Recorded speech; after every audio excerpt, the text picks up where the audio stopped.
Okay, guys, it's Tuesday evening, August 29th, in the middle of the rapid intensification of Hurricane Idalia on the approach to the Big Bend of Florida. We have a tornado watch issued right now for much of Florida. Much of the west coast from Bradenton, Venice, and all the way north through the Tampa metro and up towards Tallahassee. The tornado threat does exist through the nighttime hours. I'm taking the graveyard shift tonight after Ryan has done the pre-stream to get out all the bugs and be ready for the big day tomorrow morning. Currently, landfall is expected around 8 a.m. Eastern, which is about 10 hours from now. You can keep up the date and time of this stream in the bottom right corner down there. It's currently 9 p.m. Central Daylight Time, so that's what that is tracking. Do the math. Add an hour if you are in Eastern Time. If you can't sleep tonight, I'll be here for you in case you're having troubles getting to sleep. If you're anywhere in Florida and you have storm anxiety, I've got you covered. If there's any tornado warnings issued for your area, I've got you covered. We'll be looking at this quite frequently. There's already been probably several wterspouts off the Western Peninsula shoreline here with plenty of supercells. You can see all these supercells just traveling from south to north here. We're going to be tracking those, especially as more come onshore and probably lead to a few tornado warnings within our watch. So that's the plan today. I'm going to be taking the graveyard shift once again. I'll be here for several hours as we get through the night. Hopefully not many tornado warnings, but I will cover every one of them that does happen and, of course, call out any ahead of time that looks suspicious so you have the best idea of what's to come. This is especially pertinent for the Tampa metro, of course. And we'll also have updates on Hurricane Idalia herself.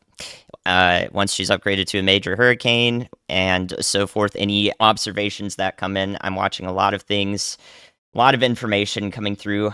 I think our next update from National Hurricane Center will be right now, actually, as it was just upped to 110 miles an hour right now. So we just got the upgrade to 110 miles an hour literally 2 minutes ago. And there should be probably another update an hour from now. So lots to cover tonight. And then I will transition over to the main channel, Ryan's main channel, in the morning, where we will do the main landfall event, which will start in about 8 hours. I'll be here for the entirety of it. And I might make it pretty far. I might crash at some point after landfall and after we've done as much coverage as possible, where we can we can assume that a lot of the responsibilities will be relieved and Ryan will be able to handle them after he's properly woken up. So we have no tornado warnings yet. No tornado warnings as it stands, but several areas of circulation that are a little concerning. We haven't had a tornado warning for a while today. I believe there were several issued earlier while I was asleep, but at the moment we don't have any tornado warnings. However, there were many supercells. Here's an example of a supercell. They're kind of clustered in lines like this. And there's several out here also in open waters. A couple of these spiral bands, arms of the hurricane, that extend a little bit away from the center and also much further away from the center that are approaching land. So this one in particular is going to impact land and probably produce a few tornadoes in a favorable environment.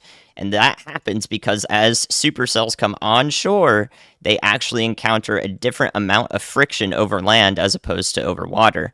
And that can cause some localized enhanced spin, like we might see right here just outside of Rotunda in Florida.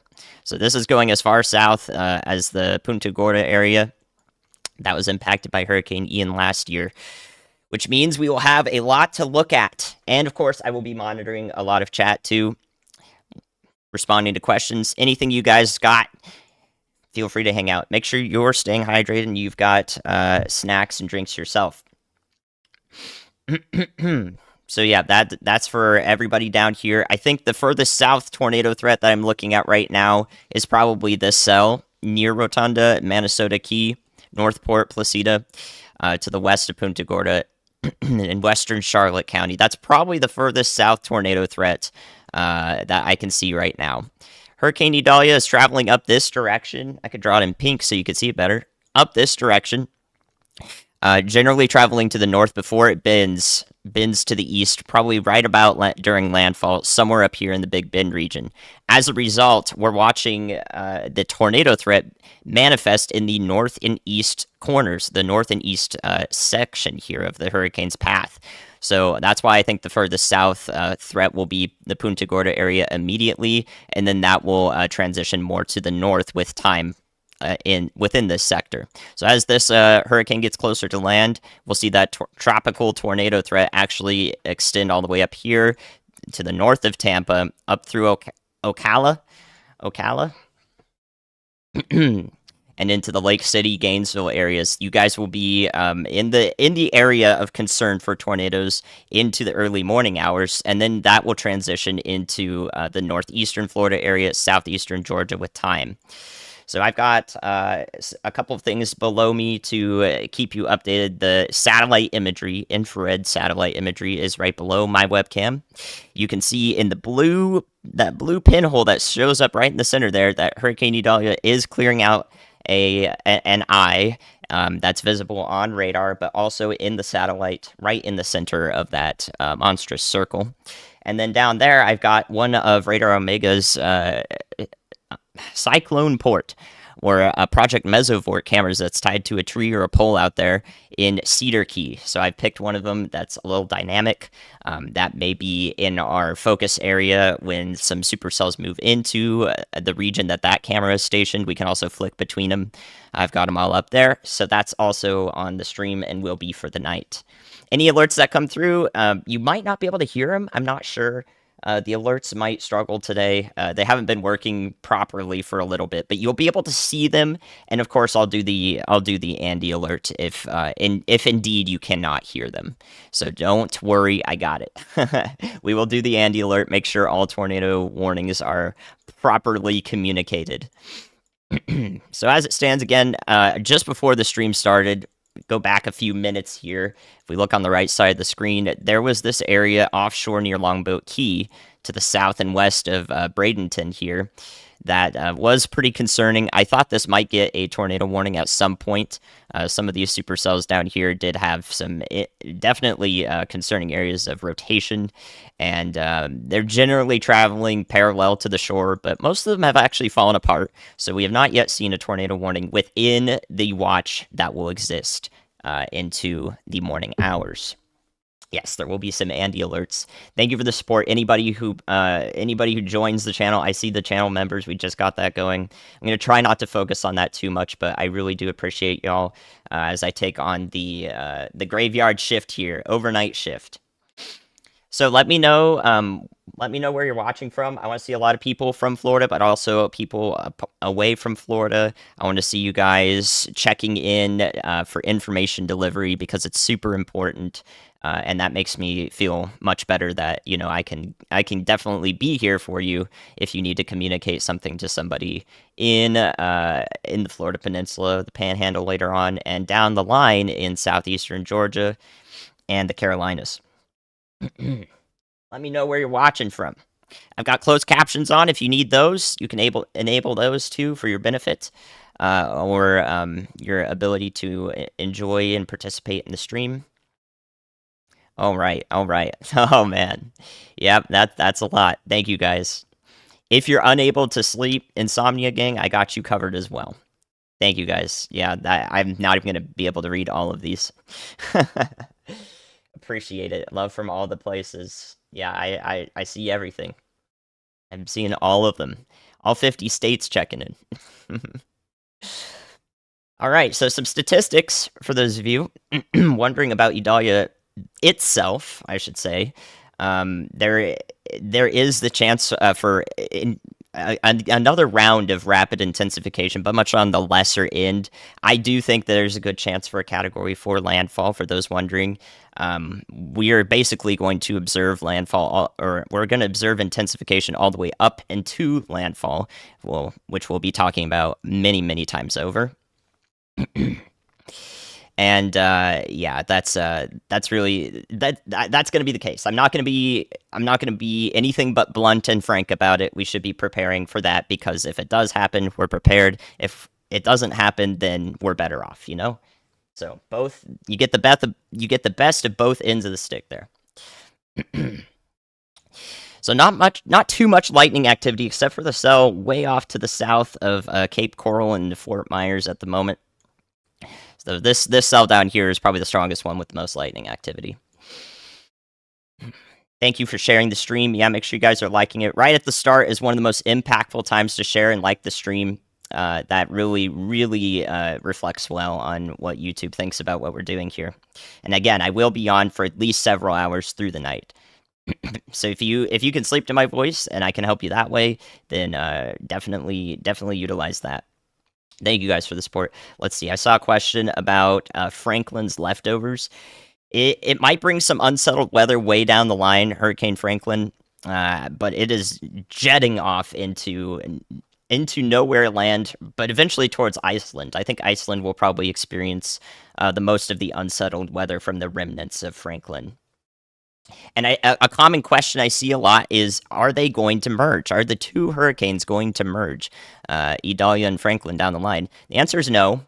They're a little bit too far apart to really have a major tug on each other. They're about 1,000 miles apart, and Franklin is accelerating away along the same trough, so they're not going to come together. In fact, Idalia is probably going to stall for a while after it's gone through the main land here. But the best thing about that, and I can bring up Radar Omega to show this to you guys, which will temporarily take out that webcam down there. But if I take Radar Omega here and show you the reason why I'm not extremely concerned with whatever results you've seen or whatever happenstances after Idalia is done with her first round, if she does loop back around.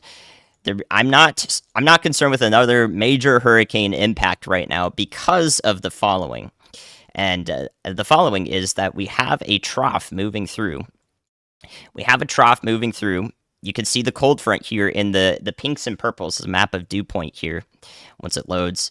See that dragging through, and as far as I can play this model, these dew points, or this drier air, is actually going to sink down this way with the rest of the cold front that's driving Idalia out to sea. And that drier air is going to stay in place, and it's going to be here at the surface. It's also going to be here at the mid levels. It's just going to be a bunch of dry air where the hurricane was, and so that means if Idalia actually does loop back around, it's not going to be able to intensify whatsoever 5 or 6 days out from now, because it will encounter all this dry air. There's going to be a lot of wind shear there. Basically, no supportive atmospheric elements will be in place for wherever this system ends up coming back around, if it does, or if it just kind of breaks apart once it goes out to sea. It might just break apart out here. So that is the reason right now. Hopefully that covers every question you could have about, I've seen this solution where it wraps back around. I'm not sure, what's it going to do? Well, chances are really good it's not going to be even remotely as close to as impactful as this first round that we're focused on over the next day, basically the next day. Once we get to midnight Thursday, it's going to be off the Carolina coast and mostly out of our hair. But we will be dealing with the remnant impacts, the flooding, and that is where the Y'all Squad will come in with major support. I'm really looking forward to seeing the Y'all Squad support tomorrow. You guys are gonna absolutely nail that, I think. So I don't want to be presumptive about this, but if we do see major impacts, I am, there's just no words that adequately say to you how I feel being a part of an operation like that can relieve in such an enormous way. All right, so let me see if I can play back some frames of data here. There we go. So we have the loop going.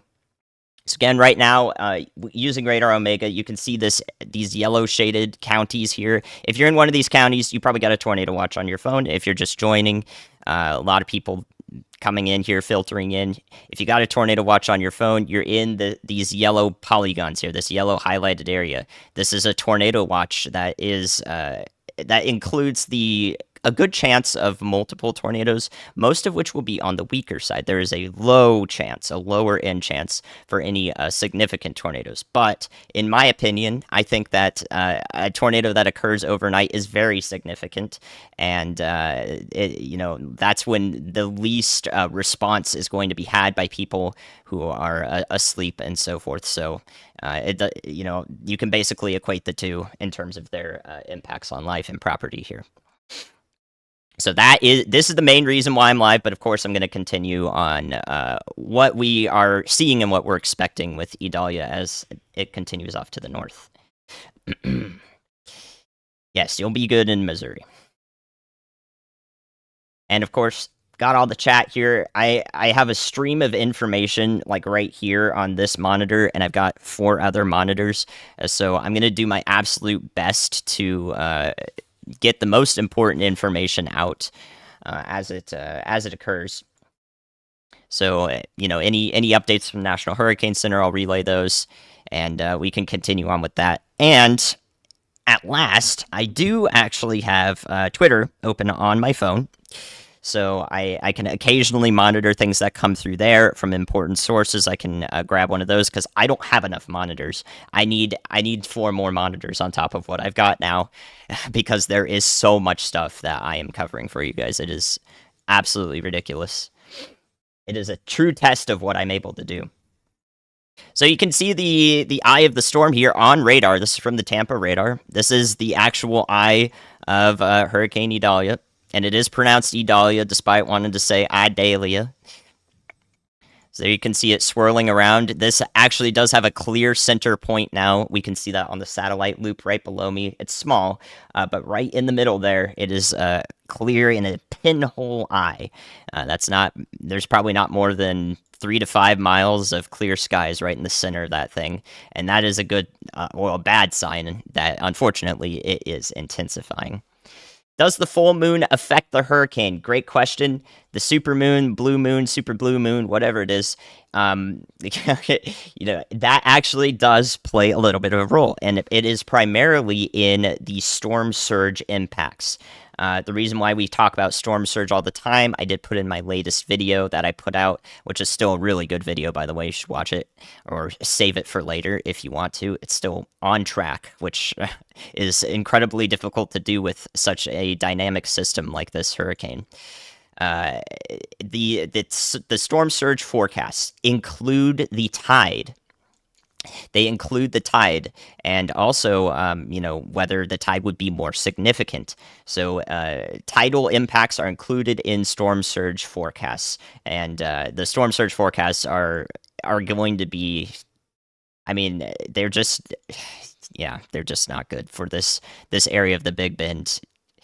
There's been information shared from National Weather Service in Tampa Bay, in which they say from historical records there has not been a major hurricane landfalling right in this region of the Big Bend. A major hurricane being a Category 3 or higher on the Saffir-Simpson scale within the last 150 years, which is more than what you and I could tell a tale or spin a tale from that time. So it is really going to be something we haven't seen in a very long time in these areas that are especially vulnerable up rivers, in lakes, in all the Lake County up here, and off the inlets that filter into the rivers too. So unfortunately, that is the case. And the supermoon is already incorporated into that. Whatever impacts it has in producing a slightly higher tide than usual, that would be factored into the storm surge forecast. So hopefully that answers that question. A lot of people have that question. What's another super, super common question that's not related to a very specific area? I can get them all out. Get them all out now. Yeah, Saffir-Simpson scale is based on wind speeds for the category of the hurricane. That's what we refer to. Valdosta, yeah, impacts down the line. Flooding is always the more significant damage doer, and it's because it happens over a very large area, and it will happen over central, southeastern Georgia and into the Carolinas. There's going to be up to half a foot of rain for many, many people. So that's what you can expect in Valdosta. Tallahassee with any also inclement strong winds that occur. Panama City will be fine. Yeah, you guys will be pretty far removed from this. The one thing you want to focus on, well, not pretty far, but decently away from the main impacts of Idalia. The thing you want to focus on is the probability of rip tides. That's already happening pretty much. You don't want to be on the beaches no matter what. Rip tides, rip currents, they are happening and they will drag unsuspecting souls out to sea, and yeah, that's just not good. So that's happened with Hurricane Franklin. There's impacts even so far away from a hurricane. This is definitely going to happen with Idalia, so that's your main concern there if you're right along the beach. So the storm is going to wobble. A major hurricane is always going to have wobbles. You can kind of see this a little bit here. It's kind of, you have that oblique shaped eye here. It's kind of wobbling around as it's gonna do this for basically all the way to landfall. You can expect to see those wobbles, but that is not going to, more than likely, now that it's developed fully, it's shielded itself from outside dry air that exists off to the west, and any shear that was in the area previously is no longer there. It is going to follow pretty much the expected track right into the Big Bend. If I had to guess right now where it would end up, it's probably going to be to the north and west of Steenhatchee. That would be my best guess at landfall area from this far out. And landfall will be, if you're curious exactly what time that will happen, it will be when the low-level center is overland and the mid-level center also overland, and the National Hurricane Center will declare that. So that will be in about, probably about 10 to 11 hours from now. No, this hurricane won't affect the Midwest in the long term. It's going to be shunted out to the Atlantic Ocean. That's why it crosses over the Carolinas. And it's really not, as it stands, in terms of how far into the future we can look, it's not going to have any direct impacts on the Midwest. So we're really watching the south and east here, first and foremost. So it can loop back into the Gulf. For those of you just joining, the loop back into the Gulf is a possibility, but it will not be a strong storm whatsoever if it does make it back in. Once the driving feature that's moving this through is that big old trough, it's going to accelerate it off over this direction and out to sea. And that big old trough also brings in dry air, bunch of wind shear, nothing supportive for the redevelopment of Idalia should it come back into the Gulf. That is by far the most likely scenario as it stands now, if that recurve were to occur. I'm not expecting the recurve to occur. That is kind of an outlandish solution at the moment. All right, so we're watching the loop through. I'm scanning for rotation because we are in this tornado watch right now. That's what we're watching first and foremost on the radar here. You can see this supercell right here. But while I scan for rotation, I'm multitasking. I'm watching the chat and trying to answer as many questions as I can. So yeah, the tornado potential will, you see this supercell right here? We're going to see a lot of supercells just like this shape, with a rotation right in the base of it right here. We're going to see a lot of those tomorrow. We're going to see a lot of them through the night. You'll likely be in a tornado watch if you're in southeastern Georgia, Brunswick, Savannah. You will likely be in a tornado watch eventually if you're in Charleston, South Carolina, or south central South Carolina, the Orangeburg vicinity up to I-26.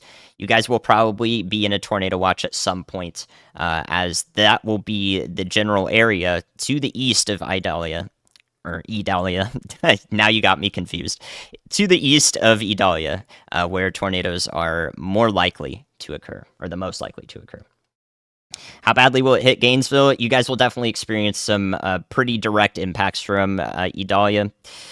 So Gainesville, if it does go closer to Perry, Florida, and to the north and west of Steenhatchee, then you would be a little bit removed from the worst wind impacts. However, there is a very broad wind field here that is capable of taking out power. There will be widespread power outages.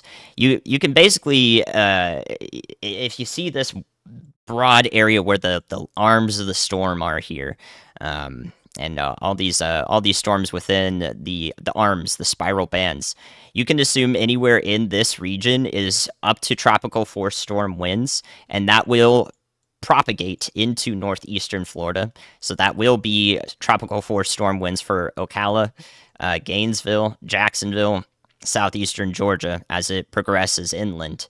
And that means that there will probably be widespread power outages for any infrastructure that is above ground, which I believe most infrastructure over here is probably above ground electrically. I expect it to be a tropical storm when it gets to South Carolina. Therefore, the tropical storm force winds do have the possibility of taking out taking out power in a widespread manner. However, your main concern will be flooding and possibly some weak tornadoes as well. Charlotte will be a bit removed. I think you'll be on the northern edge in North Carolina of some of the rain that will fall. Yes, we are watching rapid intensification, and just to talk to you about that, if you've heard rapid intensification over and over and over again, um, essentially what that means is that the storm is strengthening about 28 miles an hour in 24 hours. And if we do get a Category 4 hurricane here, if this does make Category 4 status right on landfall or right before it, every single Category 4 hurricane in basically a 15-year period in a study experienced rapid intensification in order to achieve the category that it had. So rapid intensification is not some, it's not some extreme, holy moly, what's going on here? It is expected when you get a major hurricane. It is just a part of the process. So treat it or think of it as that, and not something that is wow, why is this so dramatic? Why is this blowing up? Just it is actually a part of the process. It just has that name assigned to it. How do I think Deltona will fare? Deltona. I know where there's Deltona. That's right next to Daytona. I believe that you will be in just outside of the worst impacts. Same with the Orlando Metro up to Daytona Beach. The worst impacts will definitely be off to your west. You want to be thinking of your neighbors to the west. But again, I do think those power outages are likely in this region for anybody over there. Bermuda down the line, you might be a little bit off and away from where Idalia stalls out and turns into a mess, a nothingness. So I'm not super. I can't give anything specific about Bermuda yet, but the storm will definitely weaken well before it reaches Bermuda. Yes, this is almost a Category 3. This is almost a Category 3 hurricane. We just had a special update 30 minutes ago that upped it to right outside of Category 3. Right outside of major hurricane status. So at the moment, Idalia is at 110 miles an hour for the max sustained wind speed over a 1 minute period, which is what defines the category. A Category 3 hurricane is 111 miles an hour. So we are 1 mile an hour away from a major hurricane. You can basically think of this as a major hurricane as a result. Yep, only 1 mile an hour away. Perry, Florida, if you're sticking it out in Perry, Florida, you're in a very dangerous place. So you're going to be heavily impacted, even if the core doesn't go right over you. Even if the eye doesn't go right over you in Perry, which is up here, right where Storm Chaser Hunter Hurley is. We'll be seeing his feed tomorrow, along with the people he's staying in a car with. This extremely dangerous storm for all the storm chasers who are out here. They are. You can see that none of the storm chasers that I have, they're these little blue dots. Might be a little hard to see here, but they are on the map. Brad Arnold's out here too. We're going to see all their perspectives tomorrow, but you can see that they're not on the coast directly here, because in the Big Bend on the coast, there are very few roads that go out from the towns and communities that are right on the coast. And thus, storm chasing there is... I wouldn't do it. I wouldn't do it. I'm a meteorologist. I wouldn't do it. So I don't recommend it. If you're in Apalachicola, it's gonna be a little close for you guys. It's gonna be a little close. You're definitely gonna want to pay attention. I think the worst of the winds will stay off to your east. As it stands, the track is looking pretty well defined right into Taylor and Dixie counties, right in here in the Big Bend. So Taylor, Dixie counties of Florida is where I'm watching most closely, a little bit away from Western Levi County. I believe that's where we're honing in on. So I do believe that there's a really high likelihood that one of those two counties is where the landfall will occur. So you're concerned in Perry, Florida, and Cross City. This is the area. So Apalachicola, Franklin County, and Wakulla County or Wakulla County, where Sopchoppy is, and Crawfordville, south of Tallahassee. You guys are close to it, okay? And the hurricane winds, the radius of that is going to be relatively large with this storm, and it could actually grow even larger. And the reason for that is something called an eye wall replacement cycle. So right now you can see the eye wall here in the yellows and reds. If we zoom in on it, an eye wall replacement cycle will occur when another complete ring of yellows and reds surrounds the interior one. It's going to choke it off, cause it to deteriorate, and then the whole eye expands outward. You've seen some really large eyes of hurricanes before, right? That's usually or almost always due to the eye wall replacement cycle. That's bad. It does decrease the wind speeds a little bit as it reorganizes itself, but that also means the storm surge is going to be a lot larger. And also, the wind, basically the wind field along with it could also be a lot larger, meaning that hurricane force gusts are possible in Apalachicola, Tallahassee, if the storm is a little bit further west in Taylor County, and over towards Gainesville, Trenton, Bronson, if it is a little further east in Dixie County. Would I ever fly a plane through a hurricane? Would I ever fly in the research plane? I'm not sure I'm okay with 100-foot altitude change in 15 seconds. My digestive system is not quite that strong. Thoughts on Gainesville? I think I just went over that. You're going to be right on that edge, whether you're going to get tropical storm force winds or you might experience a little bit more powerful effects from the winds, and also a brief tornado threat as well as the storm passes through. All right, looking once again to see if we have any tornado threats showing up here. If any tornado warnings do come through, they will be shown on the stream. We currently do not have any. I see rotation right outside Inglewood, right outside Venice here. So a couple of supercells, really small, shrimpy supercells right in here in this. There's one of them. That's the shape of it right there. And then another supercell is kind of extending out in front of it. They're all in a row here coming up to the north, circling around the spiral bands here. I don't see. We could see a tornado warning for this circulation right here, just to the east of South Venice in Sarasota County. I wouldn't be surprised if there was a warning issued for that, since it is overland. Outside of that, though, I don't think I'm seeing another area of rotation that would be immediately warned. However, I do think several waterspouts have occurred already. Spring Hill to the north of Tampa. Think Spring Hill.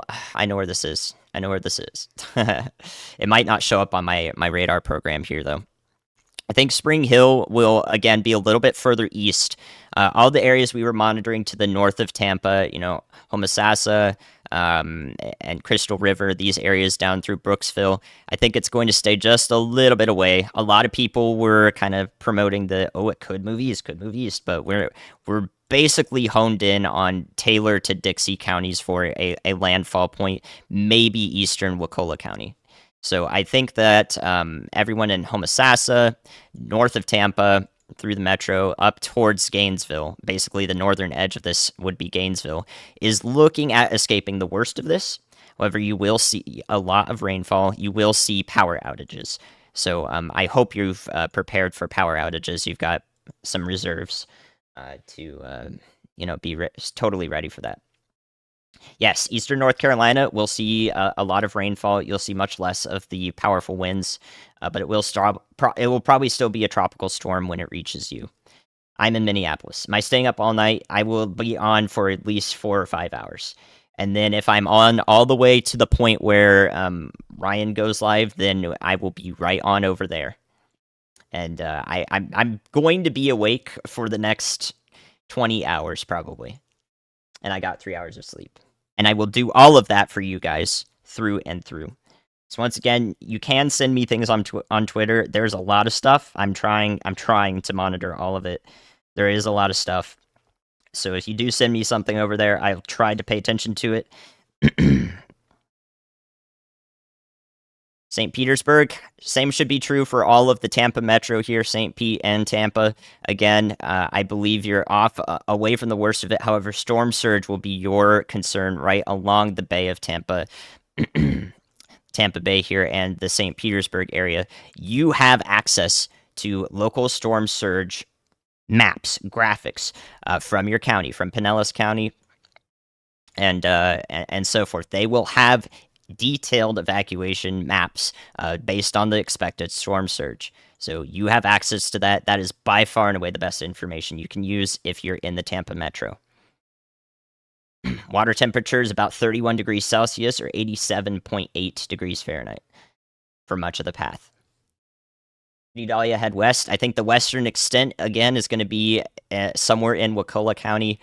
The furthest west I could see is probably Wakulla Beach. The reason why is the storm is going to start feeling the effects of the trough and curve off to the east on approach to land. The trough is basically right back in here. That cold front is right back over in southeastern Alabama, actually, I believe. So the steering winds are going to start to move it off to the east, and that's why you see that cone move off that direction. Orlando, probably expect some power outages. You're kind of the eastern extent of the tornado threat that will occur overnight. Part of the reason why we have that tornado watch in place. Happy to help, yeah.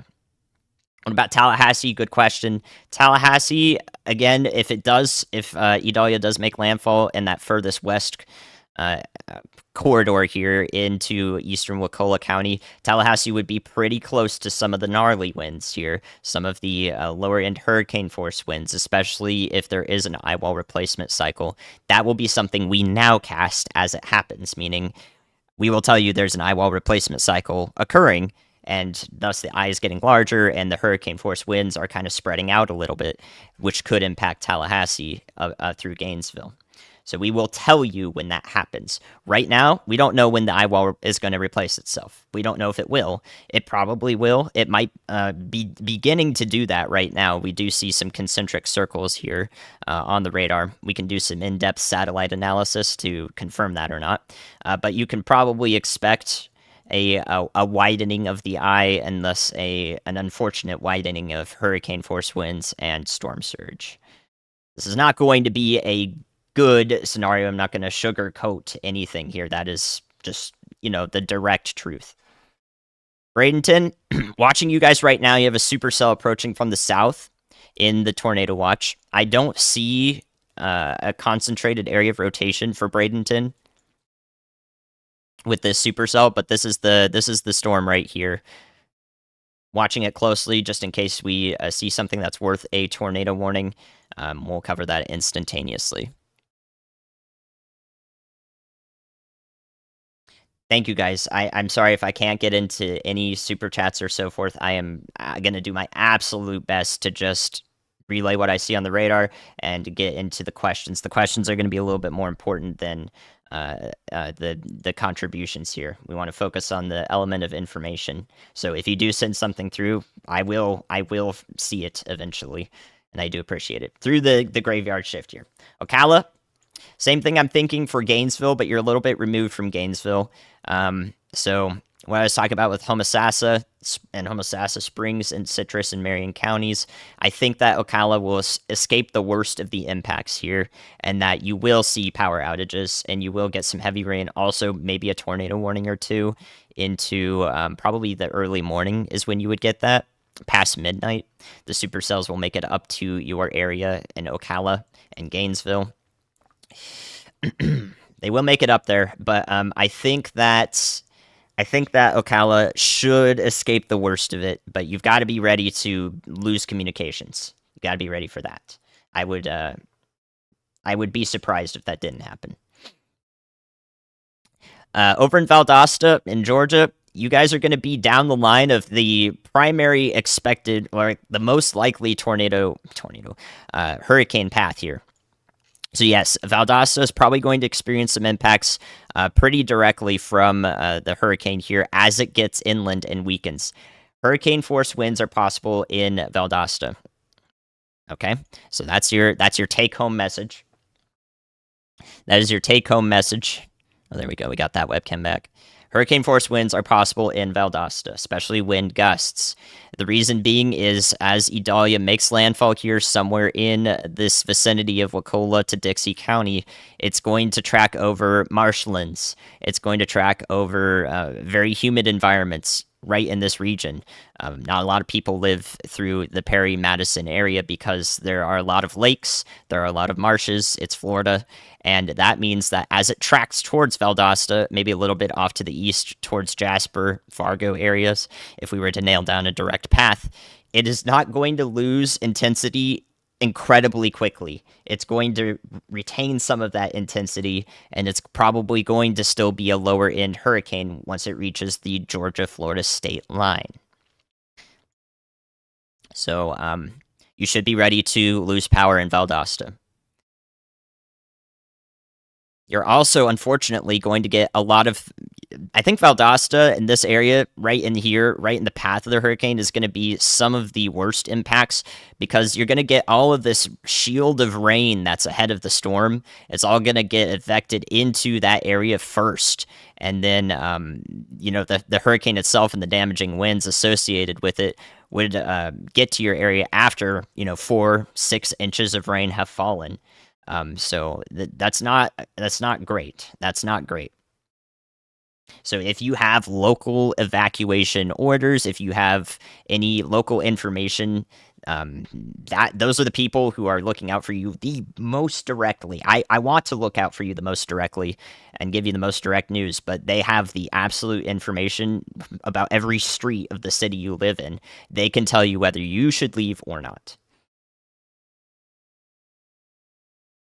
What have I got in Venice? We were just watching that rotating storm here. Again, it's staying to the east of Venice at the moment. Venice Gardens and South Venice. It's closer to North Point, going up towards Verna through Sarasota into Manatee counties. It's not currently tornado warned, but our rotation is right here on the right side of your screen. We've got winds rotating counterclockwise right in this region in the greens and blues. Columbia, South Carolina will get flooding. That is by far and away your main concern, flooding in Columbia, South Carolina. You're definitely in the corridor for receiving some of the highest rainfall. Savannah, please be ready for a tornado watch at some point tomorrow. You will probably be in a tornado watch in Savannah, Georgia. Most of the rain might be actually off to your north and west, depending on the exact track of the center of the low pressure. Orlando, you should be prepared to lose power in Orlando. The worst the winds will be well away to your west. You should be thinking about your neighbors there. But the concern for Orlando is a little bit less of flash flooding and a little bit more of any supercells that roll through and tropical storm force winds causing you to lose power. Atlanta, you'll be a little bit off to the north and west of the primary impacts. Sopchoppy, if you're still in Sopchoppy, that's a little bit of a gamble. I hope that the center of the hurricane does go a little bit to the east here, or I don't hope anything actually. I think it will. Eastern Wakulla County is probably the furthest west I would mark landfall, but it's not impossible. And thus, you're really close to hurricane force winds whenever this does reach land. I wouldn't be confident if I were staying in Sopchoppy. As a meteorologist, I would personally rather leave this area to the west. But of course, the local evacuation notices will tell you, do they agree with me or not. Port Charlotte, you're exiting the worst of the impacts over here, except for the storm surge. So if we play back this loop here on radar, you can see the center of Idalia.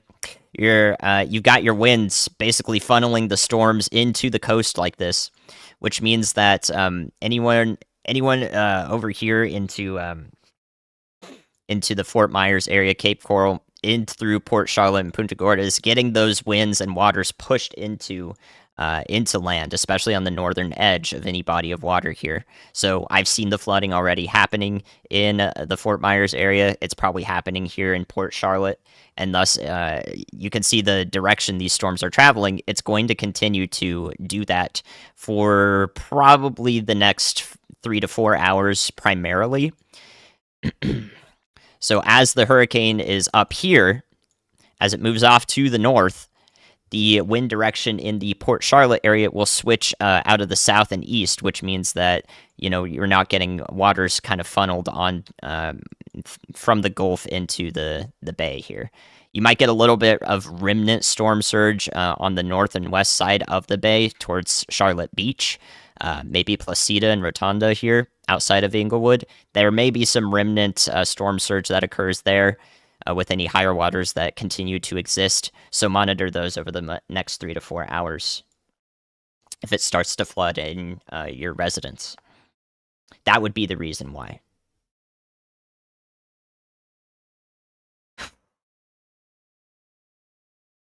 All right. Hopefully I'm doing good so far, guys. All right, let's take another look at any imminent tornado threats, if there are any. Watching all these supercells that are entering our tornado watch area. Most of the stronger rotations actually over here offshore. So these are going to stay offshore for a while, but down the line, this smaller band here, just outside of the center of Idalia, will actually bring a tornado threat, to the Ocala and Gainesville area more than likely. So that will be your culprit down the line. That could pose a tornado threat. But the current tornado threat in the watch is this band of storms here that is going towards Tampa in general. So right now, the strongest rotating storms, again, are just to the east of Venice in Florida, in Sarasota County. And you can kind of see the line of rotation that is present here. All right, we lost this radar Omega Cam. Do we have another one? All right, we can use this one. This cam is from Horseshoe Beach. So we got several radar Omega cameras that can swap out the webcam there. That's still live and going right now. Hilton Head Island, yeah, along the South Carolina coast, there's a couple things you want to be concerned with. At the moment, there's still riptides maybe likely occurring with the remnants of Franklin as it goes away from the area. So riptides are occurring already in that vicinity of Hilton Head and along the South Carolina coast all the way up to Myrtle Beach. Down the line, the path of Idalia, this direction, is actually going to bring winds counterclockwise around it, meaning there's going to be onshore flow here in southeast Georgia and South Carolina. That means storm surge will occur here. So if you're right immediately on the coast, anywhere from Hilton Head through Charleston up through Myrtle Beach, there will be storm surge impacts. Jessup, Georgia, you're in southeast Georgia. You should expect to lose power here. I think that at most this will be a very low-end Category 1 hurricane or a very high-end tropical storm, meaning you could see about 70-mile-an-hour wind gusts. That's like a strong summer storm. If it goes right overhead you here in Georgia, those spring and summertime storms. It's the same thing, but the problem is it's going to be sustained for a while. It's going to be blowing for a while in Jessup, Brunswick, and maybe over to Savannah as well. Furthest west, I'd say the I-75 corridor towards Tifton would be where those winds could be felt.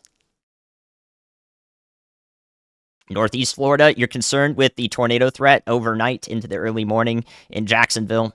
Anyone in Jayville, you're concerned with the tornado threat.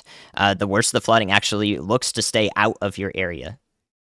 In Jayville, you're going to see some supercells though. You see this band right here, this arm of the hurricane. It is going to keep going off to the north. That's what has all our supercells right now. Even though there's no tornado warnings right now, there very well could be in Jacksonville. You're going to be wanting to pay attention to that. All right, latest update from the National Hurricane Center is coming out very soon. We'll see if it's attained major hurricane status. Yeah, I've seen Franklin and Typhoon Saola imagery as well. Those are very impressive storms. Overnight in Jax, I think the tornado threat will probably be when it's making landfall. Actually, you'll kind of have the same timeline as when it's making landfall much further west. The tornado threat will actually be at its highest for Jacksonville, so that's about 8 a.m. actually. So early morning, mid morning.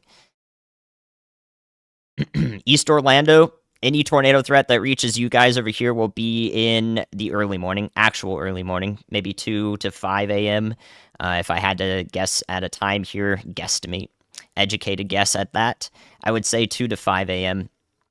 And then that tornado threat may persist for a little bit longer. There could be localized flash flooding if you get these really heavy storms that kind of just move over the same spot over and over. It's going to take out your power in the Orlando metro, and that also could have that the threat for rotation here. Is the rotation getting worse near Northport? Yes, it is rotating quite a bit more here. Again, would not be surprised if we do see a tornado warning at some point in our watch area. If it does get issued, you can see the progression of the storm. It's basically going due north, which means this would go right over the Verna area, Wimauma area, east of most of the Tampa metro. But these supercells are making their way to the East Tampa metro if you're in Plant City, Valrico, Dover, Seffner. I would be watching these most closely. They may attain a little bit of a westward track too. That may bring them closer to downtown Tampa. To go over Tallahassee again, for those of you who are over in Tallahassee, let's play back the loop a little bit while we talk about this. Tallahassee, again, I do expect a decent likelihood of lower end hurricane force wind gusts, meaning they may not be sustained unless we get that furthest west track, which I again think would be to the east of Crawfordville. I saw somebody say Crawfordville is not an ideal place to be in. I agree with that. I think the furthest west track would be landfall right about this point. And whenever Idalia is making landfall, it's going to quickly shift off and to the east. It's going to get an eastward component to its movement. So we're going to see it go from north for a while to northeast. So again, that's why I think that Tifton would be the furthest west in Georgia. Tallahassee would be outside of the furthest west, unless we get some really significant movement. That would be a nowcasting thing. But please prepare for up to hurricane force wind speeds in Tallahassee. Yep, next update soon. What time is landfall? We're expecting it anywhere between 7 to 9 a.m. Eastern time. So that would be in about 8 to 10 hours. How's Gainesville? Gainesville's looking okay right now, but you are going to get quite a long period of tropical storm force wind speeds, which is going to take out your power. Okay? Expect to lose power in Ocala and Gainesville. Lakeland, I would be watching this line of supercells that's coming up to the north from your south. Again, you're in that tornado watch. You probably got it on your phone. Cedar Key, I wouldn't be there. I know there's a few people staying behind, especially emergency management. I do think Cedar Key at this point would be the furthest east landfall. It's looking unlikely. It would have to take basically a due northeast path from this point, and I don't think that Idalia is going to take a due northeast path into Levi County. So I do have almost a very high confidence that our landfall is going to be either in eastern Wakulla County, somewhere in Taylor County, or Dixie County in Florida. So if you're in these three spots, and then down the line of those three spots, like Lake City, that could be, and Perry, that could be where the worst of the winds are felt. But again, in all of this, I am more concerned about the flooding in the long term, except for right where the extreme wind warnings will be issued. Tampa Bay. How's the storm surge in Tampa Bay? Hopefully nobody's taking on flooding. At the moment, you guys have winds out of the south and east. So the reason why it shouldn't be flooding very much in Tampa Bay, unless you're in parts of Pinellas County and the bay is kind of coming offshore or onshore near Safety Harbor, is because you have those southeast winds. Right now, air is flowing around and into Idalia like this. So at the moment, the winds are coming out of the southeast. But once Idalia is further north up here, into the early morning hours here, Tampa is going to see winds out of the south and west. That means that all that water is going to start filtering into the bay. So your storm surge is occurring before Idalia makes landfall for anyone in Tampa. Your storm surge is occurring before that. And as the storm passes off to the west, it's going to drag those winds around as they funnel into the center of it. Will Northport lose power? If you haven't lost power already in Northport, I think you might make it through. We'll see. Panama City, I believe, is a little bit further west than where most of the impacts will be felt. I think it'll be gusty in Panama City, but you might not get more than a steady rainfall. I think you'll be far away enough in Bay County from the worst of the impacts, but don't forget your neighbors a couple counties over. Okay. 11 p.m. advisory is 11 p.m. advisory here is 9. Let's see.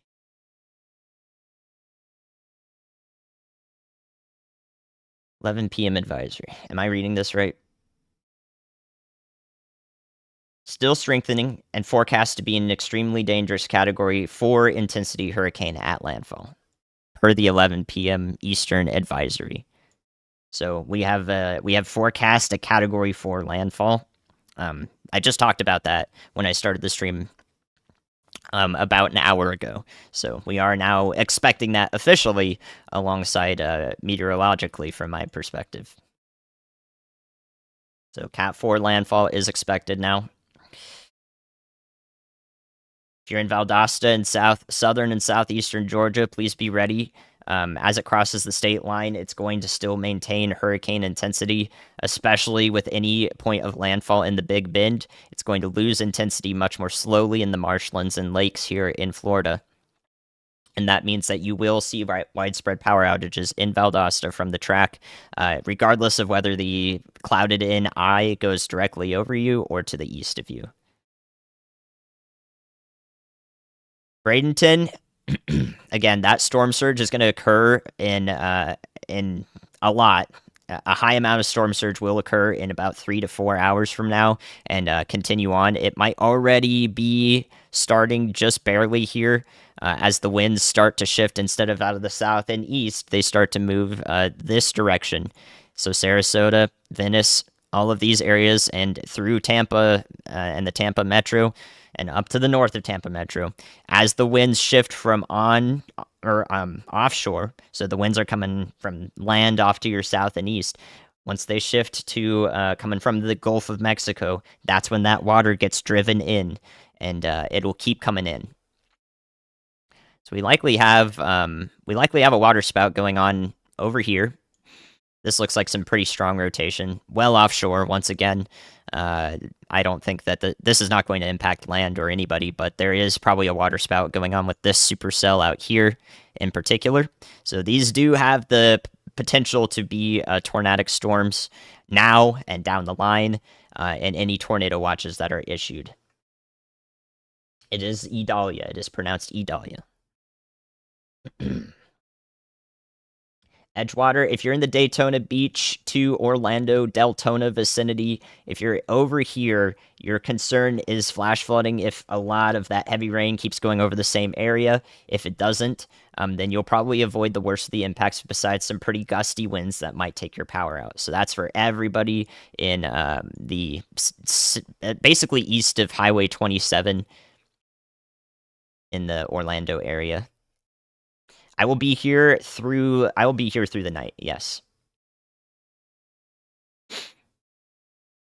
Yep, going to be a Category 4 by landfall. That is expected, that it will intensify all the way up into that point. The waters are shallow but very warm. We've been talking about this for months, I think. Those warm waters, and here we are sitting here looking at it. It is unfortunate. You don't want that to happen. Ryan's sleeping right now. We're going to do basically 24 hours of coverage here. They changed the cone. 11 p.m. advisory is 958 millibars, which is going to be equivalent to more than likely a Category 3. The winds are, if they're right on Category 3, if they're right on the periphery, you could just kind of think of it as a major hurricane. But yeah, it is expected to be. It is expected to contain 130 mile an hour sustained winds in the strongest part of the hurricane when it does make landfall, somewhere in the Wakulla to Dixie County range. Is everybody doing okay? This is not insignificant. I want to make sure everybody is feeling it. You know, if you're anxious, you have an absolute right to be. I want you to self-assess as you ask your questions. I want to make sure you're doing okay too. So make sure you're focused on yourself in part too. Take care of yourselves too. If you have to sit here all night because you can't sleep, I am here for you. I got you. Still no tornado warnings yet, by the way. This rotation that we were watching is a little bit more broad. So if we do get that tornado warning there, that's the most likely area to receive one as it stands. I'm not seeing an area that would prompt a tornado warning outside of that, and the water spout's likely going off to the west, southwest of Tampa.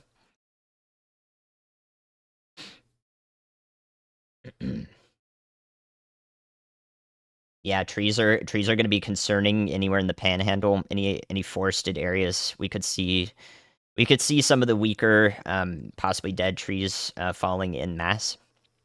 Hopefully, healthy trees would be able to survive, except for in the direct path of when the hurricane is at its strongest, for the first few hours that it's inland. The cam on the bottom right is Horseshoe Beach from Radar Omega at the moment. We are also monitoring Cedar Key, but we have several cameras along the beach here. I've got one of them pulled up there, and the satellite view right below me. Oh man, I really wish I could.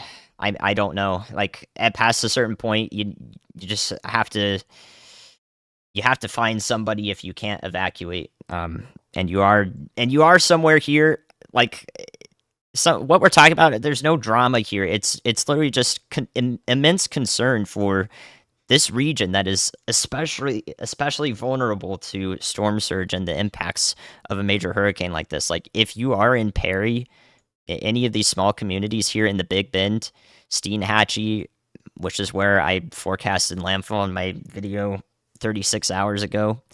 I don't know. Like if you are still stuck there, you've got to find like the goodness of humanity to get out in some manner. It's just better to not be there. We don't know what's going to happen in the Big Bend. We don't really know the impacts that will be felt because we haven't seen a hurricane at this intensity move through this spot in recorded history. So we don't know what's going to happen. And because we don't know what's going to happen, I can't tell you if you're okay there. And I want to help you evacuate, but I don't know how you would get out. It's going to be down to the people. It's going to be down to the interactions you make. There's no drama with that. That is just the way it is. Jacksonville, Florida, you guys are going to be in a tornado watch more than likely at some point in the morning hours, probably issued in the early morning hours. The same will be true for Southeast Georgia. Expect a tornado watch. That's going to be outside. That's not going to be for Idalia and the eye of the hurricane. It's going to be outside of it with those spiral bands moving in. Cape Coral, you're getting through the worst of it over the next few hours. If you're in these areas, a little bit more of those onshore winds that are driving water into the coast and into any bays and inlets here. Eventually, once Idalia is further north, those winds will shift off to the south and east.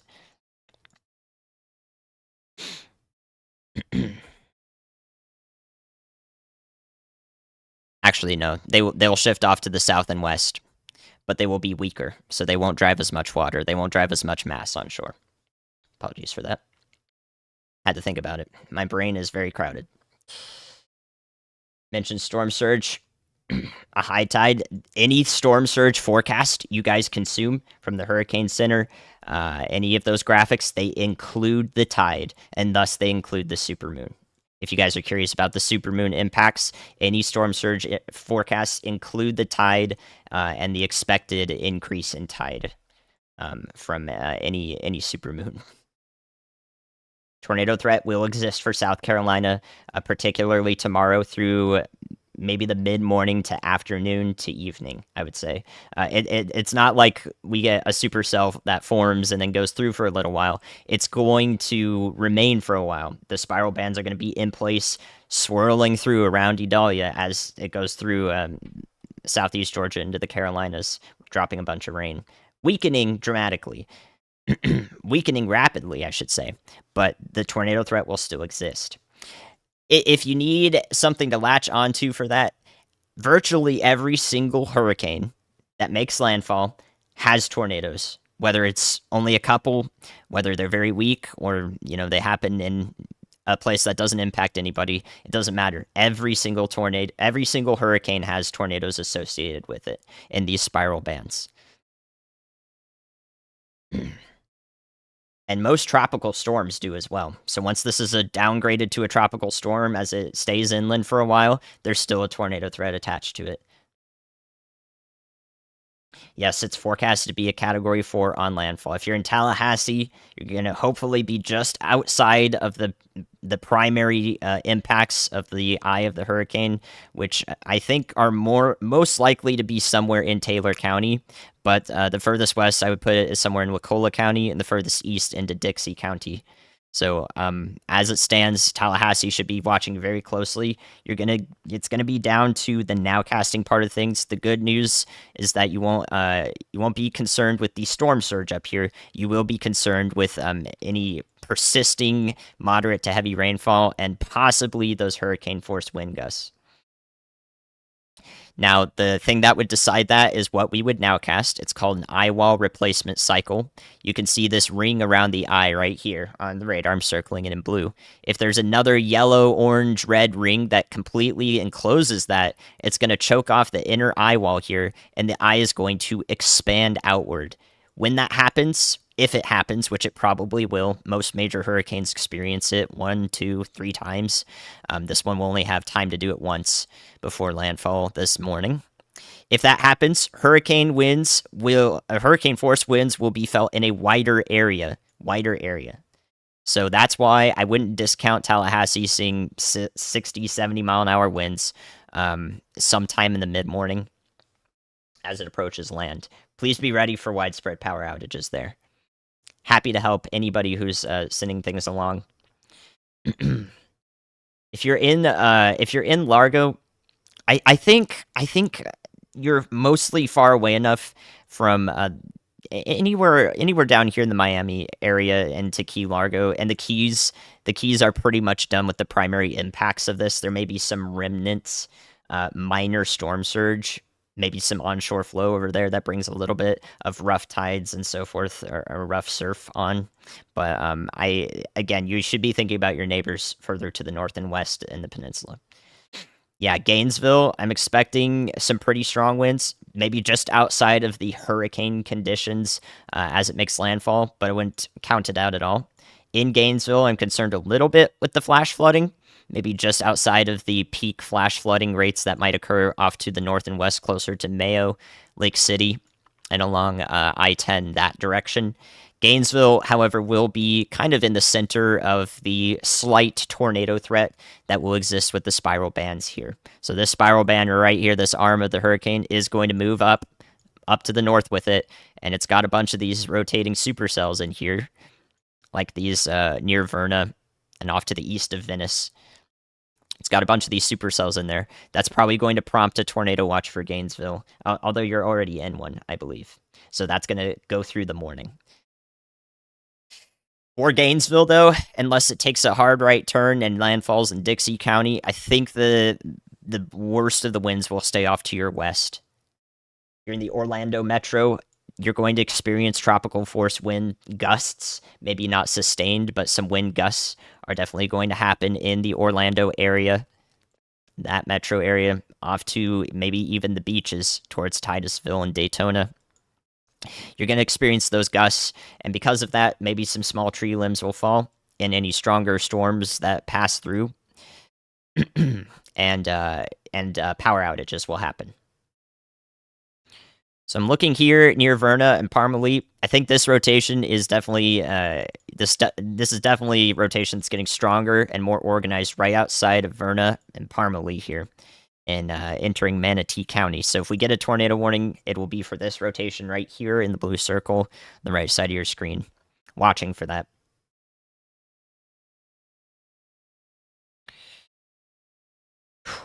Tampa, give you an update on Tampa. We're going through each area one by one as people filter in. I want to make sure everybody can hear their area. Let's go back to Tampa now.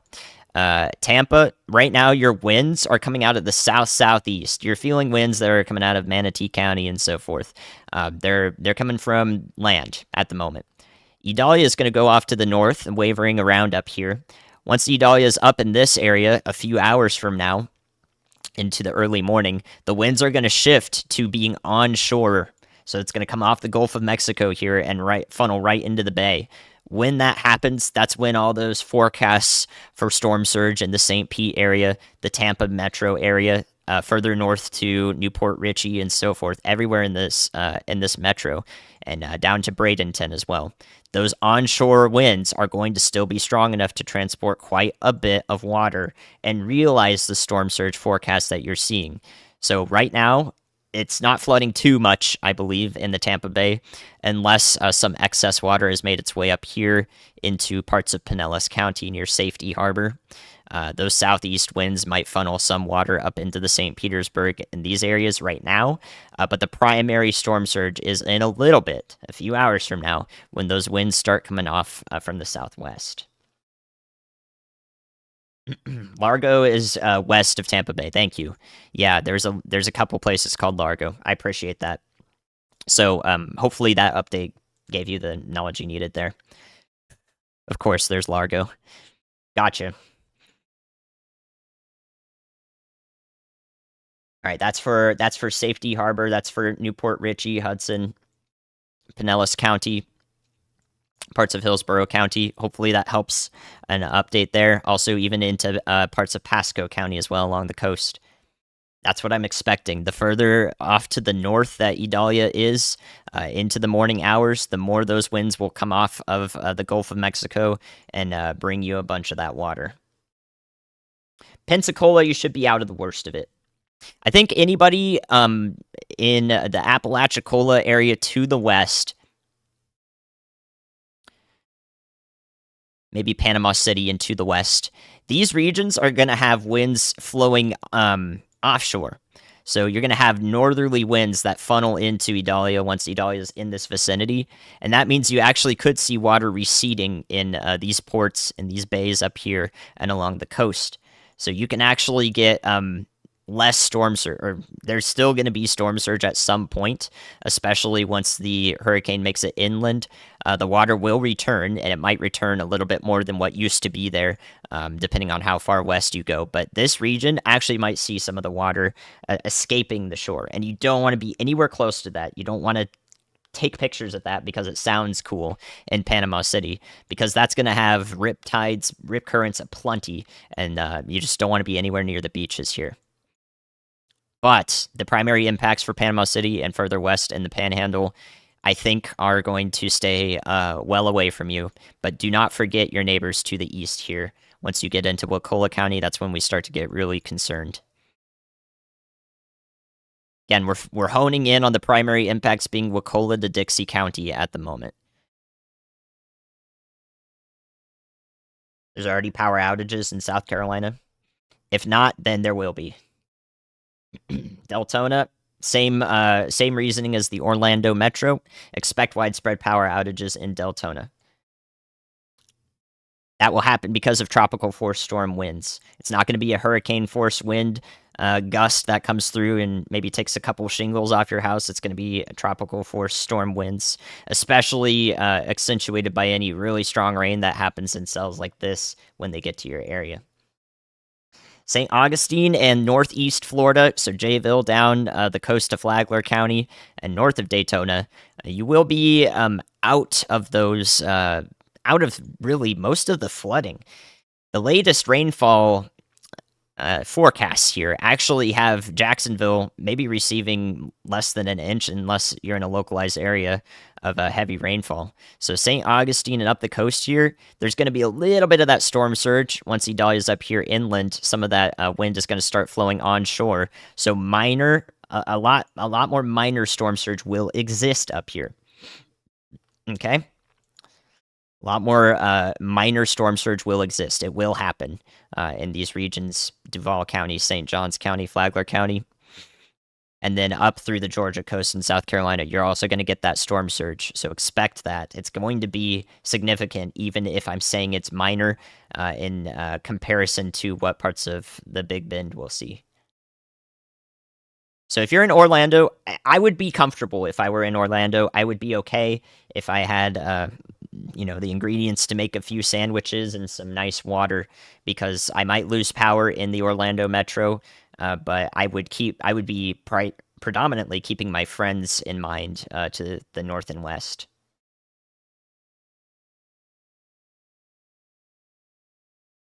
Cedar Key, if somebody is staying in Cedar Key, I think the landfall will be a little bit away from it now. Idalia would have to take a due northeast track to reach Cedar Key along this blue arrow here. It'd have to take a due northeast track from this point, and it's still moving to the north, so we do not expect landfall in, we don't really expect landfall in Levi County at the moment in Florida. So as a result, Cedar Key is going to get extreme storm surge. We're going to see that on that camera on Radar Omega I just had up. It's not habitable at all. So I would not be in Cedar Key. Most everybody has gotten out of Cedar Key that I've heard. That's a dangerous place to be. Nothing else to say about that. If you're in Valdosta, you are out ahead of one of the most likely tracks of the center of Idalia. It is going to maintain hurricane strength. It's going to weaken, but maintain a lower end hurricane strength on the Georgia-Florida state line, wherever it does end up traveling in this vicinity somewhere. So Valdosta will be pretty close to hurricane force winds. You'll probably experience them for quite a bit of time here, along with a flooding concern. So you can see right now all this huge shield of rain to the north of the path of Idalia is just going to kind of transport with it. And that means you're going to get several inches of rain in Valdosta before the actual hurricane wind speeds reach you. So flooding plus winds equals bad, and that's what you want to be prepared for. The winds will bring the power outages if the flooding doesn't already bring power outages. You should expect those in Valdosta.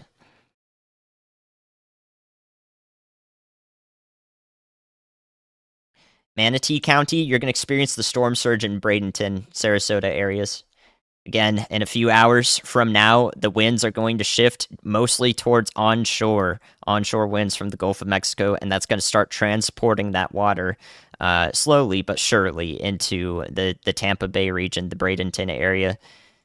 That metro area will experience the storm surge that's forecast as the winds shift primarily to onshore. Now, as Idalia makes landfall up in this vicinity, this morning, in about 8 to 10 hours from now, just about somewhere then, 7 to 9 a.m. Eastern is when I am expecting it. When that happens, storm surge will happen here in two ways. It's not going to just be the winds driving it onshore, but actually the hurricane itself is transporting mass. It's literally pushing out a broad wall of water in front of it. It's not like a tall wall. It's actually just it just kind of gradually goes up, essentially, away from the hurricane, and then down once you're further away from it. So it's like a little bit of a wall of water in front of the eye, and that's because this is such a how do I put this? It's such a strong system that it is moving a great amount of mass. So you're going to get storm surge from the winds flowing onshore on the south and eastern side, right into Cedar Key. And you're also going to get that wall of water from the center of the hurricane itself, pushing it out of the way. So the low pressure itself is actually acting to crater the water outside of it. So that's why we have high storm surge forecasts, even a little bit off to the west into Wakulla County, of where landfall would occur. Yeah, kind of like a shelf. Indeed. Marco Island. The storm is pretty far away from you now. Any impacts that are felt in Naples, Marco Island, all the way down here, I believe would have been worse in the last few hours and should be getting a little bit better. Should be a little bit less essentially bad. So it should be less bad in Marco and will continue to get better because the wind speeds down here should be either steady state, which means it's not going to get better soon, but it will. You're through the worst of it essentially, or they're decreasing as the center of the storm travels away from you. So if you still get a few more hours of impacts in Marco Island, Naples, Fort Myers area up through Cape Coral, then that's because tropical force storm winds still exist a little bit in that area, coming out around the center of the hurricane. Basically in this fashion, you can kind of follow the band. If there's still those tropical force winds, you'll get steady state the amount of flooding that you're experiencing right now in these areas that you can see. It shouldn't get worse than that. Okay. Flooding plus winds equals bad. Yep. All right. Let's see. What did we talk about last? Let's go to the tornado threat. I'm going to bring up Radar Omega here. We'll play a loop through so you can watch this. Also, I do want to issue a little bit of hesitance. There's so many people here right now. I am concerned that my internet might actually fall apart. If I do disappear, it's because my internet went out. So shoutouts to internet service providers. Let's play back the loop here so you can watch the progress of Idalia. And then up the coast through southeast Georgia, let me show you the tornado threat that exists tomorrow. This will be how I highlight the areas of concern and along the path of Idalia as it weakens inland.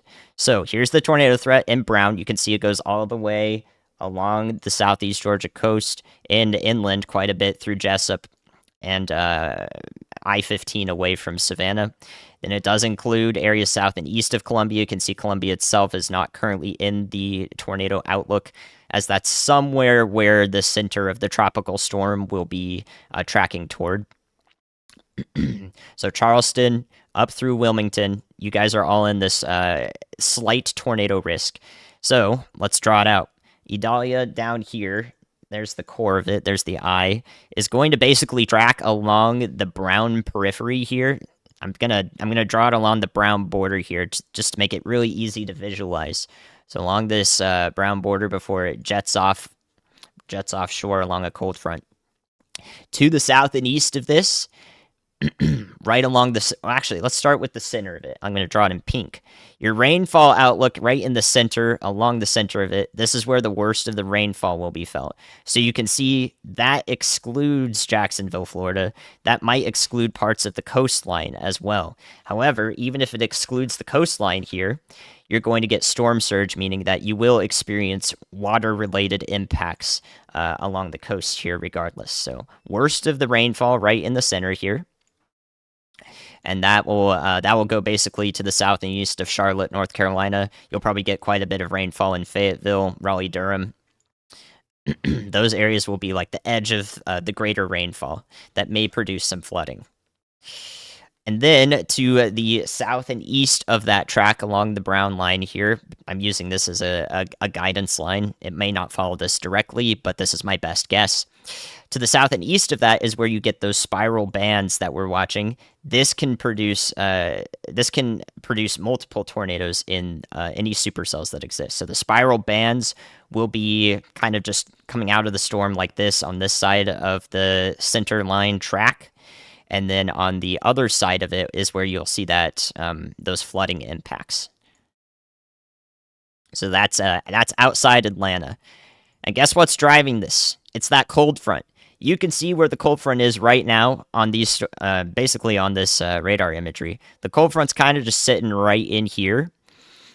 And winds out ahead of it begin to curve in the upper levels, which is why the storm curves out this way. So the cold front right back in here. There it is, drawn with the spikes on it. and thus the winds aloft will begin to tilt the storm out to sea through the Carolinas. That's why the path is doing what it's doing. All right. So hopefully that encapsulates a lot of those areas. That's what I'm expecting. Actually, one more thing. Let's bring that right back up. One more thing. Let me draw that center path again. So let's talk about who's going to get the winds along the center path, right? So who's going to get the winds along this path? Idalia will stay at least hurricane status until it's a little bit inland in Georgia here. Probably in this vicinity north of Valdosta is where it might be downgraded to a tropical storm.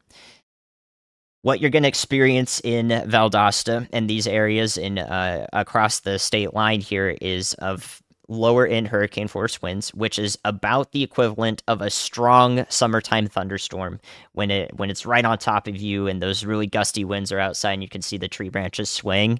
You're going to experience that, but for a longer period of time. A longer period of time. As a result, that's why we could see some wind-related impacts along the center path here. But once it's close to I-15, really everybody is going to get tropical force storm winds, and they will last for a while as the hurricane passes through, or as the tropical storm passes through at that point. So in Savannah, Georgia, Charleston, South Carolina, you guys will experience tropical force storm winds for a while, but they will be much less intense than your friends further south experience. Okay, that's the outlook. I expect it to be a hurricane, at least hurricane status up until Highway 82 in Georgia, maybe. So in between Tifton, Waycross area, up towards Douglas. I think you guys will get some pretty strong winds, but nothing like what's going to happen at landfall. We're going to see the trend is probably going to be a very sharp weakening, and then more of a gradual weakening thereafter once Idalia makes landfall. Landfall at Category 4 somewhere in here. Then we'll probably see it quickly drop Category 3, 2, and then maybe to a 1 at the state line. And then it might maintain Category 1 strength for a little while as it approaches Highway 82 in Georgia. Yeah, we're seeing that eye on the satellite right there. You can see it very clearly in the last hour. It's definitely maintained itself. There's definitely some clear skies right in the center of this eye. Myrtle Beach. So, yeah, way out ahead of this towards Myrtle Beach and Wilmington. I can actually show you a model's look at what will happen there. So give you a good idea of maybe one solution, one possible solution, and where things will be situated in Wednesday afternoon. I just have to swap the thingy here to that. There we go. So if we watch what this model thinks, it brings it up. You can see it's mostly disorganized now. You don't see no eye in there. It brings it up, and you can see these supercellular structures and a little bit of those spiral bands kind of funneling in here on shore, like we talked about. So that supercell risk, that supercell threat is going to exist in the Wilmington and Myrtle Beach areas, and that slight the decreasing storm surge will also exist in these areas when winds are funneling all that water onto the shore. So this is expected tomorrow late afternoon to evening. This is what it looks like at that point. So you can see it's going to be raining for quite a while. A couple bands of strong rain for Myrtle Beach and Wilmington as it moves through. Okay, we will be live covering that tomorrow, of course. Let's focus now back onto the near-term impacts, the immediate impacts here. So let's funnel through them one by one. I'm paying attention to chat as well. Yes, there's a good chance for an eye wall replacement to weaken the storm before landfall. there's a good chance of that. All right, so let's start with immediate areas, and then we'll go along each metro area, Orlando up through Jayville to Tallahassee. Let's do that. So let's bring it back. I'm going to put Radar Omega down here again, so we have that webcam going. There it is, real nice. Okay, so here's Idalia now. Latest radar scans basically have it due west of Tampa. You can see that wobbling. Look at the wobble. Wobbles to the west, And then back to the east. Powerful hurricanes do this 100% of the time. We're going to see it wobble all the way up to the north as it travels up there toward landfall. So let's start with along the coast. If you are down in Naples through Fort Myers to Punta Gorda, Port Charlotte area, right now you are going through either the worst or the end of the worst impacts here. As Idalia gets further away from you, traveling to the north, the wind field should begin to exit your area, and thus any storm surge that's impacting these areas right now will begin to wane, decrease a little bit. It will stay for several hours, especially with the amount of flooding that may have happened over here already. So it's going to stay around. It's not like you're going to get in your car and go to Chick-fil-A, in the morning. That's not going to happen. It's still going to be flooded, but the worst of the impacts in terms of bringing in a lot more of that water should be subsiding over the next few hours. As we get further north, our supercells that we're rotating here in the Verna, Manatee County area, eastern Manatee County, have kind of fallen apart. I don't see that tight rotation anymore, which is why I haven't talked about them producing any or resulting in any tornado warnings. So haven't seen that recently. If that shows up again, I will immediately point it out and say it's a good idea to, be wary of a possible tornado warning coming your way. But right now, I'm not seeing any supercells that would prompt a tornado warning within the vicinity of Tampa, the metro, further south along Bradenton, Sarasota, and I-75, and also to the north along Highway 19 and 41. So not seeing any tornadoes right now. Storm surge-wise, for our friends from Venice up through Bradenton and into St. Pete, Tampa Bay area, Pinellas County, Hillsborough County, the storm surge is going to begin to get worse. Right now, Venice is starting to get that onshore flow. That means the storm surge is starting to occur. Flooding is starting to occur inland in Sarasota County. And it's just now going to begin in parts of Bradenton and Sarasota once those winds shift further to the south and west. The winds shift to the south and west because they travel around and into the center of Idalia. So the further north Idalia is up here, the winds are going to travel like this. And that's all that water coming onshore. So that is over the next 5-6 hours before it makes landfall. That's when the most water will be transported inland through Tampa Bay and into Manatee County as well. So, winds right now are still coming out of the southeast into the bay, so maybe parts of Pinellas County near St. Pete and also near Safety Harbor and Oldsmar. You guys might be getting some onshore winds right now, which means you might be getting some storm surge already with water that's in place, but everybody else is going to start getting the storm surge when the winds shift to being onshore. So that's going to happen over the next couple hours.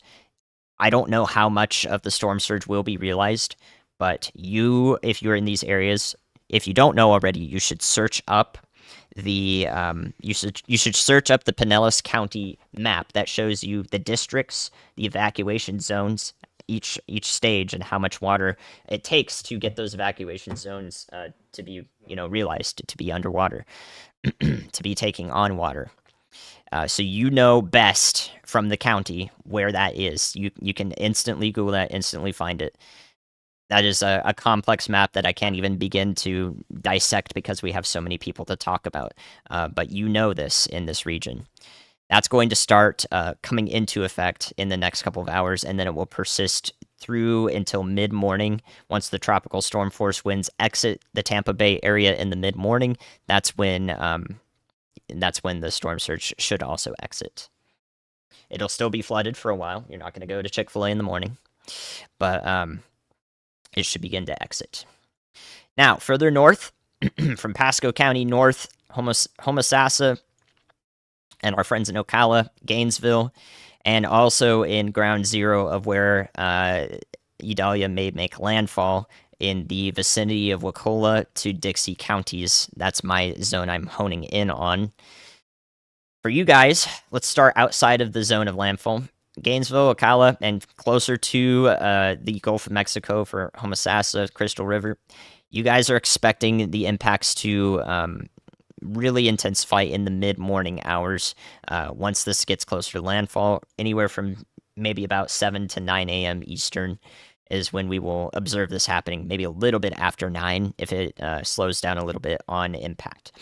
So in Gainesville and Ocala, Gainesville is like the furthest south and east where I think hurricane force winds could be realized. So the furthest south and east to this direction of Gainesville, to the north and west, I think hurricane force winds are much more likely. And then to the south and east of Gainesville, I think they are less likely for our friends in Ocala. So you may experience hurricane force wind gusts in Ocala, or in Gainesville, sorry, and strong winds in Ocala as well. But I think the worst of the impacts will be for your neighbors to the north and west. Your time frame for that is basically starting 5 to 6 a.m. You can see the rain. The steady rain is almost on the doorstep of Ocala and Gainesville. It's approaching, so you're going to get several inches of rain, maybe a couple inches of rain, especially in these areas along I-75 over the next few hours. And then the winds will start to ramp up as well, and you will get your power outages at that time.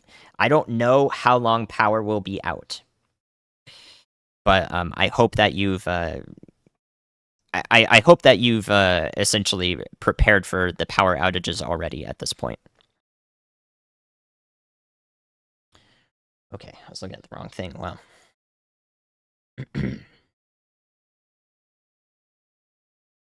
Now, closer to landfall, I do hope that everybody has taken evacuation precautions already. We're expecting a Category 4 landfall. As it stands, unfortunately. The National Hurricane Center latest update does include Category 4 as landfall, which means we will see widespread building damage in the path of the eye and the eye wall.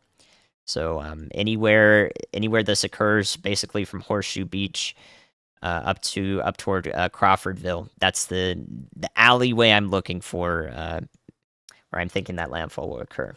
So these areas, in my expertise, my opinion, should be evacuated.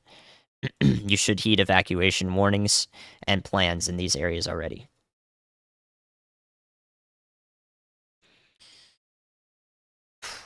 Even storm chasing will be extremely dangerous here. I've seen quite a few posts, storm chasers that are in the Big Bend. Any one of these communities, Deckel Beach, Steenhatchee, they've basically only got one major road in and out.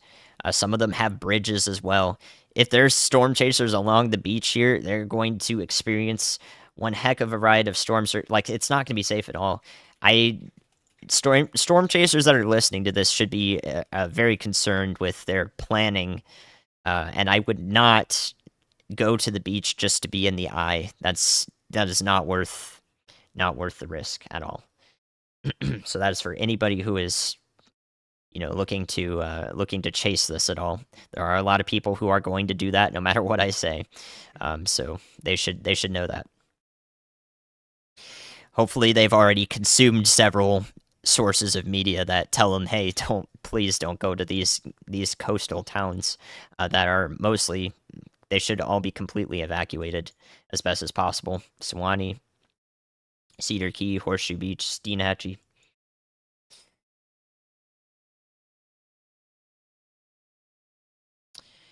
Yeah,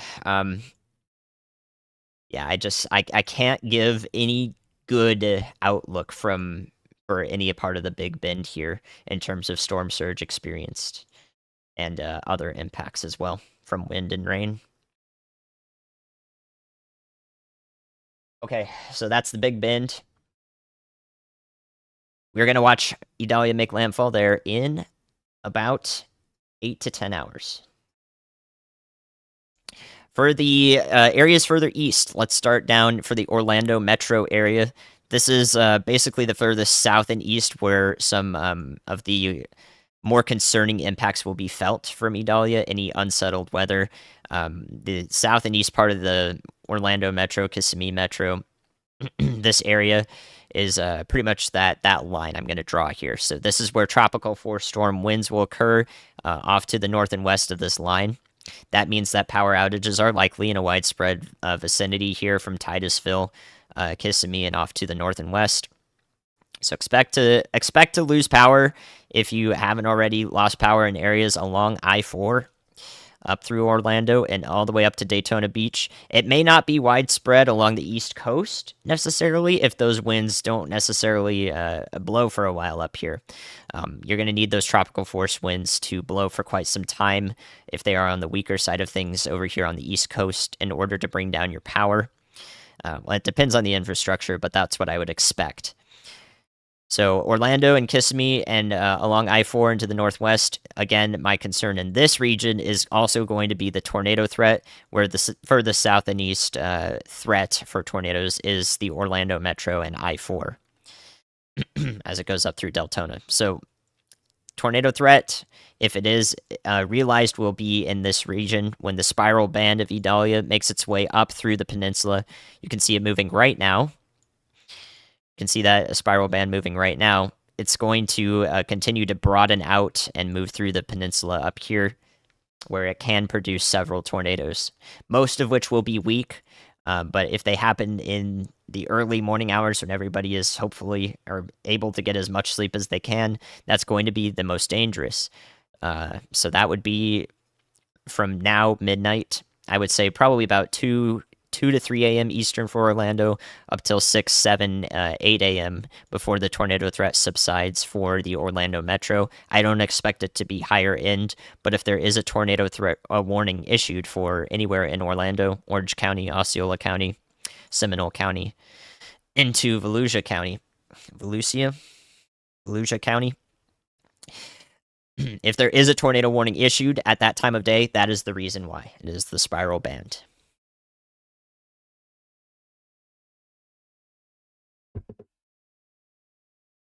Further to the north, along I-95, from Palm Coast up through St. Augustine and Jacksonville, you guys are going to get much less of the flooding concerns unless some supercells continue over the same regions. So we get training convection, training thunderstorms.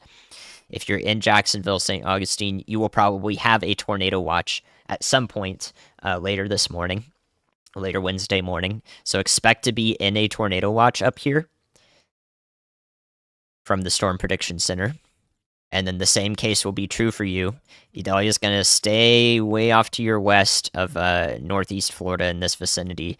Really looking to travel in this vicinity with the primary wind impacts.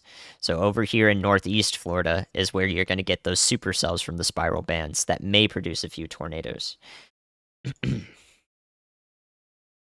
now, for everybody in Tallahassee, I haven't forgotten about you. Don't worry. Tallahassee is just to the.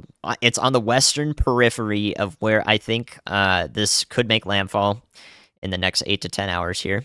So I think the periphery is somewhere from Dixie County to central to eastern Wakulla County, and that means that as it tracks inland and begins to curve off to the east a little bit more, Tallahassee is going to be kind of on the border of the westernmost possible track, in my opinion, and thus you will experience hurricane force wind speeds here, more than likely in Tallahassee.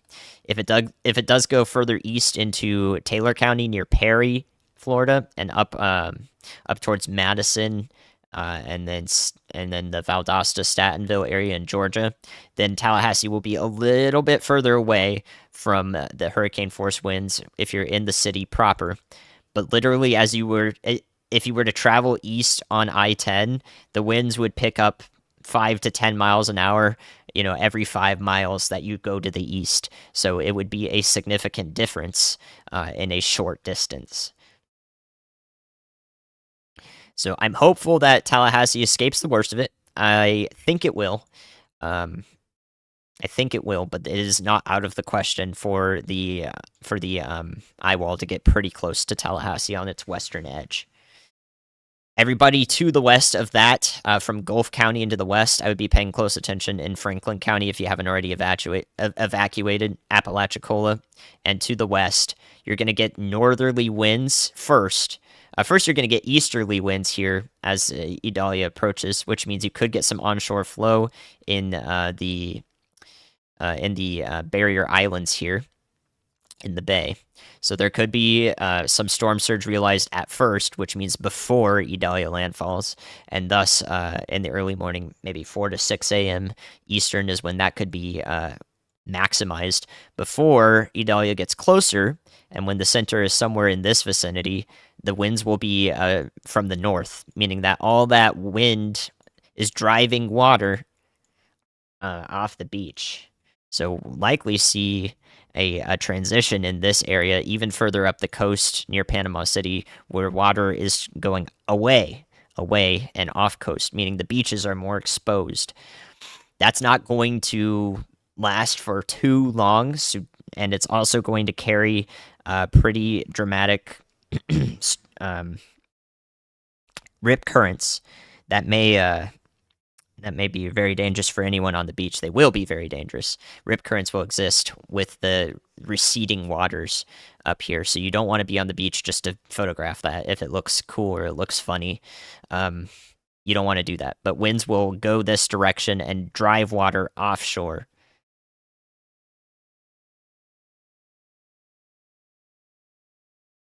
Whew, all right. So that's all areas covered for everybody who is here now. Hopefully everybody is doing okay at this point in the night. If you're not feeling able to sleep, I will be with you for a while here. We don't have any tornado warnings yet. Still watching for any that may be issued with several supercells that are here. There is quite a lot of shear present. I think the area is favorable for producing tornadoes. We likely have a water spout ongoing somewhere off the shore, way offshore to the west of Tampa. Otherwise, we will be here for a while, watching this for a while, man. I expect myself to be awake for the next 18 hours or so, because we will continue coverage, swapping channels once Ryan's awake again.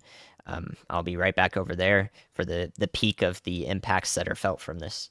So I'm able to keep you guys company now and relay information that's needed now with any tornadoes, any tornado warnings, any flash flooding that happens right now. If you're in the Spring Hill area in Weeki Wachee, uh, to the north of Newport Richey, Pasco, Hernando, Citrus counties, right along the coast here to the north of Tampa. It's going to take some time for the worst of those storm surge forecasts to reach you. Thank you for asking that in chat, by the way. Appreciate you guys bringing that to my attention here. So in this vicinity from Citrus to Pasco counties, the storm surge is going to get the worst when Idalia is much closer to landfall. So once the core of the hurricane is to the north of the same latitude where you're at, that is when the winds will start to shift onshore like this, and they will start to funnel around and into the hurricane. So that's when you'll get that onshore flow, meaning the worst of the storm surge for Newport Richey might start about 6 a.m. Eastern, 7 a.m. Eastern. Then when you get further north into Weeki Wachee and Spring Hill area along the coast, Pine Island, then it would be maybe 7 to 8 a.m. Eastern. And then Homosassa might be 8 to 9 a.m. Eastern. Once the eye is closer to land here, the worst of that storm surge, or like the most rapid storm surge, would occur at those times.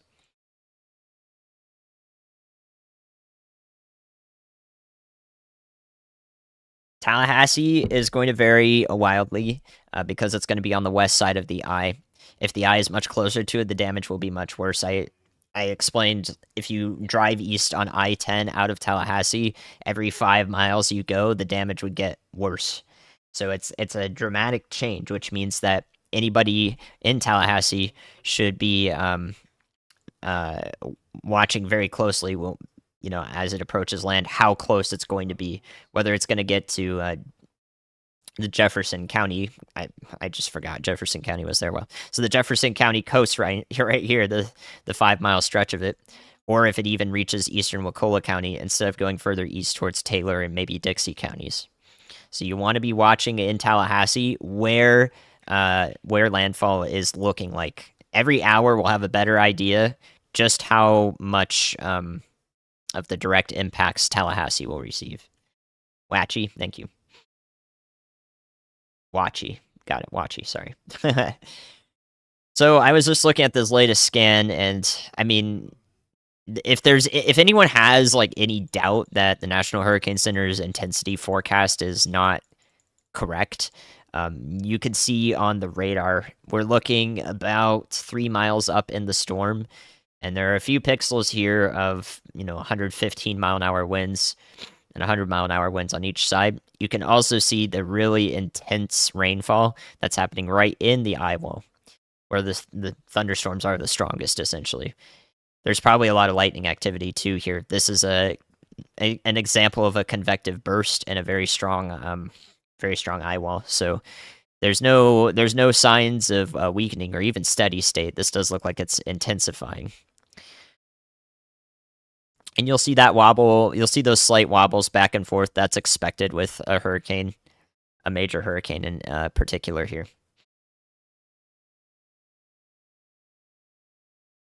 All right. Man, yeah. You're not going to get to look at a radar presentation like this very often, guys. That is unfortunately a sight to behold. Wow.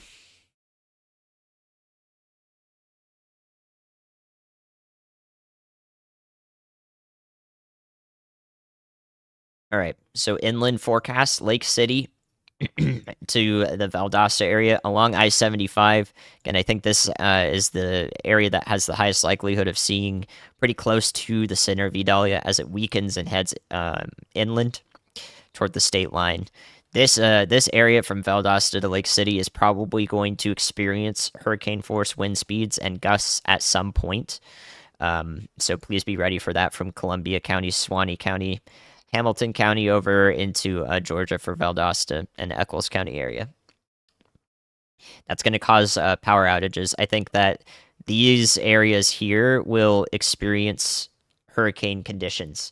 And the reason for that is we'll have a powerful hurricane at landfall. It's not going to slow down and stay slowing down on landfall. It's actually going to probably accelerate or travel at the same speed at minimum, which means that as it passes over marshlands here, a bunch of lakes and marshes here, it's not going to lose strength as rapidly as if it were to just go into the rugged Piedmont or any mountains that might exist. It's actually going to keep some relative and stagnant energy that's kind of just sitting here inland, sort of like the brown ocean effect, and it's actually going to stay a hurricane for a little bit longer than you might expect. So that means power outages for Lake City up I-75 to Valdosta. Landfall is going to be about 7 to 9 a.m. Eastern time, somewhere in there. Maybe a tiny bit later than that if one of the low or mid-level centers lags before it reaches landfall and is officially designated as having made landfall. The eye wall wind speeds and extreme winds will be realized before that point.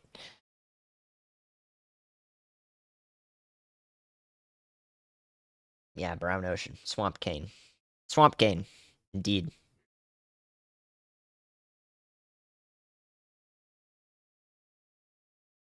As it stands, the Midwest won't have any direct impacts from this snow. So the reason being is we have this big old trough that's going to drive this thing off to the Carolina coast.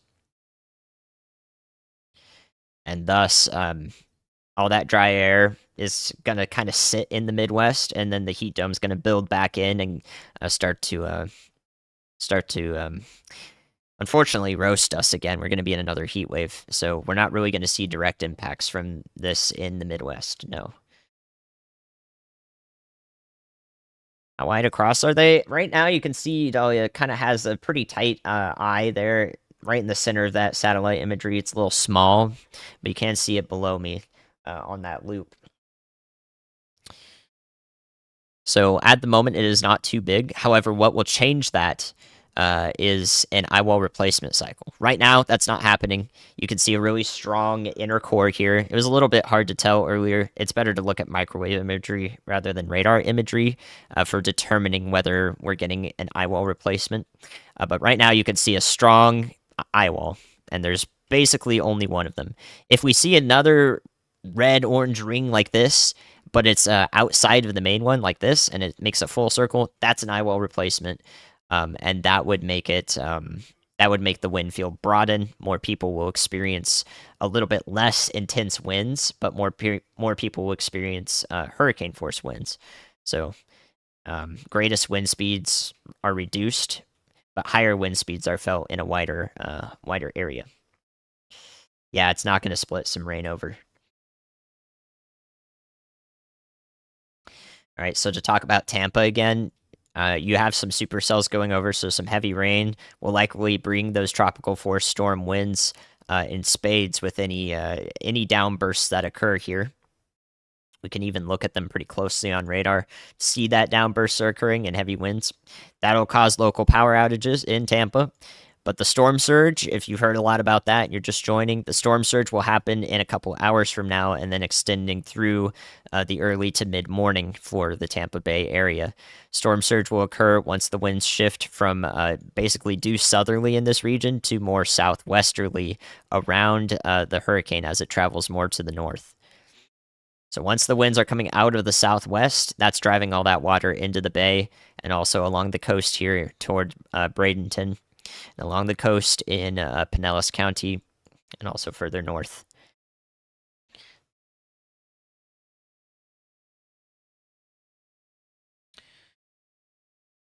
Yeah, I think I just talked about the path through Georgia. I talked about the start of it, but we can go back to Radar Omega for that. So I'll bring Radar Omega up here. Let's go back to observed radar at this point. And then the pass through Georgia, this is tomorrow's Wednesday's tornado threat area, and the brown is a 5% chance. It's equivalent to a 2 out of 5 risk, a slight risk. So on the lower end, but again, virtually every hurricane does produce tornadoes. So through Georgia, if that center goes right through Valdosta and the Vidalia to Statesboro areas here, then on the south and eastern side is when those spiral bands will come in onshore and funnel through these regions, which is why this tornado threat is in place. So you'll be watching for supercells, really heavy rain, and possible weak tropical tornadoes in this vicinity in the brown. And then right through the center of the track here, if I follow this brown line as a supposed track, on the center and the northwest side is where a lot of that heaviest rainfall will occur. So I'm concerned about flash flooding in Valdosta, in Tifton, Georgia, and Augusta, Georgia, and Columbia, South Carolina.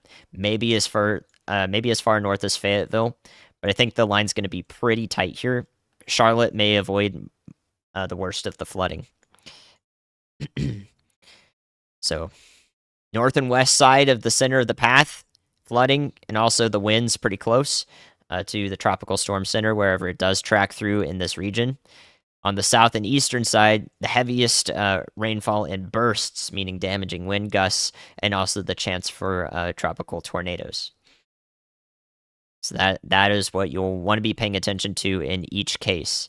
If you're immediately along the coast, depending on the track that Idalia takes, you might not even get that much rainfall in Northeast Florida and Jacksonville, or Brunswick, Georgia, or Savannah, or Charleston. You might not get too much rainfall, actually, in total from this, and the worst of the flooding will be off to your north and west. But if you get strong storms that kind of track over the same area over and over, then you'll still see flash flooding concerns in these regions. And on top of that, that doesn't mean you're not dealing with water, because the coast here, like I mentioned, those spiral bands are being flung inland like this, those supercells coming with them. That also means that storm surge is occurring here. So it's driving the waters onto the coast, so onshore winds. So you are going to experience the storm surge impacts in this region. They're not going to be even close to as significant as in the Big Bend, but they will still be significant in these regions, which is why if you live here, you've probably heard of it. Should get some sleep. Nope. I will be awake for a very long time. And I'm doing it for you guys. I'm doing it for the coverage because I find it very important and worth the effort essentially.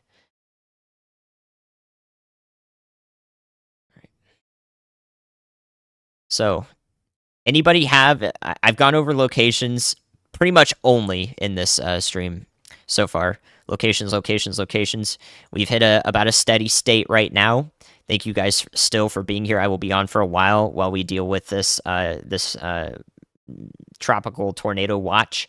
I'm still looking for areas of tight rotation. We haven't seen a tornado warning yet, but anything that looks like this off to the west of Arcadia may prompt a warning. So I'm staying on top of this and seeing if there is a reason for a warning being issued that will immediately be covering it, maybe even calling it out ahead of time, like some of you know me to do. So outside of locations, are there general questions about this hurricanes in general, or so forth? I have a satellite view. That's what this is right here. We don't have visual satellite right now because it's nighttime. So we're looking at infrared right below me. That is the last, I believe that's the last 3 hours of that loop there. Ooh. Yeah, absolutely. And in part, I'm staying here just to be able to talk to you guys if you can't sleep or whatever. I'm here for you. So make yourself some hot chocolate or something if you've got it. You want to stay comfy and feeling as, as good, but as prepared as possible. Can it still wobble east and northeast? It's going to wobble back and forth. It will wobble, but I don't think it's going to take a hard right turn before landfall, or at least it would do it right before it, meaning that basically I think Dixie County is the furthest east it will make landfall.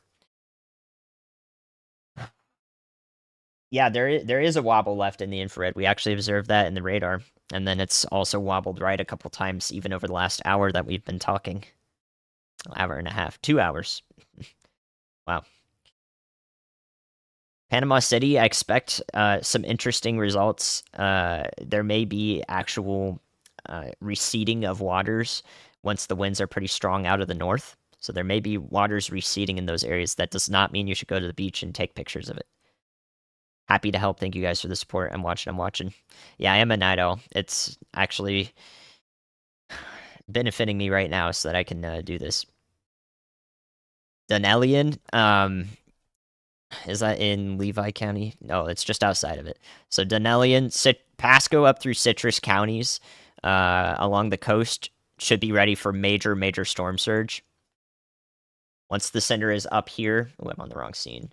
Once the center is up here of Idalia, the winds are going to funnel around it like this, and that means that onshore flow is going to be felt in Pasco, Hernando, Citrus, Levi counties once Idalia is closer to landfall. So mid-morning, early to mid-morning is when the most of the water is coming onshore. Otherwise, it's going to be a lot of heavy rainfall, downpours that may knock out the power with those tropical force winds.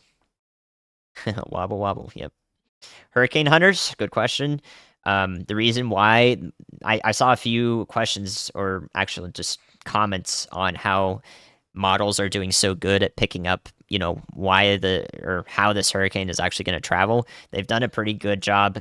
There's not been a major swing eastward or westward or anything. We've seen relative consistency, and the models have been able to do that, specifically in the last 2 days because of things like hurricane hunters, which are airplanes that fly through all parts of the storm and essentially make an X of the conditions, observations from flight level, and dropping instrumentation down into it that records data only. And that data that it records is directly fed into the models that then run and say like, oh, this is actually what's happening. Here's the forecast given the model's physical suite that's in it. So we need those observations from things like hurricane hunters. They help greatly improve the accuracy and precision of pathing and intensity forecasts. Anyone concerned? Yeah, it's been a while since we talked about the loop-de-loop. So if the loop-de-loop does happen, some people have observed that it goes off the coast of the Carolinas and then actually makes a loop back around, right? You've seen that. That is not going to bring back a significant storm in any capacity. And the reason why is this is being driven by a trough and a cold front back in here. That cold front's going to come through at some point, and that means that all that's in this region, anywhere that this could make landfall again, in most of Florida and the Gulf region, is going to be filled with dry air and wind shear, meaning the winds change with direction or change direction and speed as you go up above your head. There's going to be a lot of that, and that tears hurricanes apart. It's not going to be supportive for any significant tropical storm in this region if it does make a loop. What's the eye like? The eye has started to clear out. It's a little oblique, a little bit like an ellipse. It's been wobbling back and forth, but it is an eye that reflects a major hurricane, a near category 3. If we're not already going to see that in the next update. Happy to help, Kim. The models are never going to be true. Models are not true. They are an educated guess using a known physical suite with known biases and known parameterizations, meaning we can't actually know exactly what's going to happen here. They give us an educated guess, given what we know about the atmosphere. And we, as humans, do a much better job at interpolating what's going to happen and then delivering the information. Yes, Jacksonville. My main concern for Jayville, Northeast Florida, St. Augustine, that area is going to be anyone who is put under a tornado warning in particularly the mid morning. I believe you guys will have a tornado watch up there for that time. And it will, if there is a tornado warning issued up there, it's going to be because of supercells like these down here that are rotating. So we'll see the spiral bands that have these supercells in them that will travel up through Northeast Florida and also into southeastern Georgia. Yeah. Yep, watch out for these naders. Still no tornado warnings. It's not like this environment is perfect for tornadoes. It's just there's so much spin present in the atmosphere, so much low level shear, that nadir juice, if you know it that way. That's what Ryan likes to call it. There's so much of that present that's why we get these tropical tornadoes.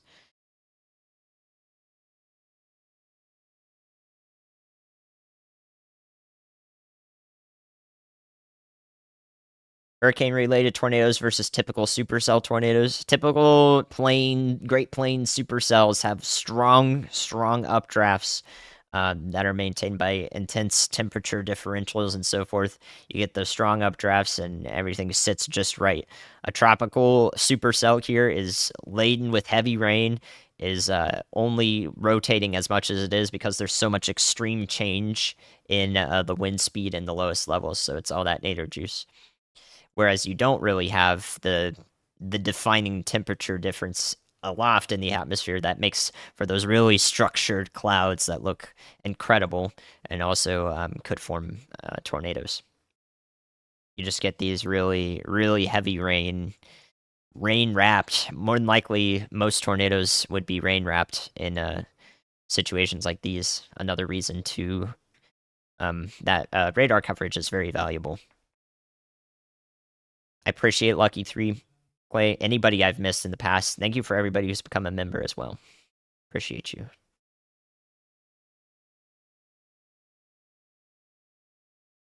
Yep, lots of lightning observed in this strong eye wall. Not surprised with that at all. Fort Myers, you're getting through what you're experiencing now or what you've already experienced has been the worst of it. It should be a steady state and then begin to decline as the winds slacken. So if it gets less blustery in Fort Myers, you'll be able to hear that. Then the impact should start to subside.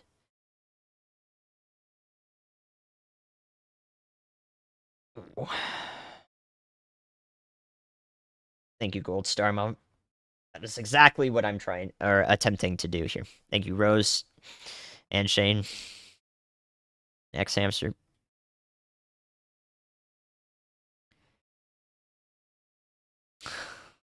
It's a significant storm, yeah.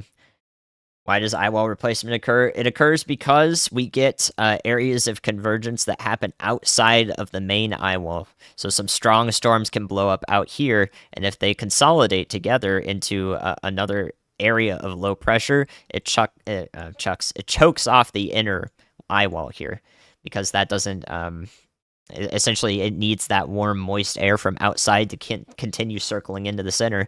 If you have strong storms that are eating up all that fuel before it gets to the center of it, then it's going to choke off this inner eye wall, and that makes the eye expand. That's an eye wall replacement. So again, it's all because it needs to funnel in that really warm moist air, and even also from the ocean surface. Valdosta Airport, or Valdosta impacts, I do think you will experience hurricane force winds. Not sure for how long, but I definitely do think you're going to get some of the more intense winds. It's going to take some time, longer than usual, I think, for this hurricane to lose strength once it's inland, somewhere in this vicinity. And as a result, Valdosta is looking likely to receive some of the hurricane force winds and also quite a bit of rainfall. With this big old wind, or big old shield of rainfall out ahead of it. So this is all going to go into the Valdosta area before Idalia actually makes it up there. Cat 3 is 111, so they go in increments of 5 miles an hour. Right now we're at 110, which is 1 mile an hour off of a Category 3. It's basically the same. You can think of it as such. The Category 4, according to NOAA, will be at landfall. That's what that is indicating. It is not currently one, but it will. It will become one. Why will it take longer to weaken? Because the area of the Big Bend that is heading towards, there are quite a few lakes, marshland areas here. It's a swamp cane. That's called a brown ocean effect, where inland, or no, it's not a brown ocean effect, that's for desert, but it's a swamp ocean effect. Think of it like that. I'll coin it now. Swamp ocean effect is going to be here, meaning the water might be just as warm in any bodies of, or any lake bodies here, and any swampy areas and marshy areas. And so the hurricane is going to take energy from that, and it's not going to be enough to sustain it. No, it is still going to degrade rather quickly, but it's going to last a little bit longer than typical, which means that at the state line of Georgia, I expect it to be still a Category 1 hurricane. That's been forecast as such for a few days now. That is the reason why. Storm surge Fort Myers is, if it's still going, it would be at the worst now, due to how long the tropical storm force winds have lasted here, and it should begin to subside as the wind slackens. No problem. No problems, Cal. Yeah, it's a form of the brown ocean effect. More specifically, brown ocean is for like when a system actually goes over a desert, like Northwest Australia. But it can work. It essentially the same line of thinking. A similar line of thinking works for marshland and so forth. Will I hear a notification for a tornado? I might. I'm not sure if the audio is working, actually. Good good question. Pertinent question. But if it is not working, then I will do the Andy alert. You'll see it pop up on the stream if they issue one. Somehow, we haven't had one yet, which is good, but actually kind of incredible. Some of these supercells are still in place here, north of Port Charlotte. And also now east of it, you can see some rotation along this line, but nothing is consolidated into something that would warrant a tornado warning. I think the reason for that is the orientation of the supercell is wrong to ingest vorticity properly. So we're not seeing these spin up and give us clear tornadoes on radar because perhaps the wind isn't flowing directly into it in a manner that would be forming tornadoes. So we see that quite often when storms fail to form tornadoes. They look like they can, but they don't, because the winds aren't quite being wrapped up into them. in an efficient process.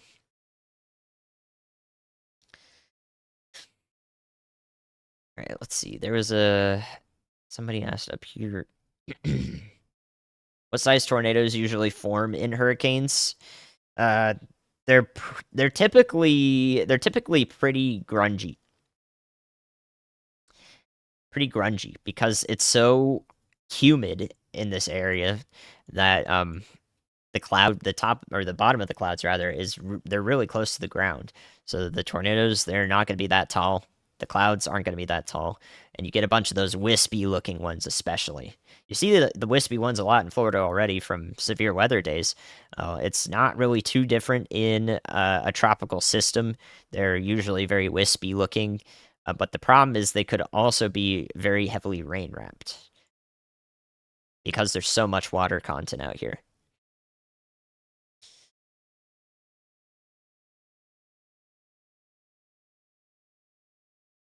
If you've just joined us and you're wondering about the supermoon, the supermoon and any impact that has on raising the tide a little bit more than usual is factored into storm surge forecasts from the National Hurricane Center already. So just know that it is already incorporated. Any impacts from that exist in the storm surge forecast. Why do the stronger hurricanes tend to wobble more? That's a great question. One that doesn't have a concise answer in research, actually. But strong dynamics are at play in strong hurricanes. We can watch the wobble a little bit here. You can see it kind of just wobbling around on the radar.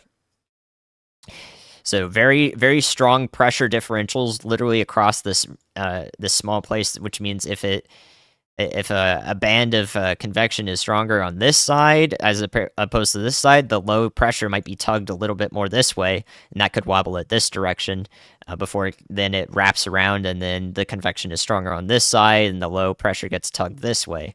So that could be one explanation for a wobble happening at different parts of or different elevations in the storm. Grungy tornado. It's semi-technical. I think there's a buoy offshore that recorded a 54-mile-an-hour wind gust. I didn't see that until now. Is the eye wall closed? Yes. Yeah, you can see the imagery right there. It's a pretty well defined eye with some clearing in the middle of it. Some strong convection is blowing up around the southwest of it, so it looks a little sloppy right now, but well, hurricanes do affect troughs, actually. They do change them. The low pressure, in this case, is going to be ingested into the trough and likely deepen it a little bit more on the south and eastern side. So it is going to have a pronounced impact on it. It would be different if the hurricane were not there. But how these trough interactions work depends on the size of the hurricane relative to the size of the trough, because you can have small ones, small troughs, and you can have multi-statewide troughs. In this case, they're almost equal size. And what that means is that they will work synergetically to intensify Idalia, unfortunately. Yeah, I do think it will be a Category 4 upon landfall. What I do if I were in Savannah right now, I'd be prepared for possible power outages if some of the stronger cells move over your area. Heavier rain might come in the form of supercells, actually, for Savannah, Georgia. That will be in the probably late morning to afternoon, maybe further in the afternoon, and in Savannah, so you should be ready for power outages. If you're all prepared for that, I think you should be mostly good to go. If you're right on the coast in Savannah, you're going to have some of the more intense storm surges felt on the eastern coast, on the Atlantic coast. So being right along the coast, I would probably go inland for the day.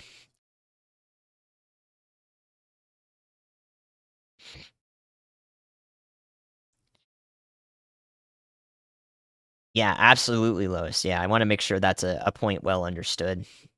I Tides are already factored into storm surge forecasts.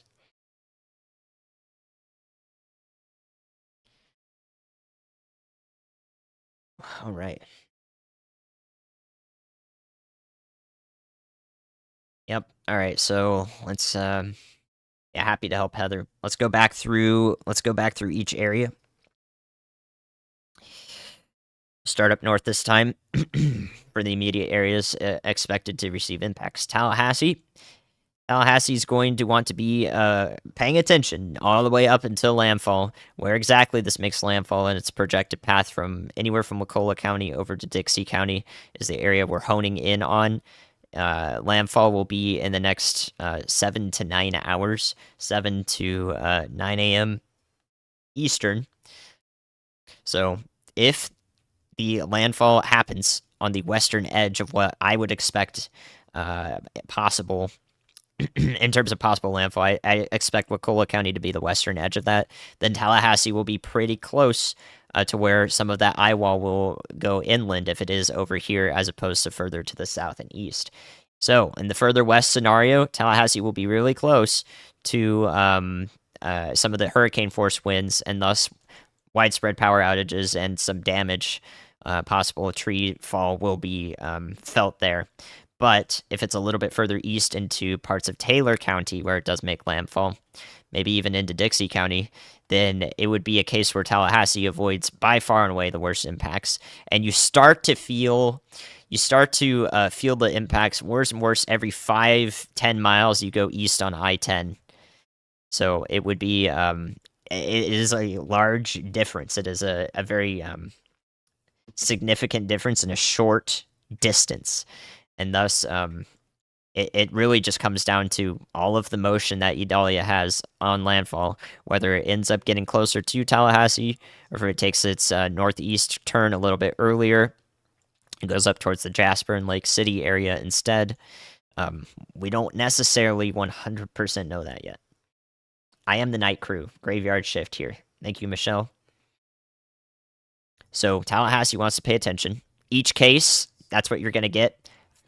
Further west landfall, hurricane force wind speeds more likely through the metro. Florida State as well will experience that. For the east landfall in Taylor County, it'll actually be quite a bit more mellow. I think it'll still have some pretty strong winds. It's going to last a little while it goes inland, maybe a few hours. But you would be much better off. The western edge of the hurricane is going to have a sharp drop off.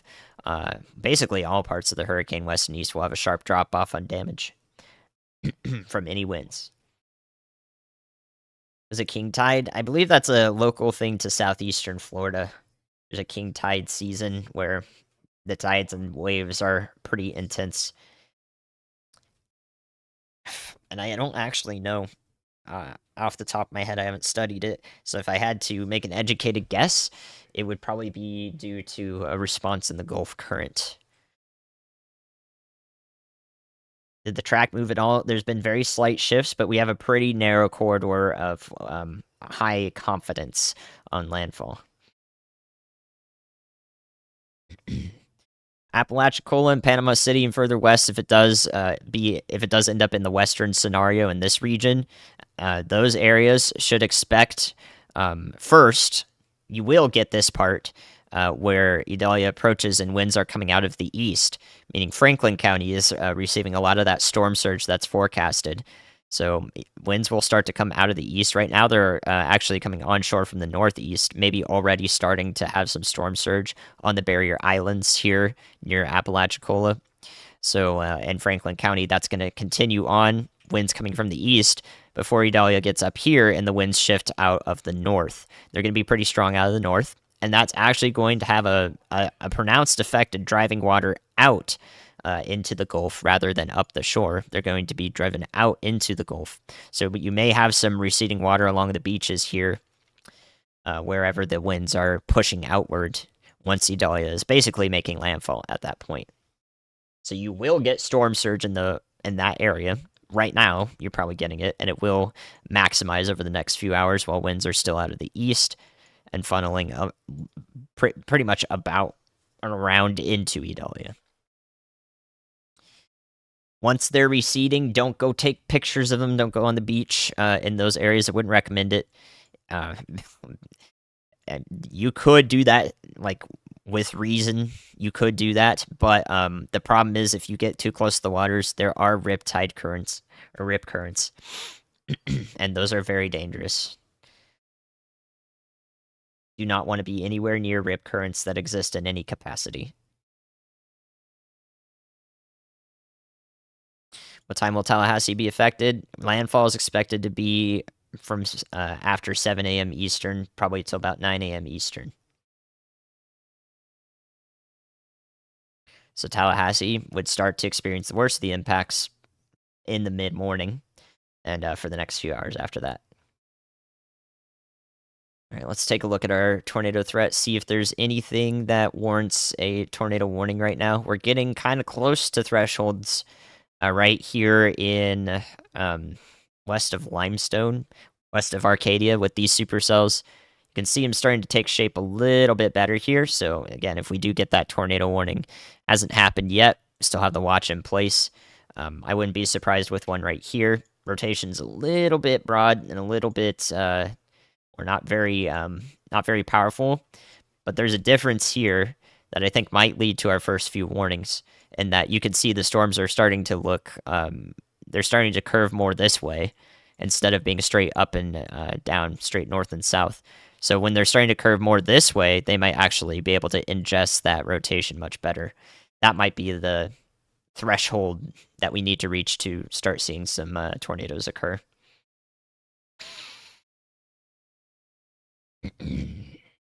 So for the Tampa Bay area, Bradenton, and then talking about areas just to the north. If we watch the latest radar loop, you can see Idalia is now due west of Tampa, which means the winds have started to shift from due south. You can see the winds are basically due south here. Now they're starting to become more southwesterly. You can see these part of the storms back in here are basically moving right onto the shore, and that means that over in the next hour or so, that all of that onshore wind is going to continue to start to continue blowing and start bringing the storm surge up into the bay and along the coast. And that's going to go from south to north. So first, Sarasota, Bradenton are starting to get that onshore flow around the hurricane, and that's going to continue. And then it's going to funnel into the bay after an hour or so and continue for a few hours, maybe even quite a few hours, funneling water into the bay. So we're going to see the storm surge being realized probably from 1 to 2 a.m. Eastern onwards to 6 or 7 a.m. Eastern. That's when all those storm surge forecasts are going to be realized and seen here in person in St. Petersburg, Tampa, Bradenton. And then further to the north, we're adding on another hour to get to the northern Pinellas County area to Newport Richey, then add another hour onto that for Brooksville, Hernando County, and then another hour for that into Citrus County. So the winds have to shift from this direction here to this direction, which will happen as Idalia moves up to the north. So each county to the north you go, add on probably another hour before that storm surge starts to get going there.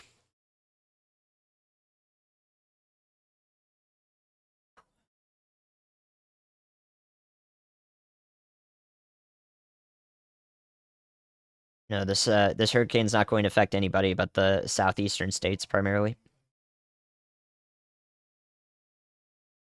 Anybody concerned with the loop? If you've seen the loop that happens, there's a couple of model runs that have this out to sea, like we've seen off the Carolina coast, and then it comes back around eventually and loops back in somewhere.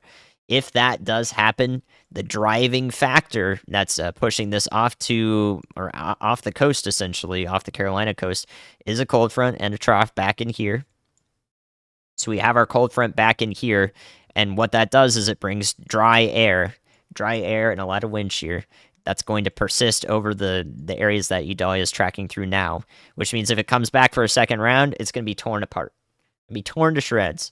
The environment and the atmosphere is not going to be supportive for another major storm in any capacity due to that. But if that does happen and it's really far out, of course things can change, but it looks very unfavorable at the moment.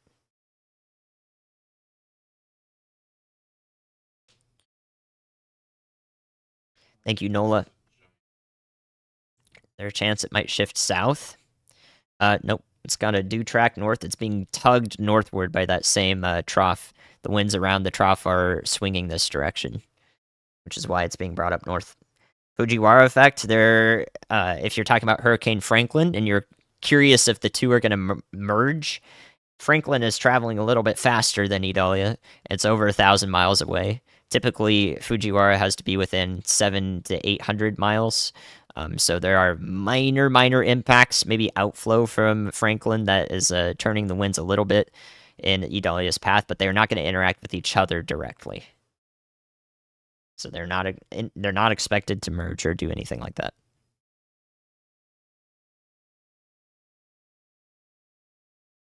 Labor Day weekend, Idalia will be out of almost everybody's hair by Wednesday night as it goes up into the Carolinas. If you're traveling for Labor Day weekend and you're doing so on Friday, there may still be inclement traffic concerns by that point. I'm not sure. It really depends on how widespread the damage would be along parts of I-10. So there may still be cleanup efforts going, but I imagine the interstate is a priority concern for Department of Transportation or anybody who's dealing with the cleanup efforts.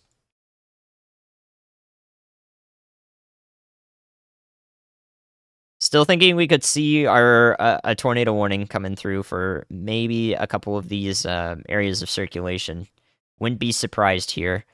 This is looking like a pretty healthy supercell as far as tropical supercells go. Here near Duet to the south and east of the Tampa metro. So our area of rotation's right here, and then on the velocity, it's matched up right there. This might start getting close to warranting a tornado warning. So we'll see. That comes through. I've got my eye on it. That would be the reason why.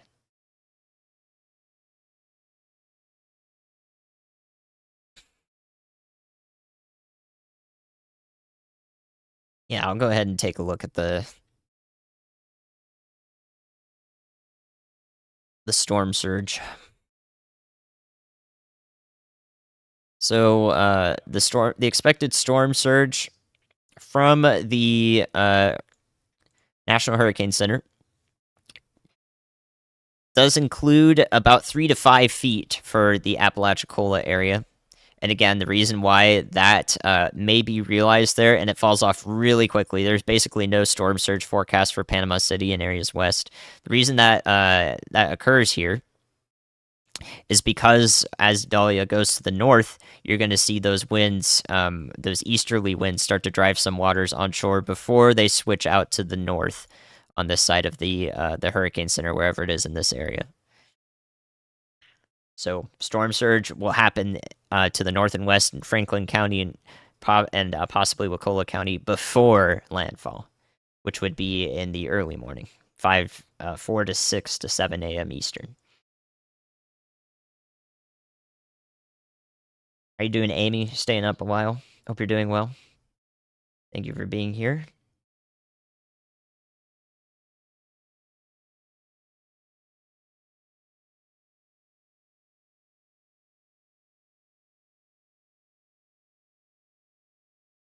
Yeah, I can't help myself. I'm gonna be concerned for many storm chasers that are staying in the Cedar Key area.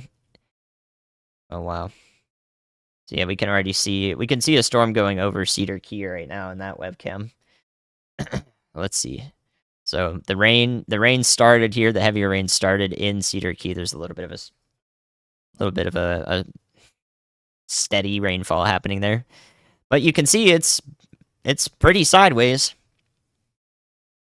It's pretty sideways because the winds are ripping there. So Cedar Key is up here in this blue circle. So we are already seeing probably those tropical force wind speeds being realized here. all the way away from the center of the hurricane. That's the Cedar Key webcam right there. We'll watch that for a while. Yeah, I mean, anybody who's like bringing about concerns about mental health from this, it's not something to play around with. Like, this will significantly alter many people's lives in these areas. It's just There's no other way to state that. It is just going to be a fact. So that's why I keep saying think of your neighbors if you're not in the direct impacts.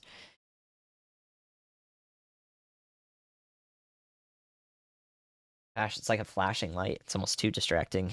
I'm in Minneapolis. Well, I mean, this cam is definitely working.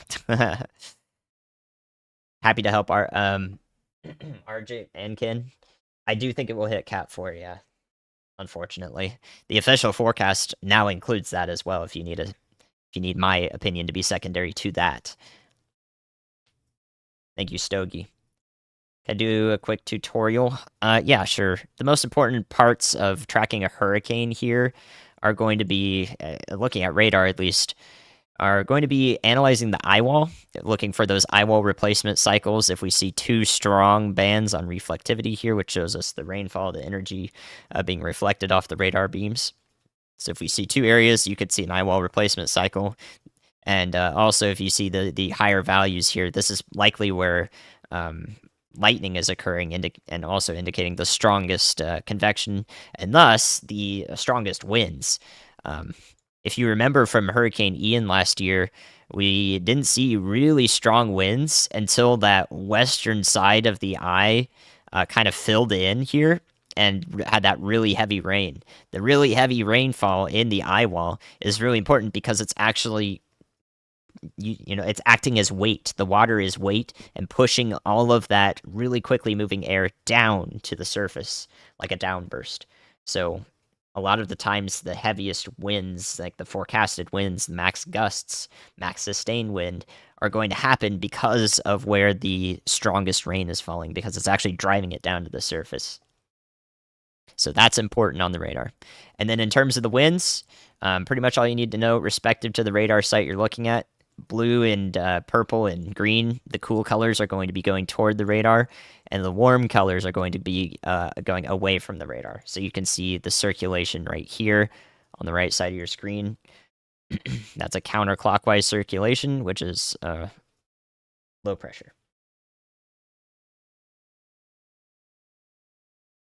The most basic radar tutorial. Pinellas County, again, isn't going to be bad right now, but it's going to get that forecasted storm surge, which is 3 to 6 feet in the Tampa area, Tampa metro area. 3 to 6 feet, 4 to 6 feet possible for these counties here, which is a significant amount. It's not flood the bay amount. But it is going to impact people, and that's going to start happening in the county once the winds are really pushing these onshore, pushing the water onshore. So right now we might still have a little bit more southerly winds. Once it shifts off to the south and west, which will happen over the next hour or two and last for a few hours, that's when you'll get that storm surge. I don't know Hugo's category, but a lot of people have been talking about Hugo. So storm surge, to explain that, if you've heard that over and over again, that is literally just the rising height of the water. Imagine storm surge, the water is completely calm and flat. There are no waves or anything. The storm surge is how much that calm, flat water rises.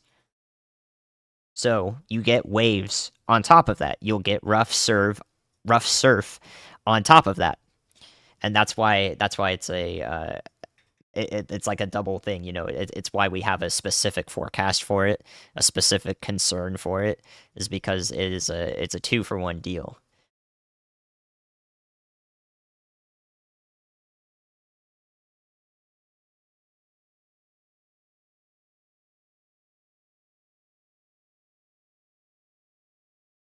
You were in 3rd grade? Wow. Don't worry, Stevie, we got this. And to talk more about the storm surge, anyone wondering about the full moon now, if you're just joining, I've talked about it several times, but I want to make sure I hit as many people as possible who have those frequent questions.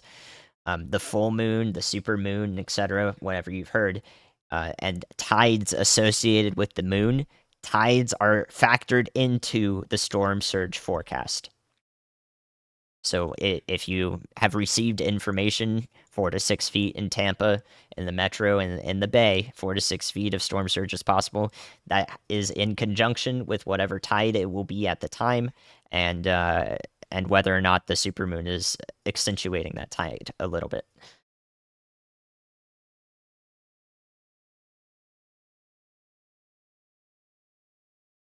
Ooh.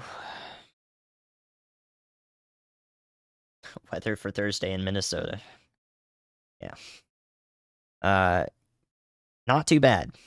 Not too bad, my friend. But it's gonna get hot again. Is it going to start veering right? Yeah. Um, it'll start to be picked up by the easterly component of the trough and the cold front driving it here, essentially the steering winds as it approaches land. How soon that happens remains to be seen, but I do think that it is going to have that easterly component upon landfall or right before it. Tallahassee impact is pretty dynamic. If we get a further west solution into Wakulla or Jefferson County, Tallahassee is going to be really close to hurricane wind speeds, especially if there's stronger rainfall on the western side of the eye like there is right now. That's going to change every 30, 45 minutes. The rain will be stronger on some sides. But actually, a frequent thing we observe with landfalling Gulf hurricanes is I believe the eastern side of the eye often has the more intense rainfall and convection. I believe that's the seen trend, and that can be due to several reasons that aren't specifically nailed down. One of which is the friction on the land versus the friction in the water as you go onto the land and winds are going onshore, where you're going to get that convergence because they're going to slow down when they meet the land, and that's going to force them up. Whereas on the other side, on the western side, they're going offshore, so they're kind of diverging. They'd be accelerating. So that's one physical way to look at it. Again, probably another waterspout occurred very far offshore here, in the middle of the Gulf.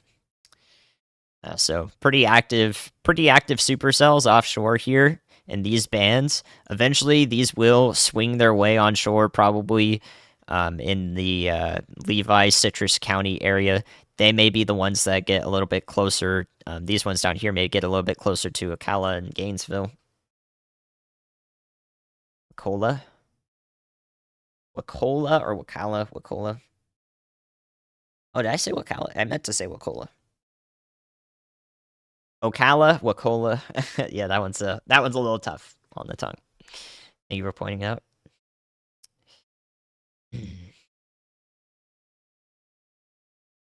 Still watching for any tornado warnings down here. Again, I understand why there hasn't been one yet. I understand why we haven't seen one yet. The rotation just hasn't been tight enough, strong enough to warrant a tornado warning. Still watching really closely.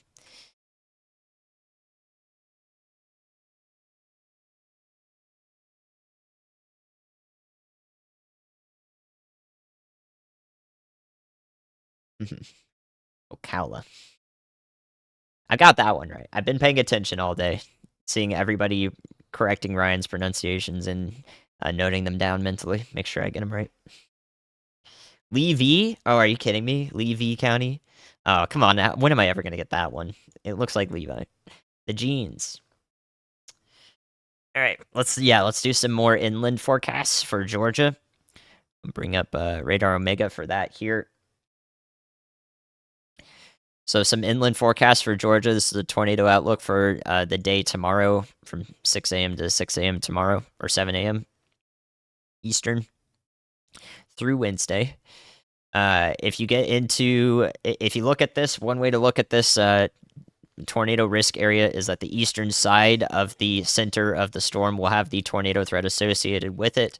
So if we take a path right along the brown line here and say that this is generally where the center of Idalia is going to go, then right along the center and just around it is where the worst of the rainfall will be and the worst of the flooding will be. So right in this corridor, we'll likely experience the worst flooding, and then kind of pivoting off to the coast the coastal Carolinas. So Augusta, Georgia is included in that flooding concern. Columbia, South Carolina included in the flooding concern, but not necessarily the tornado concern, which is instead off to the eastern side of the storm over here in the brown. So you see, if we assume this is a center track that it takes, the flooding is the worst impact along the pink lines, and also the extreme winds would be a problem up until about the Georgia-Florida state line when it loses most of its strength thereafter. So wind down here in the yellow, flooding in the pink, and the blue line is like the track of it over the next 18 hours or so. Now, the rest of that to the south and east is going to be the tornado threat, and that's highlighted in brown. So you see these spiral bands, the arms or the legs of the hurricane, whatever you want to think of them as. I can play it back so you can watch them spiral around. The spiral bands are where a lot of our supercells are existing and producing water spouts and attempting to produce tornadoes here. So these spiral bands are going to follow Idalia even as it weakens and travels up this direction, and that's why we have the tornado threat right in the brown areas here, because those supercells will kind of travel through this region. So if you get a tornado watch in Jacksonville, St. Augustine, if you get a tornado watch through southeast Georgia, up through Savannah, even into Charleston, South Carolina, and up Myrtle Beach and Wilmington, then the reason for that is the spiral bands will be kind of filtering storms over your area. They'll kind of be flinging them.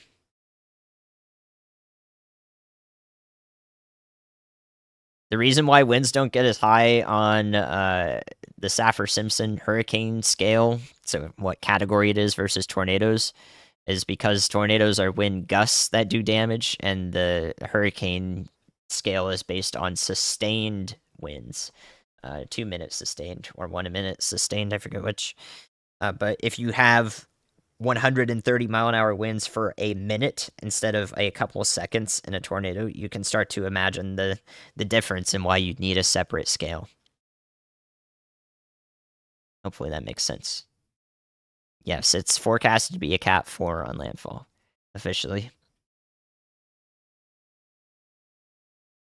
The Crawfordville area and Wakulla County is my same outlook for Tallahassee. If we get that further west solution, very much more worse impacts will be felt in the Tallahassee region because you'll be so close to the eye wall.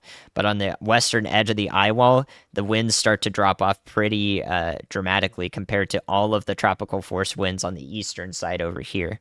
So that's the case where the western side of the eye wall will, every 5 or 10 miles west, you see progressively better conditions, slower winds, and so forth. So Tallahassee and Wakulla County are going to be the areas that want to watch most closely if you're still if you're still in place there. Which I would be okay with staying in Tallahassee myself, unless there's a lot of tall trees around the neighborhood. That would be a little bit bad. That would be my most concerning thing in Tallahassee is just wind damage related to falling trees.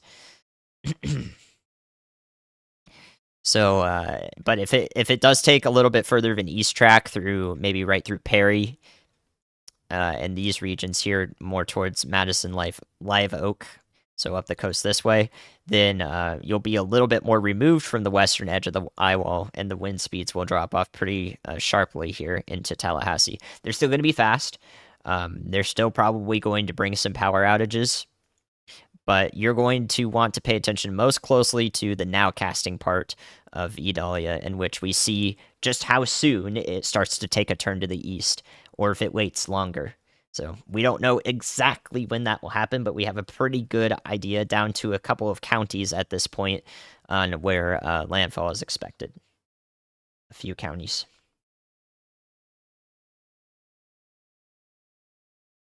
Okay, and then further up north, you guys saw the flooding impacts. I'm concerned about flooding for Augusta, even as far north as Macon, Warner Robins in Georgia, Columbia, South Carolina, and Fayetteville, North Carolina. I think you guys will get the worst of the flooding, but it should drop off pretty sharply here. Charlotte's going to get a lot of rainfall, but the worst of the flooding should be south of you guys. If you're along the coast in South Carolina, like I mentioned, you're going to get those spiral bands feeding in, and if you're immediately on the coast, you're going to get that storm surge right in here. So you have access to local storm surge maps. Most of these counties have them. It's definitely worth taking a peek at and reconfirming that you're far away from any storm surge impacts expected. And then your concern would just be if you are in a tornado watch at some point on Wednesday, tomorrow, that you would be paying attention to this, or later today, sorry, for Eastern time. Okay, so let's put radar Omega back down here. Go back to the radar. Take a look, take a peek and see if we're going to see any tornado warnings in the immediate sense. We'll see if this one comes together in southern DeSoto County. This would be actually pretty close to Arcadia in Florida, so if there was a warning for that, Arcadia would be in the path of it. Right now, it's actually not too much rotation. It's even a little bit of convergence, rather. So preceding possible rotation right now.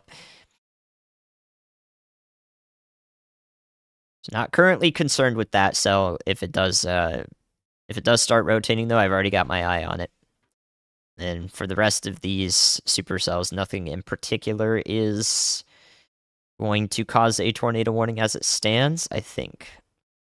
We can take a quick look at the Doppler radar just to confirm that. Terminal radar, rather, so we can see a little bit more of some of these winds and analyze if there's anything we're missing. I don't see anything in particular. So right now we're good in terms of tornado warnings.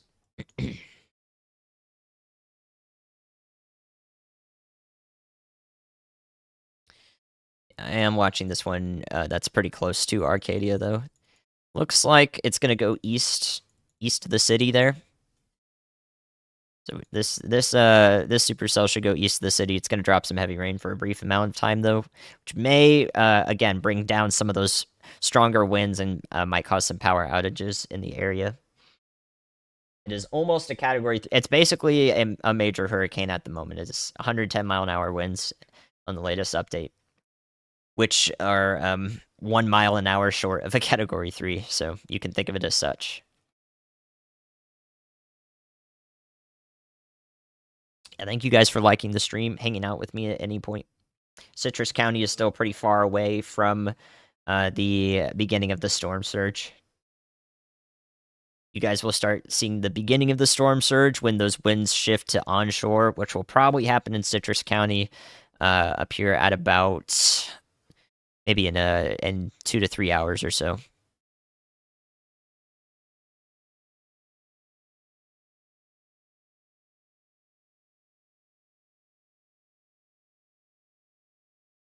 Otherwise, yeah, things are moving along. Things are moving along. It more than likely will get to Category 4, yeah. Everyone in Tampa Bay is starting to take on the storm surge as the winds shift to the southwest, which is what we've been watching for. So storm surge conditions will begin now for St. Petersburg and Tampa and last for a few hours in particular until those tropical force storm winds exit your area. It starts to slacken a little bit.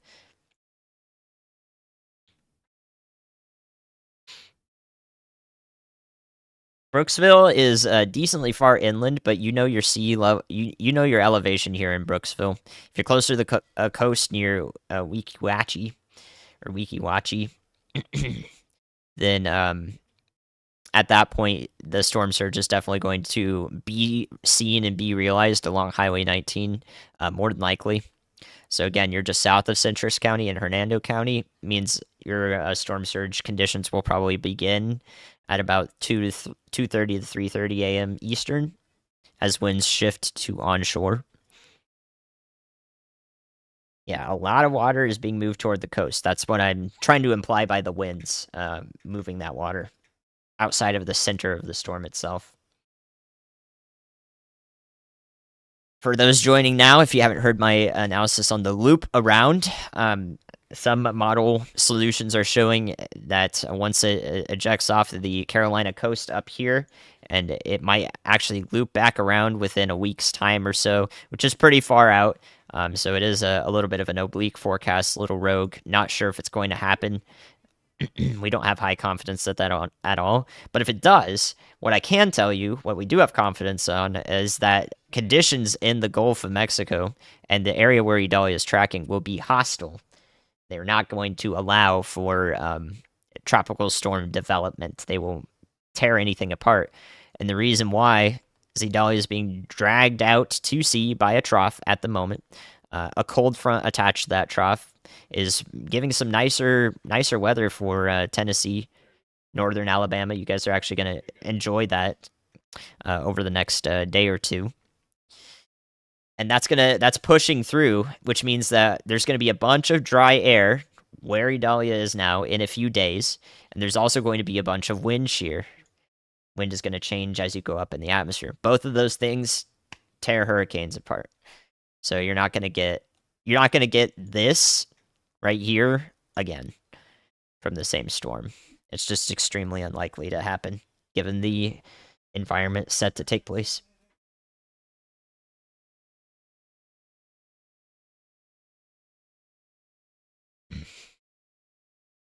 Thank you, Letitia, Emily, for the support. I appreciate you guys. Josh, I will be live with Ryan. I'm going to be awake forever. I am taking the graveyard shift right now because we have that tornado watch in place, which I am monitoring to see if tornado warnings are issued and to be able to tell you what's going on with those. We haven't had any yet, which is a good thing, but that is, of course, subject to change. So I will be with Ryan tomorrow, especially for the landfall stream. See how long I last. Thank you, though, Letitia. Much appreciated. You keeping me going through the graveyard hours, guys. I do appreciate it. The inland Dixie County area. Let's see where. Let's see where Dixie County is. I don't actually know which state that is.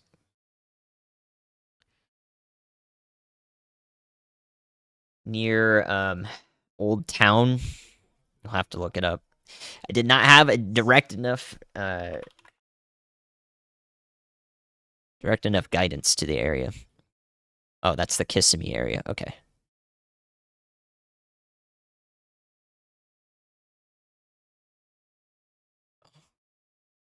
Old Town Kissimmee and Old Town in Dixie County. Okay, they're two different things. They're near Gainesville. Okay, got it. Dude, two areas called the same thing. Oh, they got me again with it. All right, so near Gainesville, Dixie County here. Dixie County. Why can't I even see where Dixie County is? It'd say Gainesville though. Where is Dixie County at? This is evading me.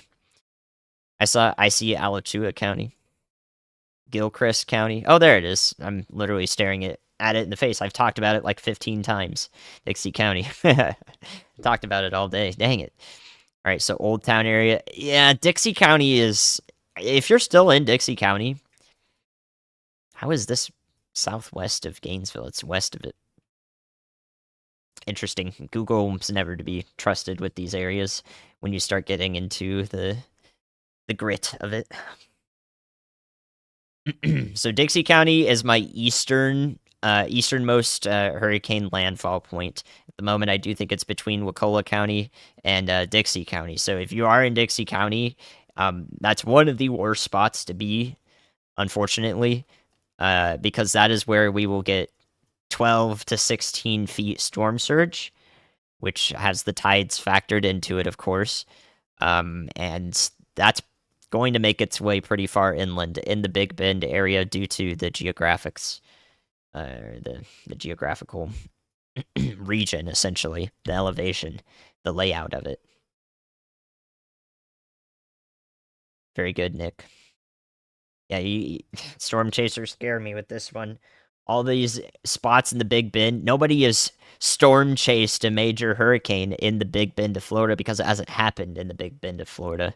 The closest one was over in the Tyndall AFB area, Michael. But we haven't had a major hurricane landfall in the Big Bend, where a lot of these communities have one road in and out of them to the highway. I don't know how you're going to storm chase that. I would never do that. I would never do that. So I don't know what you're gonna do, Nick, but please stay safe. And any other storm chasers who may be listening to this too. Um, you know you might know best for your circumstances, but like things are gonna get gnarly pretty quickly. No, there's not going to be hail in the supercells in the lakes. The reason why is because the air is actually pretty warm, even as you go pretty far up in the atmosphere. So it takes a long time before an updraft would reach the spot where it could make hail, and since it's so far up, all of the energy needed for the updraft at that point is not going to sustain any hail in the cloud, and if it does fall, then it would also melt. So you're not going to see hail with these storms.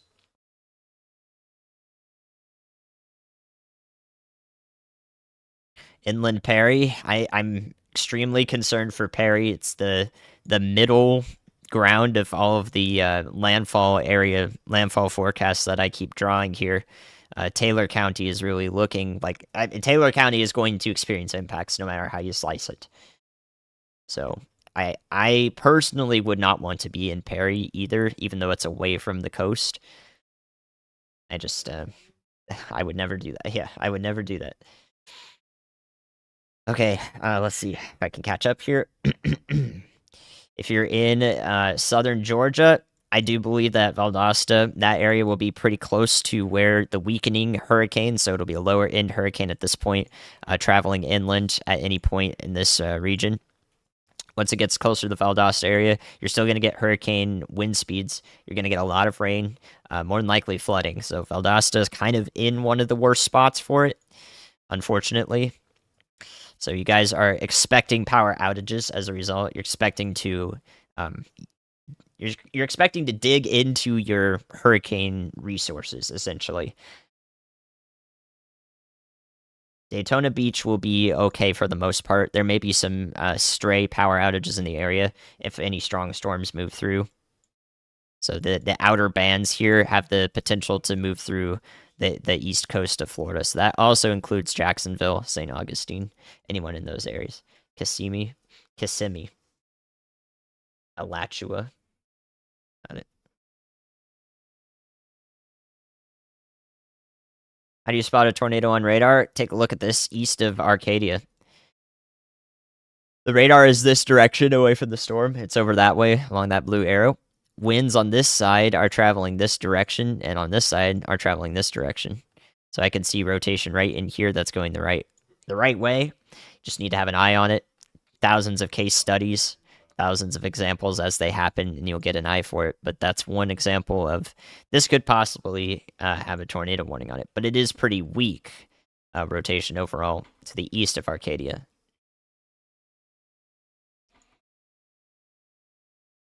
That's a lot. Wow. This is a lot.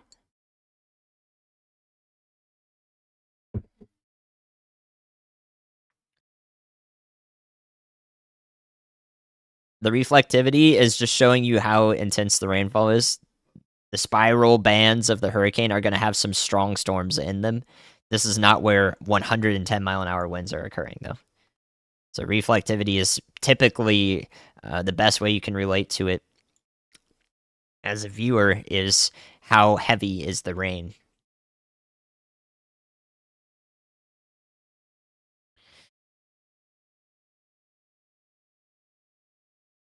How does Lakeland look?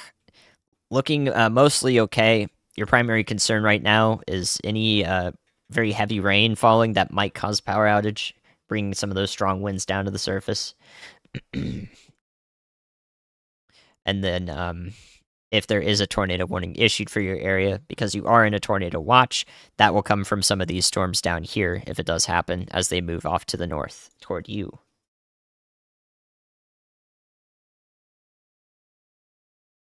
Ocala will be it'll be it'll be like a pretty good tropical storm, I think, for you guys. But I think the hurricane force winds will be off to your north and west. So you don't forget about your neighbors over here. If a strong storm or very heavy rain goes over Ocala, we're going to experience maybe a little bit of the flash flooding concerns here, and also power outage concerns as well. But it's really when you get to Gainesville, Ocala area along I-75 to the further to the north and west of that and closer to the coast is going to experience the worst of it. Brunswick's going to be concerned with that same tornado threat and any training heavy rain. If you get a couple rounds of heavy rain, you could see some flooding as well. But the bulk of the rain that's falling constantly will be inland, away from the Georgia coast a little bit. So thinking about Waycross, Jessup, uh, Pearson, Pearson, Douglas, Baxley, and of course Valdosta. Furthest north for that, by the way, would be somewhere between Tifton and Macon, Warner Robin. That would be the area of concern for flooding in up to central Georgia. So the time for that, we're expecting landfall at about 7:30 to 9:30 a.m. Eastern, which is in 6.5 to 8.5 hours or so. So 6 to 8 hours from now, that's landfall. Somewhere in this vicinity that we've been highlighting several times over, depending on how soon it starts to take that easterly turn. Then it will travel. And pretty much once it's Wednesday evening, it will be in South Carolina. So through Wednesday morning toward noontime is when it will travel through Georgia and drop all of that heavy rain. And then into the afternoon, it'll be exiting the Georgia area. Will Bradenton be okay? Bradenton will be all right if you're not in an area that's going to see most of the storm surge, like Bradenton Beach and Longboat Key. If you're along the coast here in Bradenton, you're probably going to be, maybe a thigh high, or not thigh high, but like a knee high, maybe in water at the worst, because there will be storm surge here. Naples is getting out of the worst of it. Anyone further south than Fort Myers, pretty much the tropical storm force winds are beginning to exit or they're steady state in your area, so they're not intensifying. As they start to slacken, the winds get weaker. You're listening to them outside. The impact should start to lessen as well.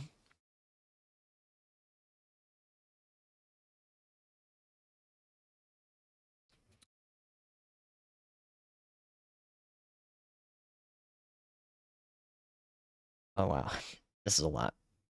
Oh, there's so many people. There's so many people. I want to answer everybody. It's so hard though. I don't know my mental strength. 3.5 hours of sleep. I've gotten this far though. Let's keep going. Is it undergoing an eyewall replacement cycle? Radar's not a great tool, not the best tool to be able to look at that. I have to see microwave imagery of it. But as it stands, I would say it's not too conducive. I'd say it's not currently undergoing one. Who should evacuate? Whoever's received an evacuation notice, whether voluntary or mandatory. That's issued by your local offices. So you would have gotten that through multiple means. And I'm doing the best I can. Dr. Pepper time, real. Still got half my water. All right, Lake City. Thank you, Trace. Lake City is going to be pretty close to where hurricane force winds will be felt. Suwannee County and Columbia County more than likely are going to experience at some point hurricane force gusts. It's going to be equivalent to one of the strongest summertime thunderstorms that passes right over your head, and you see the trees, moving a little bit with them. So you can think of the winds as strong as that. It's going to be like a pretty powerful storm, but it's going to last quite some time. That's a little bit of the difference here, is how long it lasts. Rain amounts and winds will be in northern Baker County at the Georgia state line, over here near McClinney. Further east towards Jacksonville is where there's probably a pretty sharp cutoff from most of that really heavy rain around the center of the storm. So you might get a little bit less of the rainfall accumulations over here, especially as you get closer to Jacksonville. Your concern here is whether a supercell actually goes over the area and promotes a tornado threat. So I imagine Baker County in Florida will probably be included in a tornado watch sometime down the line, sometime in the morning hours of Wednesday here. So we're getting closer to that. I imagine there may be some more tornado watches issued that go up the coast and include Northeast Florida. In terms of wind, I don't know. It's starting to. I'm starting to think it's a little bit less likely that it takes that hard of a right turn. That would include Baker County closer to it, closer to the core, closer to the eye, where some of the greater wind speeds will be felt, especially as they broaden out a little bit once the storm makes landfall. That shield of the highest wind speeds will actually start to broaden out just a little bit as it kind of gets torn apart by friction. I have experience, Bob. I have experience. Thank you for the question. Okay, so anybody joining in Tampa at the moment, the winds are starting to shift from southeasterly like they were about an hour ago. So storms were kind of going this direction in the area. You can see them start to shift more from the south and west. And that means that we can tell that the winds at the surface are starting to come out of the south and west too, which is when the storm surge forecasts that have been issued that you've been paying attention to in this region will be realized. So you'll see 4 to 6 feet of storm surge impacting Pinellas County through Manatee County, maybe even as far south as parts of Sarasota County that are still dealing with that onshore flow, and into the Tampa Bay as well, into Hillsborough County. So you guys are going to start feeling that as the wind switches direction and it's coming off the Gulf. Then you will feel that over the next few to several hours will be most of when most of the storm surge comes on shore. Again, the storm surge is just the water level raising. It doesn't factor in the waves on top of that, which will also be pretty rough surf. So you have to be ready for both things in terms of flooding impacts. I don't know if it'll reach downtown Tampa. There are detailed maps for that in your area that will tell you exactly basically where your house is and whether you're in XYZ zone. I see a lot of really good comments from people that say, "Oh yeah, I found myself." Those are going to be by far and away your best resource.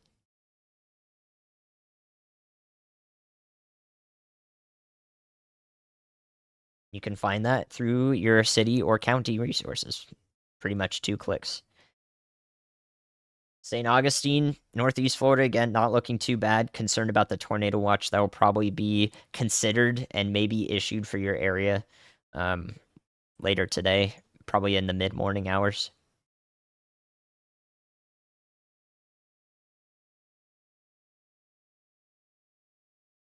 Further north from Tampa, since a lot of people are asking about Pasco, Hernando, and Citrus counties, the storm surge there is going to gradually increase as you get further north and closer to the path of Idalia. And each point further north, it's going to take another half hour to an hour for the wind direction to align properly and start bringing all that water on shore. So you can see up here in Newport Richey, the wind's kind of coming from Pinellas County right now. Once the storms moving this direction actually start moving like this into into land from the Gulf, that's when the storm surge will start and last for a while. So for Pasco County, you're probably going to start getting the storm surge when Idalia's up here. So in the next couple hours, the winds will actually orient themselves to where you'll start getting that water coming on shore, and you'll realize the storm surge forecasts that have been issued. So add another hour onto that for anyone in Hernando County, Weeki Pine Island. And add another hour for that into Citrus County, or maybe a little bit less, depending on how the coast is shaped here for Homosassa, Crystal River.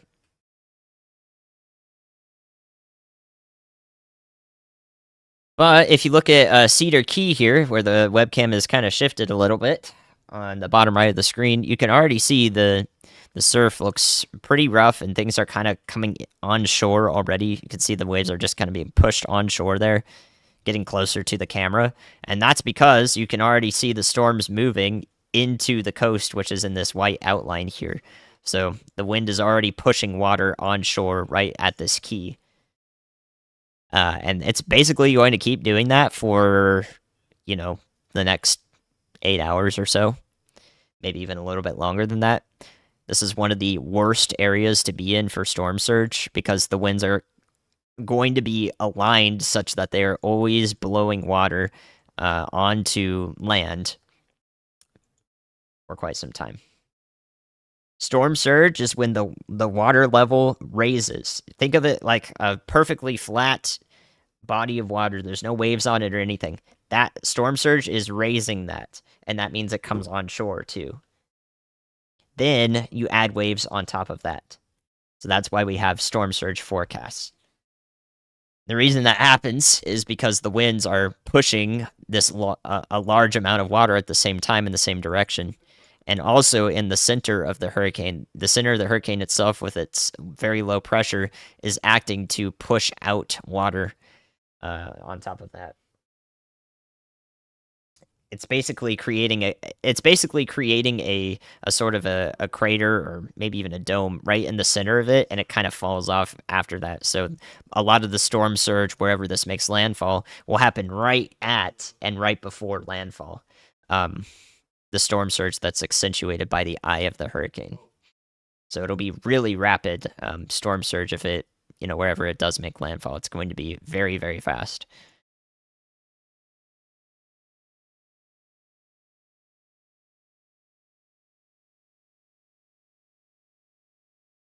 Yeah, I've talked about Tallahassee quite often. I think I've talked to a fair amount of Florida State students already. There you go.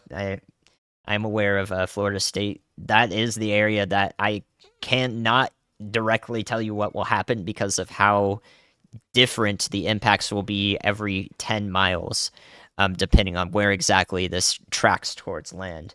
So if Idalia makes landfall in eastern Wakulla County or Jefferson County as opposed to somewhere along the line in Taylor County, then up here it's going to be much closer to Tallahassee and Florida State. And basically every 5-10 miles you drive further east on I-10, the impacts are going to be, that much worse, essentially. So Tallahassee, since you guys are watching this so much, you really want to really what you need to do right now in Tallahassee is have a way to essentially wake up if you need to go to a safe spot or if you're in a mobile home over there. Have a way to wake up around 6 a.m. Eastern time so that you can have plenty of time to get safely before it's flooded, and maybe even before that, before it floods in the area, to get to your, whatever shelter that you have designated for those areas, just in case that slightly further west track is realized, hurricane force wind speeds are possible. But on the western side of the storm, the hurricane force winds and winds in general are going to fall off pretty rapidly. So it's always such a it's such a hard forecast to make because if it is 20 miles further east, some people in Tallahassee are going to be like, "Man, that was such a garbage forecasty." Whatever you guys are going to say. But if you were to drive 20 miles east, then you would be like, wow, what the heck? This is really bad. I'm glad it didn't happen to me. So that's like the most difficult forecast to make is for Tallahassee. We need to now cast the impacts there. It would be great if you went to a shelter now, yes. It would be great if you were already in one, if you were in a mobile home in that area. It's better to do it ahead of time, but I'm talking to the people who might not have yet. The purple bands are no data. Velocity is a very sensitive variable from the radar. So if you're looking at the purple here, it's anything that has been algorithmically excluded. If there were no algorithms in deciphering velocity data, it would look like a bunch of garbled nonsense. We wouldn't be able to read it at all. So that's why you get a lot of this purple.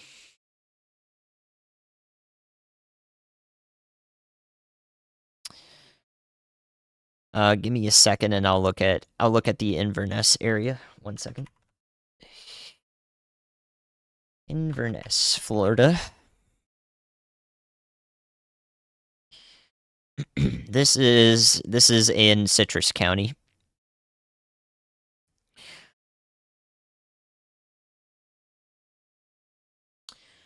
So in Citrus County, in Inverness, you're further inland than some of the areas we talked about near Homosassa and Crystal River here. So further inland, I think this has probably removed enough from your expected storm surge forecast to have a significant impact along Highway 41. That would probably be delegated further north near Dunellan, sorry. Where did that T come from? So further north near Dunellan is where the storm surge might actually reach this far inland, or the flooding will be further realized. Near Inverness and Citrus County inland, it's going to be like middle of the road impacts, I think, and in terms of everything we've talked about, flooding from a lot of rainfall, right on the edge of the possible tornado risk as well in that area. What's the location on the bottom right cam? Is that's the Cedar Key webcam. So it's the furthest south and east one on Radar Omega's Mesovort project. So Cedar Key is just now going through another band of some heavier rain up here, which is why the camera looks like that. Yeah, I've been watching the tornado threat. This actually looks like the least intense so far that these areas of rotation have looked to the east of Arcadia. So before there were some of them that looked like they maybe could have a tornado warning issue with them. We haven't seen one yet though. No tornado warnings in our tornado watch. Which is one of the reasons I went live. The other reason I went live is, of course, to keep you guys company through the night. Any insomniacs? Anyone unable to sleep? I'm here for you for a while, doing my best.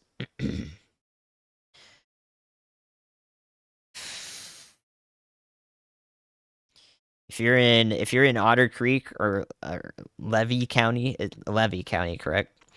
This is not a great place to be. The expected storm surge starts to get up into the 9 to 10 feet area here, and Otter Creek is pretty far inland, but may not be far inland enough to escape some of the flooding that would occur with that sort of storm surge along Highway 19. So I would, if I were in Otter Creek, I would hesitate towards relocating to Gainesville. As me, yep. Yep, keep an eye out in Arcadia. I imagine some of the power outages that might happen down here would be with these really heavier rains here. That's going to bring down some of those stronger winds aloft. Levy, yeah, Levy, not Levy, Levy. Thank you, thank you, thank you guys for the memberships as well. If you're joining, Andy channel members, wow. Happy to help Shannon. If you're in Orlando, I haven't talked about Orlando for a while in the east coast of the peninsula here. Talked about Northeast Florida a few times, but if you're in Orlando, the metro area here is actually outside of some of the highest rainfall totals and is outside of most of the related wind impacts. Tropical force storm winds do actually extend pretty close to, if not including, Orlando. I'd have to check up on that graphic one more time. But for the metro, your primary concern is going to be this spiral band down here that's currently dropping a bunch of heavy rain west of Sebring, and around Arcadia. So this spiral band is actually going to travel pretty close to, or if not straight through, Kissimmee and the Orlando area. So this is going to bring some heavy rain. With that heavy rain will come some of the stronger wind gusts, the tropical force storm wind gusts, which will be fresh and may knock out some of the weaker electrical infrastructure.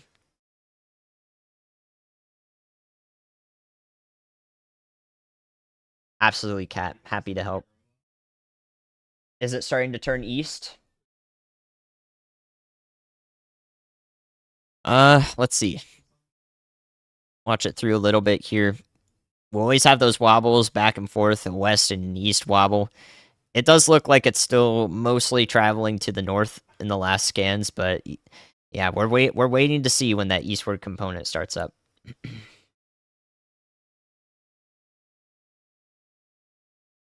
Still a really strong eye wall, unfortunately. Like seeing these dark reds and probably quite a few lightning strikes in a hurricane like this is, of course, not good, and it does indicate that we're still moving toward the solution of a Category 4 hurricane at landfall, expected by the National Hurricane Center.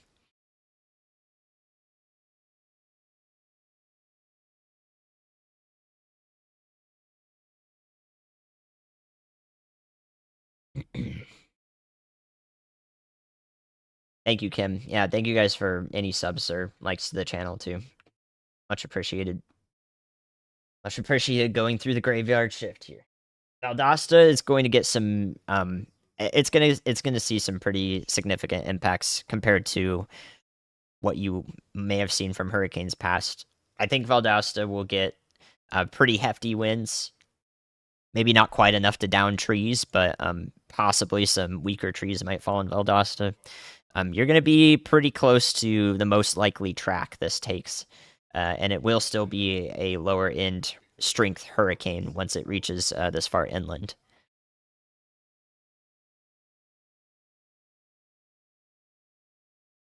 My forecast for the Orlando Metro is the same for Deltona, Volusia County. For those asking over there,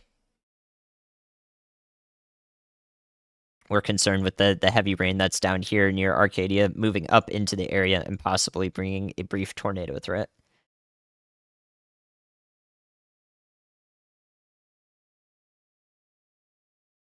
Watching these supercells as they start going through a lot of the Tampa metro area here. So this is part of the tornado watch, but I haven't pointed any of them out yet because we haven't seen any very tight rotation. However, I wouldn't be surprised if somebody's seen like a funnel cloud in any of these over here. So let's take a closer look at the terminal radar here just to see. There are a few supercells right here in Pinellas County, actually. And this one down here near Piney Point. But this closer radar, I don't see any tight tornadic rotation here. So these are not tornadic at the moment, but they have the potential to be. So watching them really closely. Ryan Hall in 3 hours. Yeah, just about, maybe 3.5 or so. Right about that time. And he will be relieving me of talking constantly. Thank you, Salt and Pep. Yes, there is a tornado watch out. That does include the Tampa Metro. That is one of the things we're watching pretty closely here. Gainesville, I think, will be out of the primary bad impacts, but you will be pretty close to probably the upper end tropical storm strength wind gusts, which they'll be pretty healthy winds. And you might have a couple rounds of heavy rain after you're done with a lot of this lighter rain that's coming through over the next couple hours into Gainesville, and the same is true for Ocala.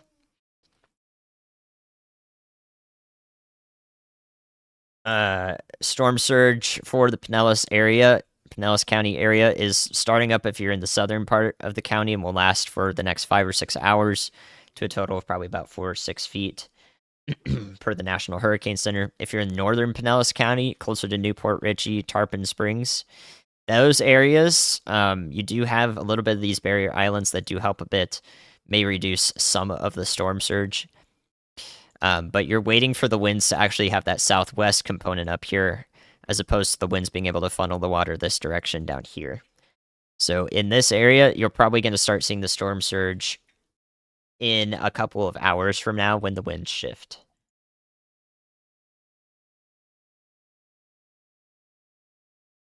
Yep, raining sideways there.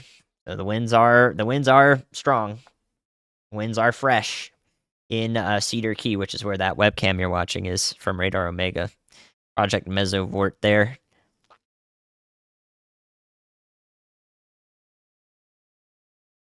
Williston. Let's look at Williston, Florida. Thanks for the nice message.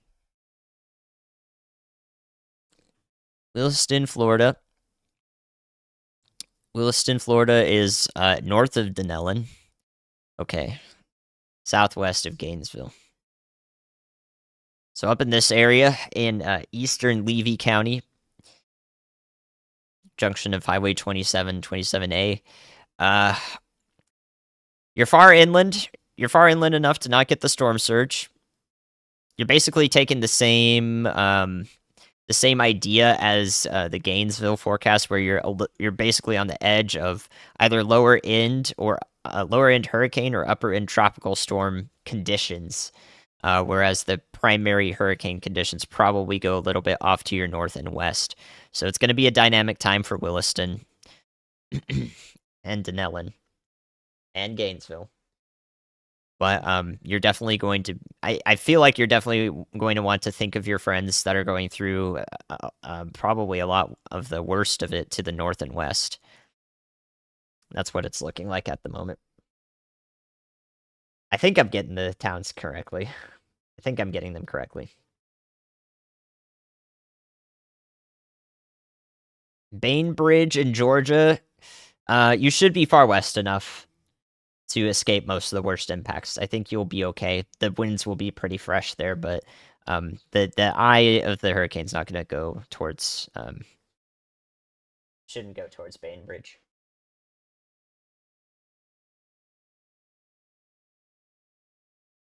If you're in Lakeland, east of Florida, your concern right now is that tornado watch that's in effect that I'm watching closely.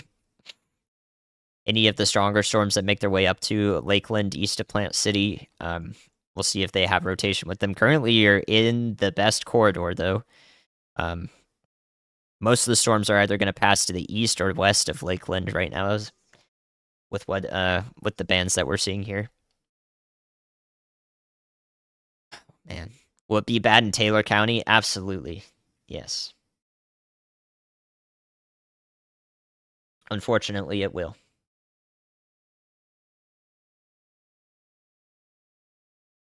Oh man, okay. Thank you, Jim. I appreciate it.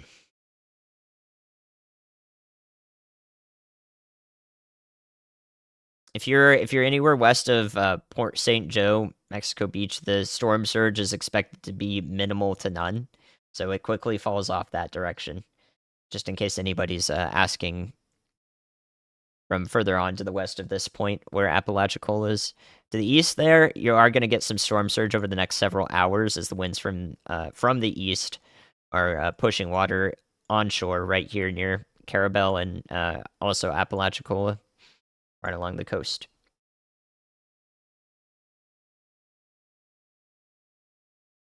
Thank you, Team Krasno. Do I think it'll be clear by Saturday in Orlando? I don't know if it will be cloudy or clear at that point, but you'll definitely be done with all this mess. We'll all be done with this initial mess by Thursday. By Thursday morning at that. Yeah, happy to help. Thanks for checking in from Panama City. It is a fast chat. I'm keeping up with it as best I can, though. Thank you, California human. Wow. Florida's strong. You heard it, guys. We're doing good. We're doing good. Appreciate the support. Apopka, Florida. That is in the northwest Orlando suburbs. So, up here, anywhere in the Orlando metro, I think is going to stay out of the worst of it. So if you're anywhere in the Orlando metro, I just saw Zephyr Hills show up there, I think, which I believe people have been spamming for a little bit. So if you're anywhere in here, where did Zephyr Hills show up? I just saw it. If you're anywhere in the Orlando metro vicinity, though, I do think that the worst of the impacts will stay well away from you guys. However, power outages are not out of the question, especially if you lose power often and any thunderstorms that move through. Very likely to experience that at some point this morning. Good to see you, Steph, from North Carolina. Thank you, Stephanie, and Nancy, and Jay. Class A flood zone. I'm pretty sure that is like the first one, right? Yeah. Shore Acres. I do hope you're taking proper precautions as the storm surge will start up over the next couple hours, especially there if it's not already getting going.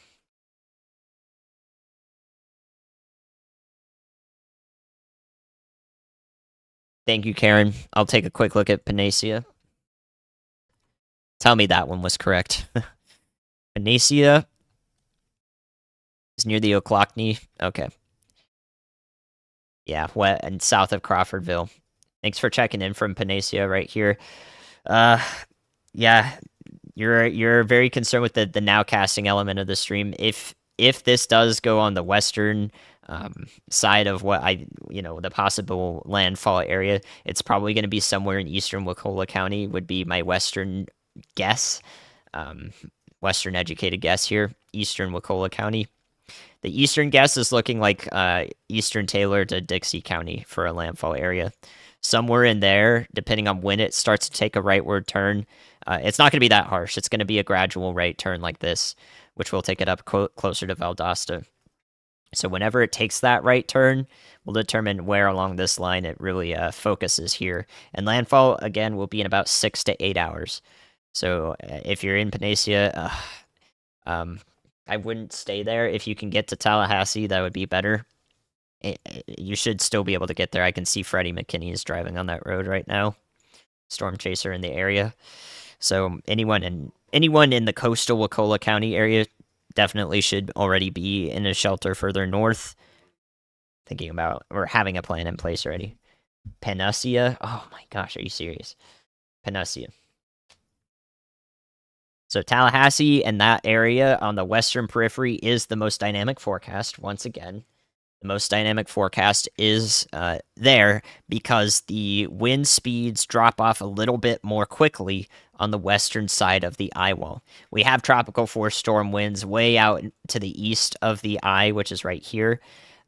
With all these spiral bands, we're seeing plenty of heavy wind gusts. But on the western side, you can see there's not really that much of a periphery here. It kind of falls off pretty quickly, and then the edge of the hurricane is just gusty with maybe not even that much wind, or that much rain, rather. So it's just gusty. So because of that, if this takes a track further west, maybe into Jefferson County, then Tallahassee might get some hurricane force wind gusts depending on if you're on the east or west side of the metro. It could be that close together. No, Charleston, South Carolina, your time of concern will start Wednesday afternoon and go through the evening. That is when you can experience there is a probable or probability of a tornado watch being issued for any tropical tornadoes that occur there, and storm surge will be ongoing at that time as well, forecasted for your area. Which in the Charleston area, storm surge is expected to be 2 to 4 feet, which will be impactful to the immediate coastline, first and foremost. Panacea. Thank you to Bash. Good to see you. I hope you're not dealing with too much insomnia right now. Wanted a camera? I ain't got a clue. I got the Radar Omega cameras up right now, which span from the Deckle Beach area down to Cedar Key. So they have 4 right in this vicinity, and I can switch between them. We'll likely be watching those very closely on the landfall stream. I think that if we get that further west solution, I don't think the Radar Omega has a webcam here out ahead of time into Jefferson County, so we might not get into the eye there on any cameras that I do have direct access to. So I'm not going to be a media aggregate. I don't want to deal with that. We use what we have access to, what we're partnered with.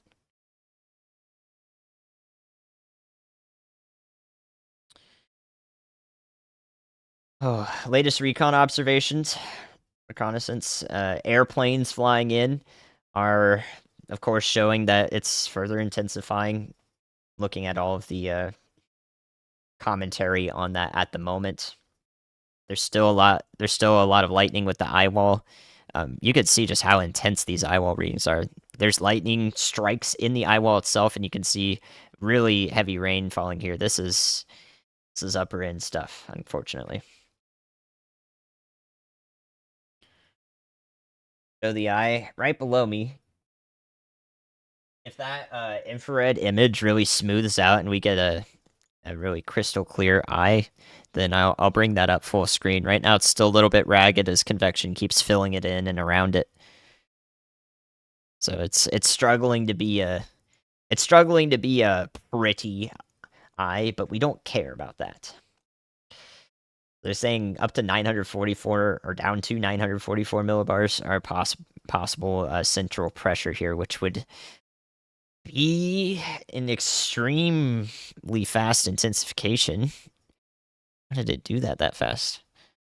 That's a little wild. No, there's no. This is a automated thing. There's no hail falling here. That's just an algorithmic detector based on reflectivity and a couple other things. When is it projected to be a Category 4? Upon landfall. Oh, there we go. So it's not. We don't have sound. We'll do the Andy warning. All right, new tornado warning. First one of the watch. Boobity boop, boobity boop. A new tornado warning has been issued for Hardee County, Highlands, and Polk County. So we'll see that pop up in a pink polygon here in just a second. It's more than likely one of these. It's probably this northern one here near Avon Park. So those actually stacked up in the last couple of frames really quickly. Take a look at that. They were weak 10 minutes ago. Then 5-7 minutes ago, I would not have warned these.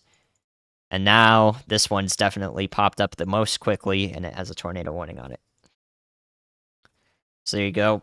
Avon Park and Frostproof along Highway 27 in this is basically the citrus industry right here. So all the citrus farmers are in the path of this tornado warning here. You can check it really quickly to see if it's already doing damage or not. No damage indicated at the moment. There you go. So that would be southern, pretty far southern Polk County. It is a big county there. Northwestern Highlands, northeastern, or eastern Hardee County. So Avon Park, pretty close. It's going to go just west of the town. And probably get pretty close to Frostproof. It looks like it's going to go right through Frostproof if it continues on this track. I was hoping the audio would be fixed, but yes, we don't have audio on the tornado warnings. So those ramped up in the last few minutes, which is why I was busy talking about locations and impacts. We didn't have time to circle back around to that.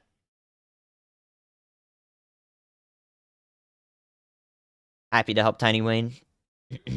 Inglis, I wouldn't stay in Inglis because it's closer to the coast. And in Inglis, there could be anywhere from you could start to get up to 10 feet of storm surge here. So this is not a great place to be, unfortunately. I would definitely think about being further inland. Steering currents. What steers the hurricane is the bulk wind in the atmosphere. So a hurricane's pretty tall. That means we look at wind speeds all the way up to 200, 150 millibars as the storm gets pretty tall. And thus the winds up there may be the strongest winds, and thus the ones driving it the most significantly.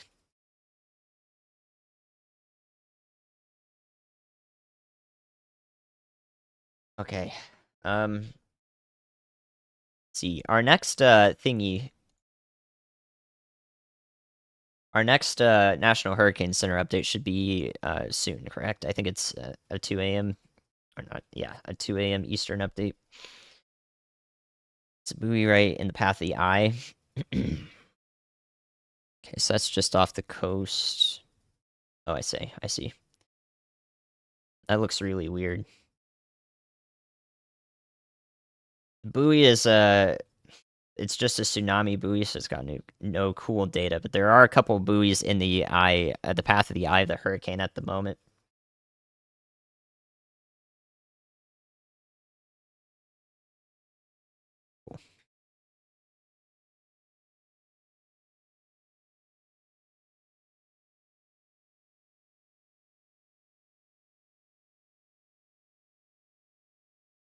Thank you, Angela. I appreciate that. Taking a little break on the voice.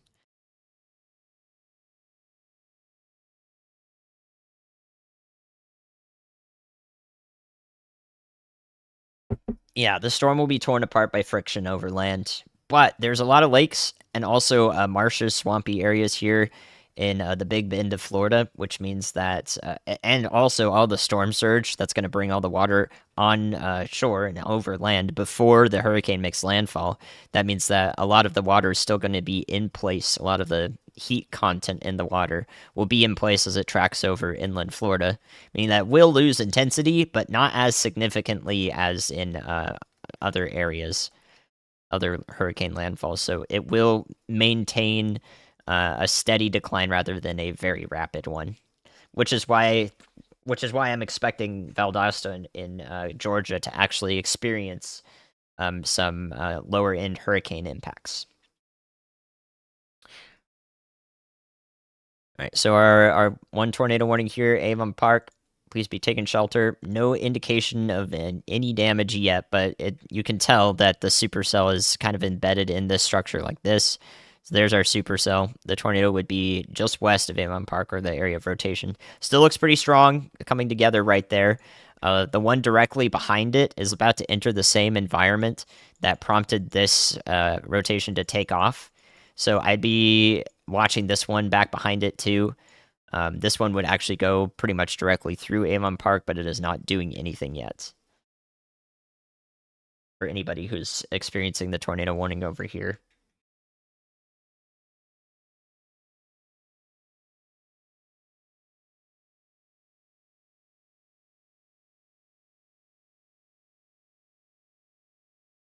Anywhere in southeast Alabama should be decently removed from the worst of most of the worst of the impacts there. It'll get pretty breezy, but it might not even rain too much there in Dothan.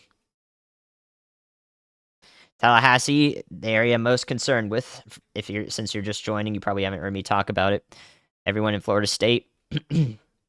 In this area is going to be, you want to be paying the most attention up until landfall, so we know exactly which track it's going to take, because the east, I'll put it this way: the eastern side of the Tallahassee metro could see bad impacts, while the western side doesn't see hardly as bad. It's going to be that close in terms of where bad impacts in terms of wind damage are felt. So you could drive 25 miles east on I-10 here and see some pretty bad damage, whereas parts of Tallahassee would be okay. It depends on the track. So it's going to be a very dynamic forecast, meaning it's going to be extremely dependent within a few miles on where we actually see landfall. How soon it might take that a little bit of an easterly turn. Otter Creek, I would recommend being a little further inland to Gainesville. You should be relocating that direction would do you a world of wonders. Maybe further south to Ocala as well. Consider your options in those areas, just in case further or closer to the coast gets pretty bad in Levy County.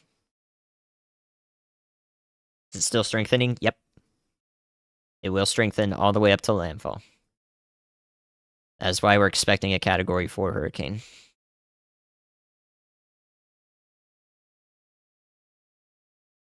Right. Still keeping a close eye on the tornado warning. Hasn't done anything significant we can pick up on radar yet. It'd be a couple thousand feet above the ground, though, 3,000 feet. So it might take a little bit of time to show us that something happened, but please be taking shelter there as it goes up Highway 27 towards Frostproof in Florida. Active tornado warning. Northwest Alabama, you're good. I hope you're enjoying the drier weather, not as humid.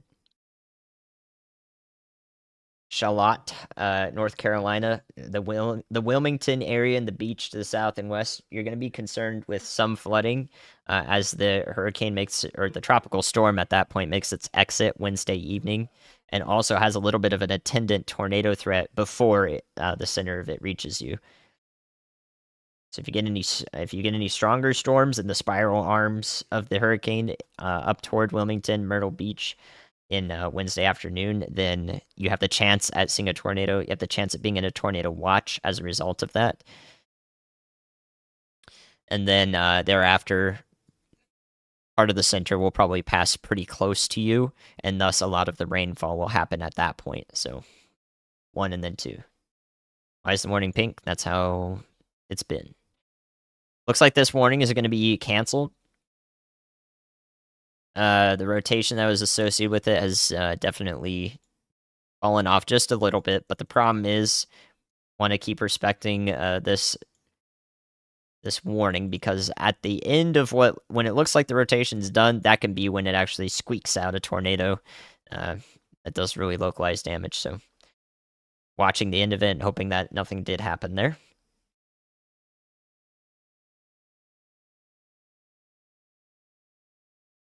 Indeed, Kenny. Storm surge a few feet above high tide in Sarasota. I don't know if I would hazard a guess at what category it'll be on landfall specifically. I'm just going with the expected intensity. It's not out of the question. There's not really much preventing it. So it's just up to the internal dynamics, meaning does the eye wall stay healthy? Does it go through a replacement cycle that might weaken it? That'll depend the category. And to anybody in the path of that, they're not going to care about what an eye wall replacement cycle is, or whether it was 150 mile an hour or 155 or 160. It's still going to be really bad damage. They're not going to be able to lick their finger and tell, like, oh yes, this is a category 5, and now I'm going to have problems because of that. No.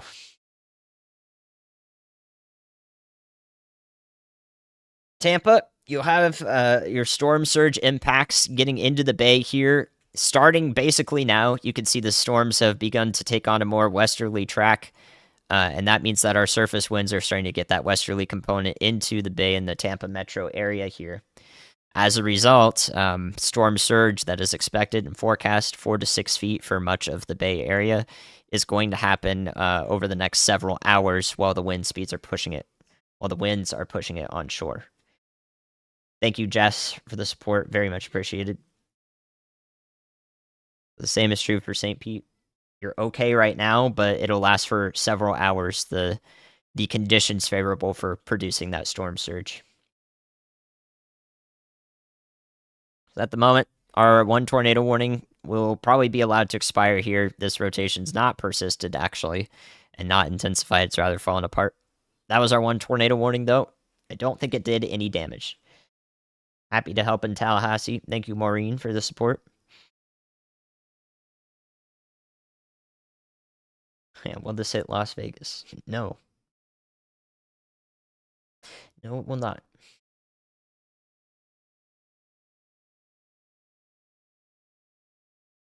St. Augustine be okay? Yeah. St. Augustine, Northeast Florida, your primary concern is going to be any tornado watch that might be issued later on in the morning. So tornado conditions will be favorable up there, even in the early morning. So if that comes through on your phone or wherever you receive watches and warnings, the reason why is the spiral bands will be approaching the region. They'll be approaching the region from the south here, and any supercells that exist in these bands have the possibility of being tornado warned, like this one right here was.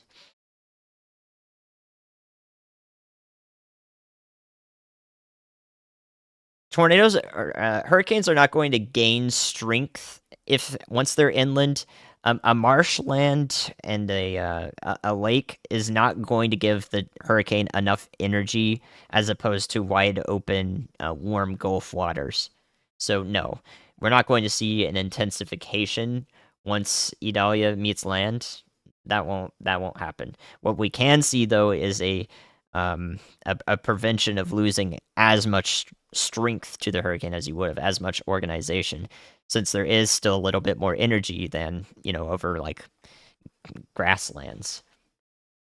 There would still be some swampy areas there. That's still some energy to be taken up into the hurricane, and thus it will decrease in intensity at a slower rate.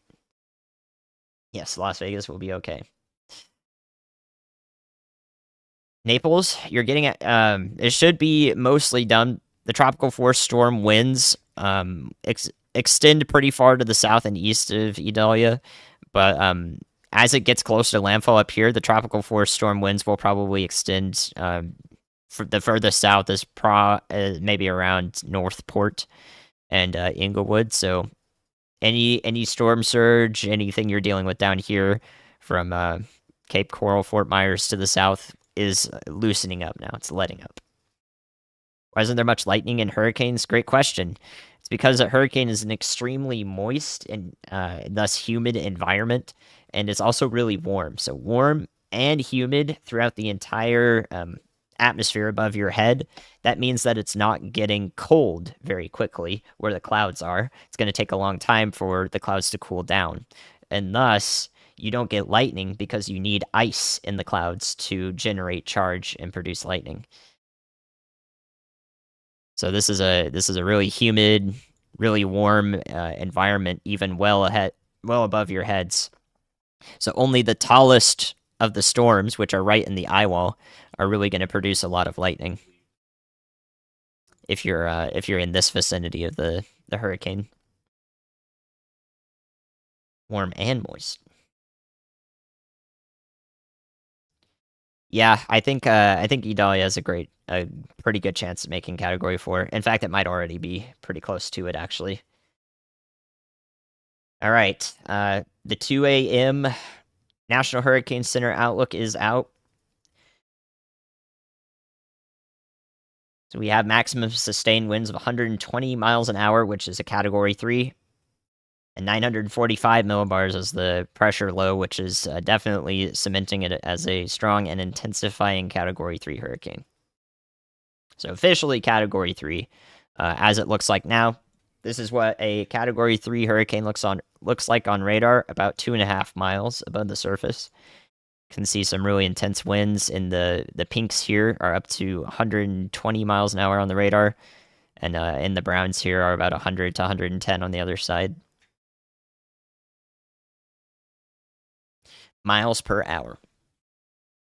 So there you go. You're looking at it now.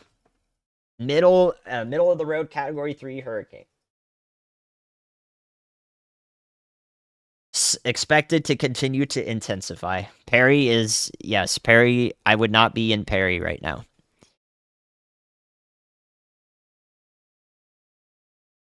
You can see that pretty significant wobble to the east on the latest radar scans. Take a look at that. So this is likely an isolated wobble, but if we see that turn to the east continue, that'll be the next thing I focus intently on.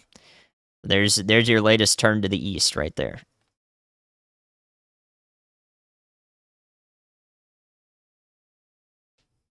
We'll likely watch it pivot back to the west and pivot back to the north.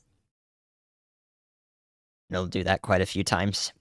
Will Gainesville be okay? You're going to experience some strong tropical storm force conditions, winds, and also probably a couple of rounds of heavy rain, which are approaching your doorstep right now. This will be maybe a half inch of rain in the yellows here as it passes over. Your friends in Ocala are going through it right now. It's just some steady, heavy rain.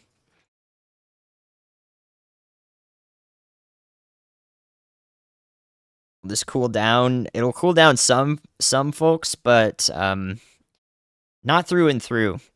The best part about this is the cold front that is driving it to the south and east will actually bring comfortable conditions eventually to parts of the regions that were just impacted by the path of the hurricane. So there will be dry air coming in. There will be wind shear aloft coming in, which means that we're not going to see another hurricane or a second attempt at a hurricane if it does do that wraparound thing that some models show a week out from now.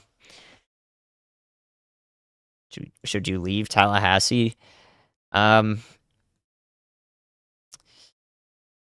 can't 100% make that decision for you, but if you went west to Mariana, you would probably be much safer. That is, of course, keeping in mind all those things we've been discussing about Tallahassee, and that if it takes that westward track, that would be the closer and more significant impacts to Tallahassee. But it might not make it that far west. And if it is somewhere in Taylor or Dixie County as landfall, then Tallahassee would actually escape quite a lot of the worst of it. It would be pretty tame in Tallahassee if it went into eastern Taylor County compared to what we've been talking about. Yep, it's definitely going east. Definitely has a wobble to the east. We can observe bulk wind directions to see if it's going to continue to take that path further to the east.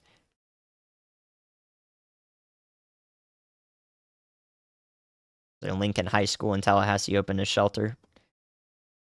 Yeah, I would recommend going there at least.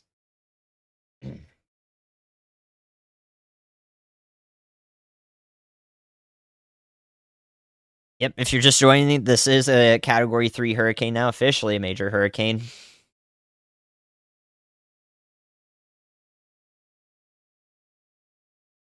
Intensifying on approach to land, and it will continue to do so.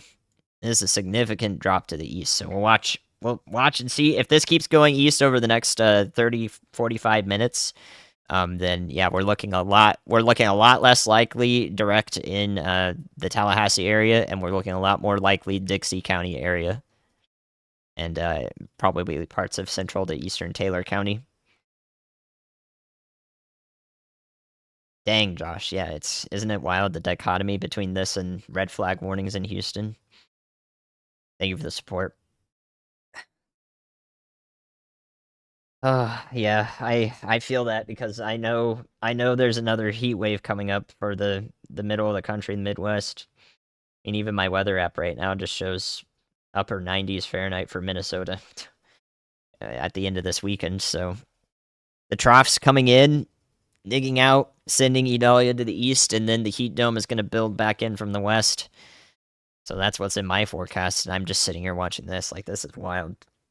The dichotomy is always something you have to step back and take in and appreciate. All right, let's get some more chatters here. We got Rosemary Beach. I see you, don't worry. Rosemary Beach, you guys are fine. Anywhere from Panama City to Pensacola, you guys aren't going to experience anywhere close to the worst of the winds. You might get a stiff breeze, and you're not going to have storm surge over there, so you're okay. Anywhere from Panama City and to the west, you guys are fine. I would say anywhere from Mexico Beach and to the west are more than likely fine, especially if this continues off to a little bit more to the east. If it resumes traveling to the north, it's probably not going to wobble to the northwest very much, so it's starting to hone in on the eastern side of our forecast, which would be good news for Tallahassee, but of course you're going to want to watch closely.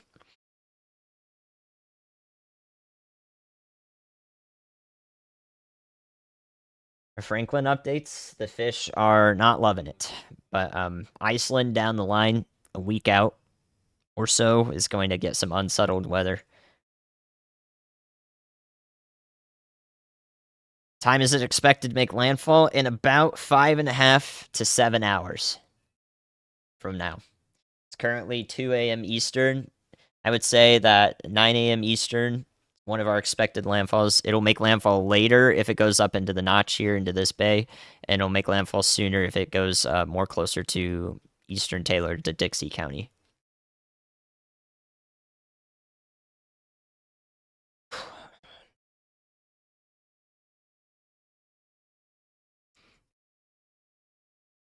We knew that, well, if we get this if we get this eastward movement, we knew that was going to happen. It's just a matter of when it starts to be imparted in full, essentially, because we do have the trough digging down, and we have the winds that are going to start orienting themselves more to the north and east, out of the south and west instead of out of due south. So that's what's been driving the system since we knew about it. Thank you, some guy. Not as significant as Ian last year. I would not say that at all. There's no use in making that comparison, actually, because this is a completely different geographical area on landfall. There is no comparison we really can make in terms of the impacts expected. The comparison we can make is the features that are driving this, which is why I made my Hurricane Michael comparison in my video. I did that because Hurricane Michael underwent a very similar trough interaction, which basically made it stronger on approach to land and drove it the same direction, with the trough digging down and tugging it up, much in the same way as this. That is the only reason that comparison exists, and it has nothing to do with what Michael did or what this will do. The comparison is not for that at all. Should have made that more clear. Thank you, Roger, for the support as well.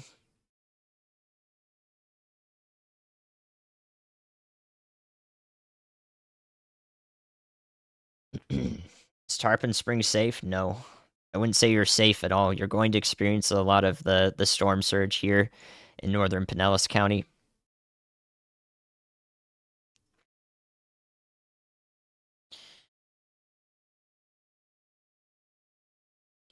Your storm surge forecast has been made for you, though.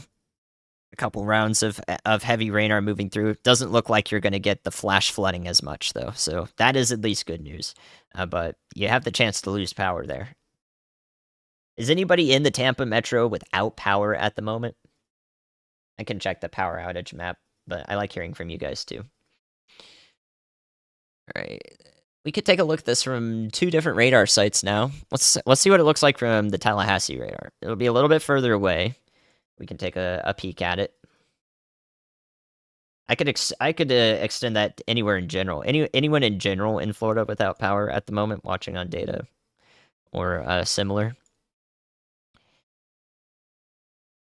Yeah, so the Tallahassee radar is actually going to give us a little bit better of an idea of some of the worst winds because from this radar site we can see the eastern part of the eye wall here in terms of the winds going toward the radar. So we can see translational speed in terms of forward movement and also rotational speed around the center of the low here.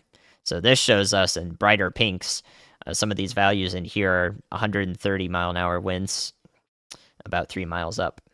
So definitely supportive in terms of radar data as far as that goes. Taking a look at that from multiple radar sites gives us a good idea that we're not messing around here.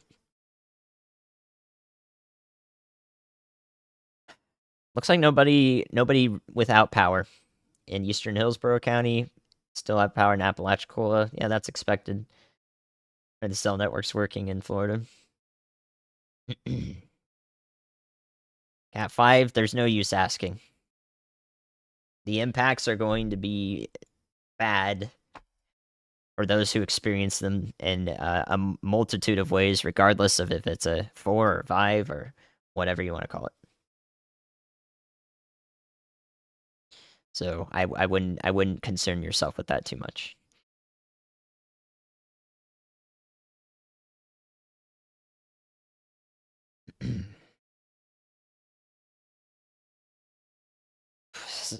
Man, Savannah, Georgia. Is Fort Myers safe? You guys are getting out of any remaining tropical force storm winds, so the storm surge should the storm surge should subside. Say that 5 times fast. In Fort Myers. In Savannah, down the line, I think you might get a tornado watch issued for the eastern side of Idalia as it passes off to your west through parts of inland Georgia later. Inland southeastern Georgia.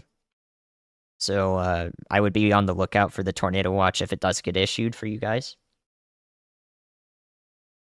I know irony, but it's not everybody is going to be able to do that. I'm doing my best here to supplement. What's up, Chaz? Yeah, if you're in Hernando County, for those asking about Brooksville, what's the other area there? Spring Hill. This area is far inland enough to probably not see significant storm surge impacts. You're also away from probably where the most rain will fall, but you're about to get in on a round of heavy rain, which may bring some strong wind gusts to the surface here as this complex of storms passes into your county. So if you are going to lose power in any weak infrastructure up here, then maybe this storm might bring that about. Unfortunately, you're in Taylor County. I would recommend being in. I would recommend being in Ocala, away from parts of Taylor County, or maybe going north and west to Tallahassee. It's not. I can't issue a mandatory. I know it's going to be this windy in this part of Taylor County warning, but um, I think I would. I think I would do that as a person who is understanding what Idalia is doing physically and so forth as a meteorologist. So I would probably do that myself. So you can use that information as you see fit, and I would encourage it. It's my duty to do so. Thank you, Jungle J. Thank you, Amy, still here, trooping on. Shouts to the mods who are still here too. You guys are trooping. Thank you, Brian. Albany in Georgia, you should be removed from the worst impacts. You're a little bit west of where most of the bad stuff might track. I would be concerned with your friends south and east near Valdosta, Homerville, Waycross. That area is more than likely to experience some more direct impacts. Oh, I looked at Apopka, but I forgot where that was.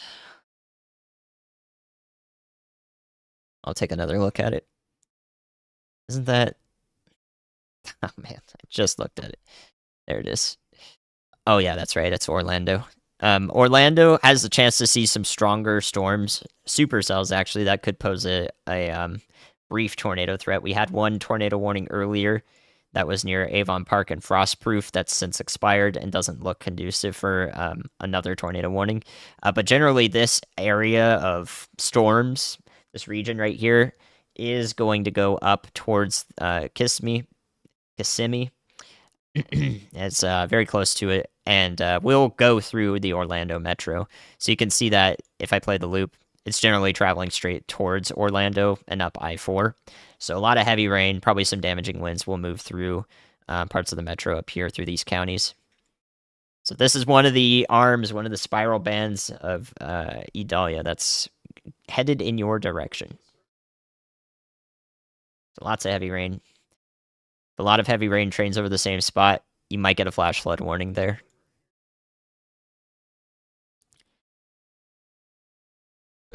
Will this retrograde in the Atlantic? If it does, and it does come back in any form towards this area, the trough that's driving it out now is going to bring a bunch of dry air and also a bunch of wind shear as it dips down and encompasses the area that Idalia is in now over the next few days.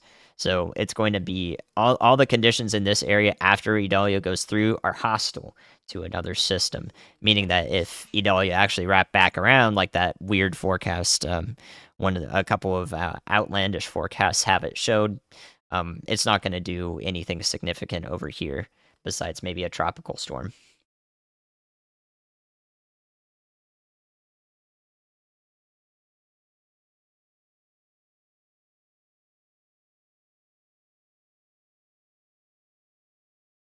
Right? They only have one eye because they have one central pressure. This happens because further up aloft, all the air kind of sinks in. All the air sinks in the middle while everything else is diverging outward. So you can't really have multiple spots of concentrated sinking air, multiple eyes. That wouldn't work physically. It wouldn't be a sustainable heat engine, which is what a hurricane is. You have to relate to thermodynamics, unfortunately. That is the basic understanding here. Dixie County mobile home, too late to leave. If you can drive through the roads and they're not flooded, then no, it's not too late to leave. Seek some information traffic wise on whether the roads are flooded in Dixie County, and I would go. I would go up to Gainesville or over to Ocala.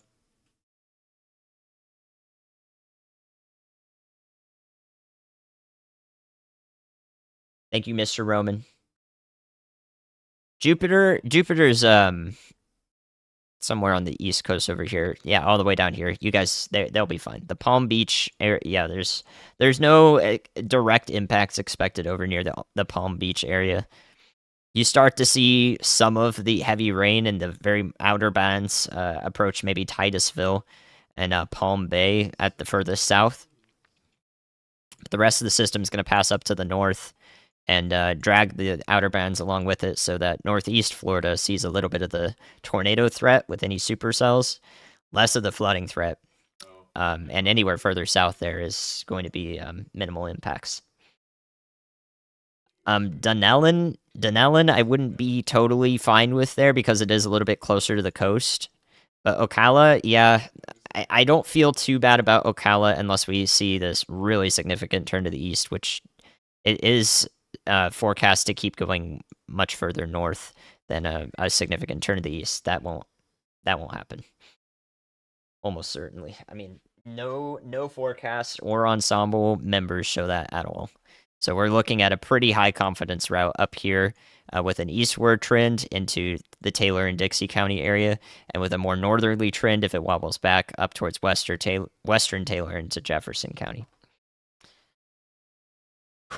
Thank you, Debash. A short sleep. You're gonna wake up before landfall. You're dedicated. I appreciate that.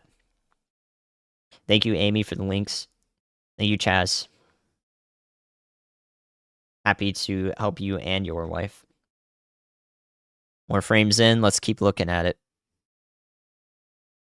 Yeah, that was definitely a little bit of a wobble, latest analysis, so you can tell it's kind of going to start wobbling back to the west again. So we had a pretty significant eastward wobble, but that's expected with a major hurricane like this. We'll probably see a couple more of those. Charleston, Wednesday afternoon. This afternoon into evening. You may be in a tornado watch in the worst case, and some strong storms from the spiral arms may track over your area. And then, if you're immediately on the coast, you'll have to deal with storm surge as well. It's currently a mid-range Category 3 hurricane at the moment. That is 120 miles an hour. Yes, equivalent. It's forecast to be a Category 4 landfall. At landfall is not currently one yet. Landfall is expected in about 5.5 to 7 hours. I think Gainesville will be fine. I think you'll experience some pretty hefty tropical storm impacts, but maybe be removed from some of the more hurricane force impacts unless we get a. I think that'll stay the truth. So it's possible you could see some quite a few power outages in the area, but it should be nothing like what the Big Bend coast is about to see. See a possibility of a Cat 5? Possibly, yeah. But I find that to be a little less valuable to communicate than everything else I'm talking about. It is a 3 now.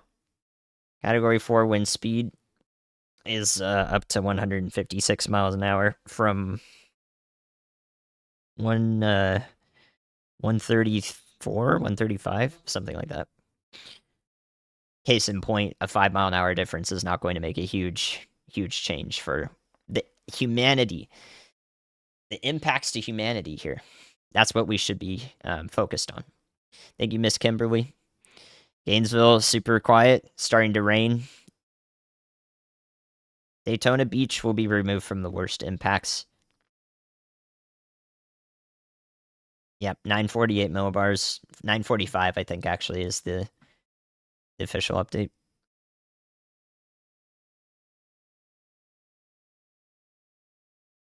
Bridges closing in Jacksonville? It's a great question.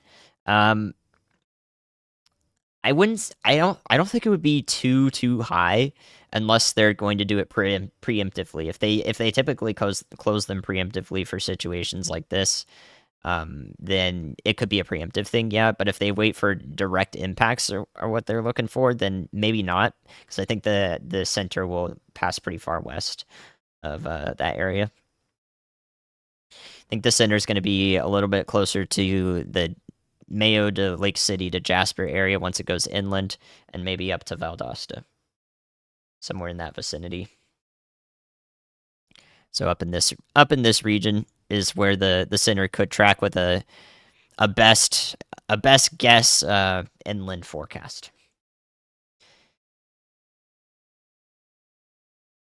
Thank you, John, for reporting in Levy County. Northport tomorrow should be everything should be getting better at that point down there. Hopefully any flooding that occurred due to storm surge is subsiding at that point. It will be. So yeah, it should just be a steady improvement down there. 130 is Cat 4. Okay. Again, that's not a big difference maker. Yep. It was expected to intensify up to landfall. We're currently still seeing that. And there you go. Your eastward wobble has turned back into a northerly track just like that. So several wobbles like that are expected. Such is the internal dynamics of a major hurricane. Absolutely happy to help Janet. Am I still alive this late? I'm trucking along.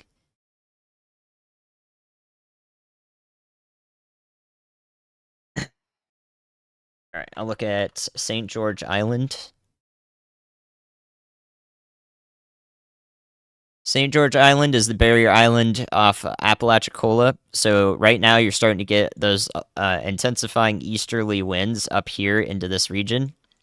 That's going to bring on the storm surge that is forecast to happen in this area, which drops off pretty quickly.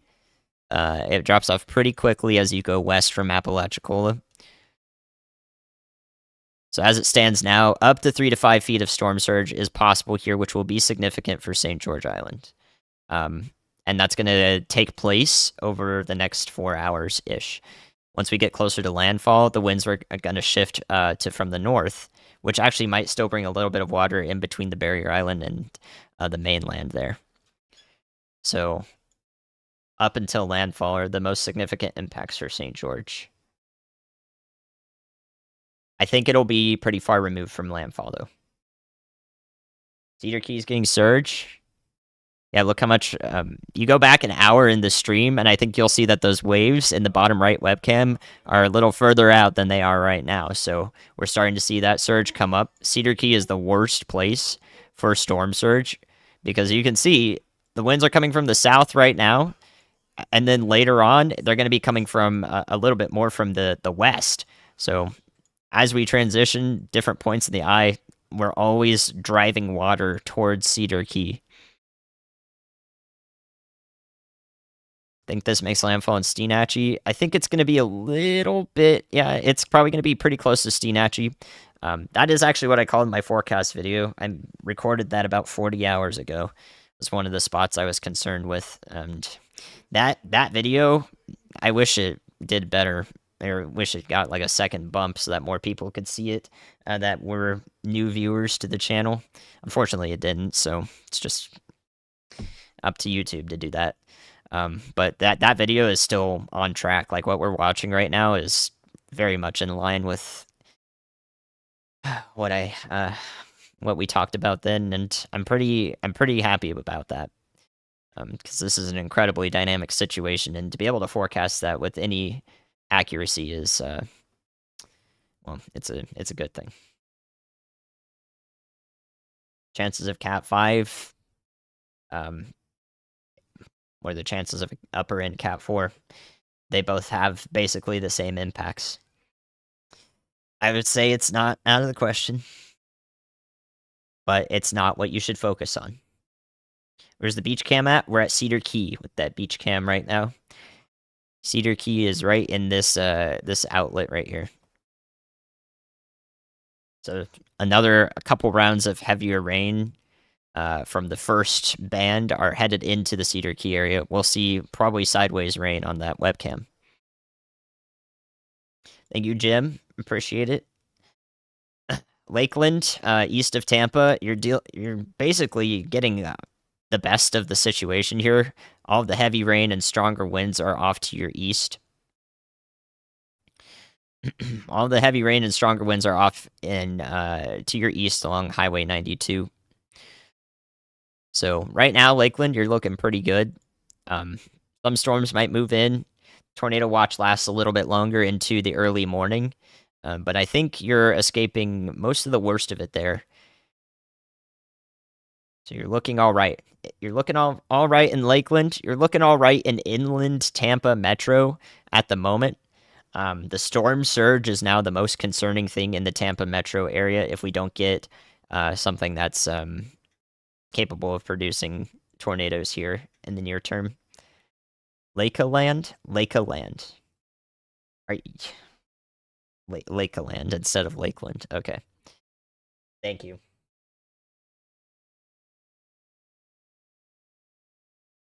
Bradenton still again. That's the same forecast as Tampa. Most concerned with the storm surge. Zephyr Hills, a little bit removed from the worst of the winds. Be thinking about your neighbors to the north and west. Port Charlotte, yeah, you're almost through all of it. Just don't drive through flooded roads down there. The tropical storm force winds are exiting your area as we speak.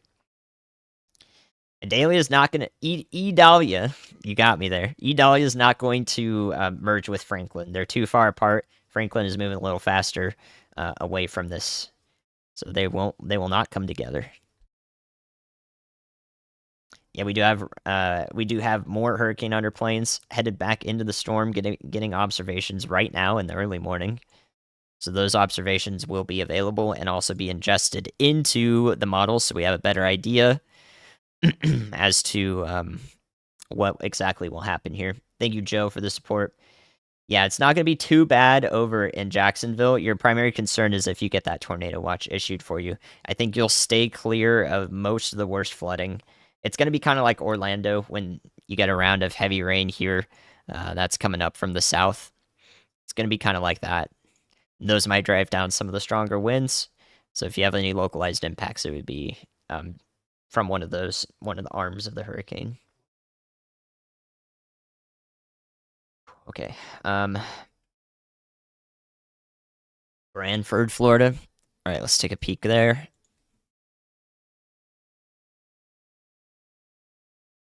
1.5 hours so far. Branford, Florida is to the north and west of Gainesville. Okay, that is an area of concern. If you're in Branford and Suwannee County, right here, south and east of Mayo, this is definitely an area in Fayette and Suwannee County that has a chance at seeing some pretty significant impacts from landfall. I wish I could too, Andy. It's really hard to be organized. I hope the pacing is okay. It seems like it's helping out quite a bit of people. I'm doing my best to talk out as many locations as possible because I'm just going to tell you right now, when we do the landfall stream on Ryan's channel, you're not going to hear about your town unless it's in the direct impacts. You're going to type your town in the chat aimlessly and it's going to be washed away because we'll be focused on the main impacts. So I'm doing my best to include as many of you as I can now, and I think I've done way more than I usually do. So, Branford here, again, the middle of the road landfall along any of these 3 to 4 counties here. The middle of the road landfall really takes it very close, if not directly over Branford. So I would be prepared as a result. Or if you're asking in order to make a plan as it stands, probably going to Ocala would be a decent idea. It seems like with a middle of the road landfall forecast somewhere in this region, that relocating over to Tallahassee or areas just west along I-10, probably further west the better, or going to Ocala and further south on I-75 are your best cases, as long as you don't have to drive through flooded roads to get there. That is, if anyone is, I'm not telling anybody to do that. I'm simply suggesting it if anyone is really looking for a plan, essentially. Panama City is fine. You guys will be okay. You might get a stiff breeze, but the impacts will be far to the east of you, and you won't see storm surge on the western side of the system over here because winds will be from the north. I don't know how catastrophic this will be, but it's not something we can draw any comparisons to because we haven't seen a hurricane of this strength make landfall in this region of Florida. So I can't tell you. It's just not going to be good. Thank you, Angela. There was a tornado near Avon Park. It must have been very brief. In that tornado warning, we checked for damage quite often there to see on each frame if it did show up at all. Thanks for the report. I did see the report there, but that storm is no longer tornado warned, and the rotation associated with it is disorganized and pretty weak along the leading edge here. So that did end up producing a brief tornado or a funnel, depending on that report's origins. How much longer will I be on?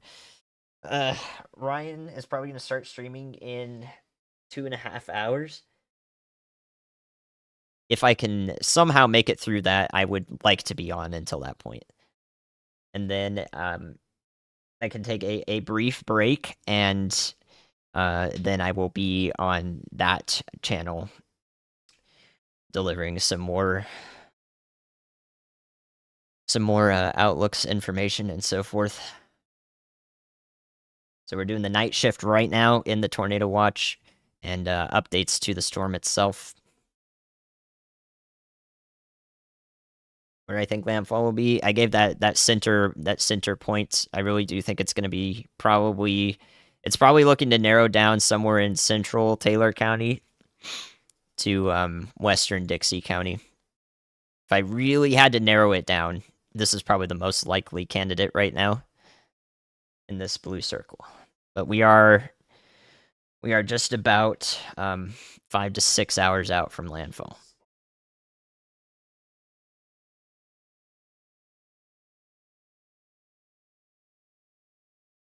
"5:30 Eastern? Okay, well then that would be 3 hours from now." Yeah, I don't know what he's thinking. It's probably subject to change. What do I like about the weather? I've always liked the weather.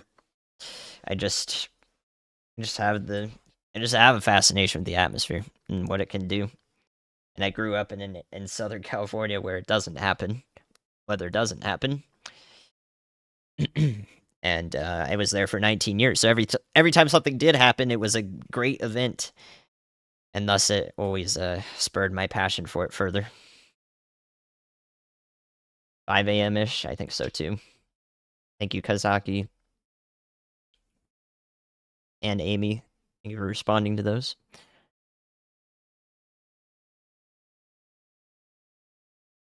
What about Sarasota? The storm surge is occurring in Sarasota right now. I think the forecast there is about 2 to 4 or 3 to 5 feet of storm surge along the immediate coast. So minor flooding further inland in the downtown area is likely.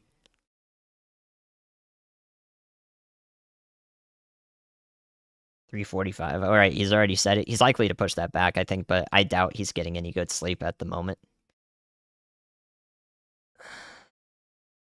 If a friend in Live Oak plans to ride it out, yeah, that's not great. It's not amazing, but Live Oak is a little further inland. By the time it reaches Live Oak, if the center would pass right over this area through somewhere in this corridor, if the center of the storm does go through this region in particular, that would include Live Oak, it's probably going to be lower in Category 2, if not already a Category 1 hurricane by the time it reaches here, so it's not going to be, the intense landfall winds, at least. Like, if I can tell you anything that would make you feel a little bit better about him being over there, but best way to deal with storm anxiety, I found, for many people, it's different for everybody, but the most common one is just knowing what's happening. Even though that means you probably receive the anxiety because you know what's happening in the first place. But it's better to know what's happening than not.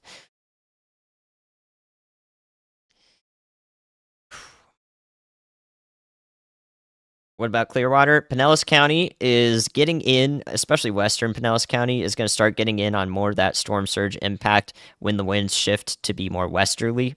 Right now, the storm surge is actually starting to be driven into Tampa Bay and will be over the next few hours with the current wind directions, which are roughly south-southwesterly now.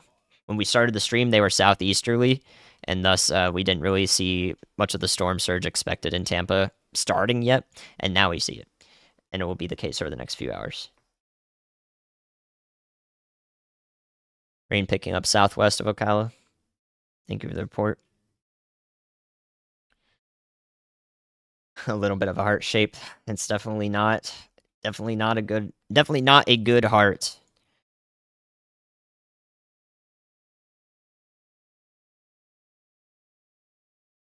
It's very evident in the velocity. Wow, look at that. Not a good heart. This is not a good one. This is not a heart that you want to be happy about. Storm is not showing you a joy right now. Thank you, Carol. You're in the Mayo area. There's a lot of people. There are a lot of people who are currently staying put in the path of the storm. And I hope you'll be okay, but once it reaches Mayo, it probably still will be somewhere around the Category 2 range, because it's not that far inland. So if you live in an area that has a lot of tall trees in your neighborhood, you're at the risk for falling trees. That would be a reason I would use to not stay there if I were to recommend it. But if there are no tall trees, then riding it out is not the worst thing ever. But I hope you're prepared. I hope you have a lot of resources for that. The eye is not too wide at the moment, actually. each time the eye is attempted to clear out, it's actually been clouded in a little bit by some vigorous thunderstorms that are circulating it. So it's not actually been able to widen up too much. We actually haven't seen a proper attempt at an eye wall replacement cycle as well. All of the stronger storms, all the convection has kind of always been disorganized or not fully closing off here. So we haven't really seen that secondary concentric ring show up and cause a proper eye wall replacement cycle. Current total storm diameter is pretty large. It's pretty large because of the tropical storm force winds. I don't know even how to estimate this. Roughly 3 degrees longitude at 29 degrees latitude, 28 degrees latitude. So the diameter is probably about cosine 28. The diameter is probably about 280 miles. Or is that kilometers? So 200 miles. I'd say about 200 miles, 280 kilometers. And divide by 1.6.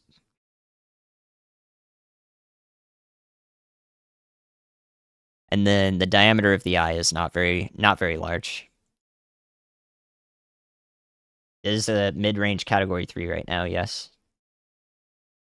A run-through of the radar Omega cams? Yeah, sure. So this is the Cedar Key camera that we're looking at right now. There's also a severe thunderstorm warning in Montana. Cedar Key camera right now. We also have Horseshoe Beach here. It's got this shed here, I think, attached to a pole. So that's another one we have access to. We also have Steinhatchee, one of the areas we're concerned with landfall. This is the Steinhatchee camera we'll be able to use if it is anywhere close to that.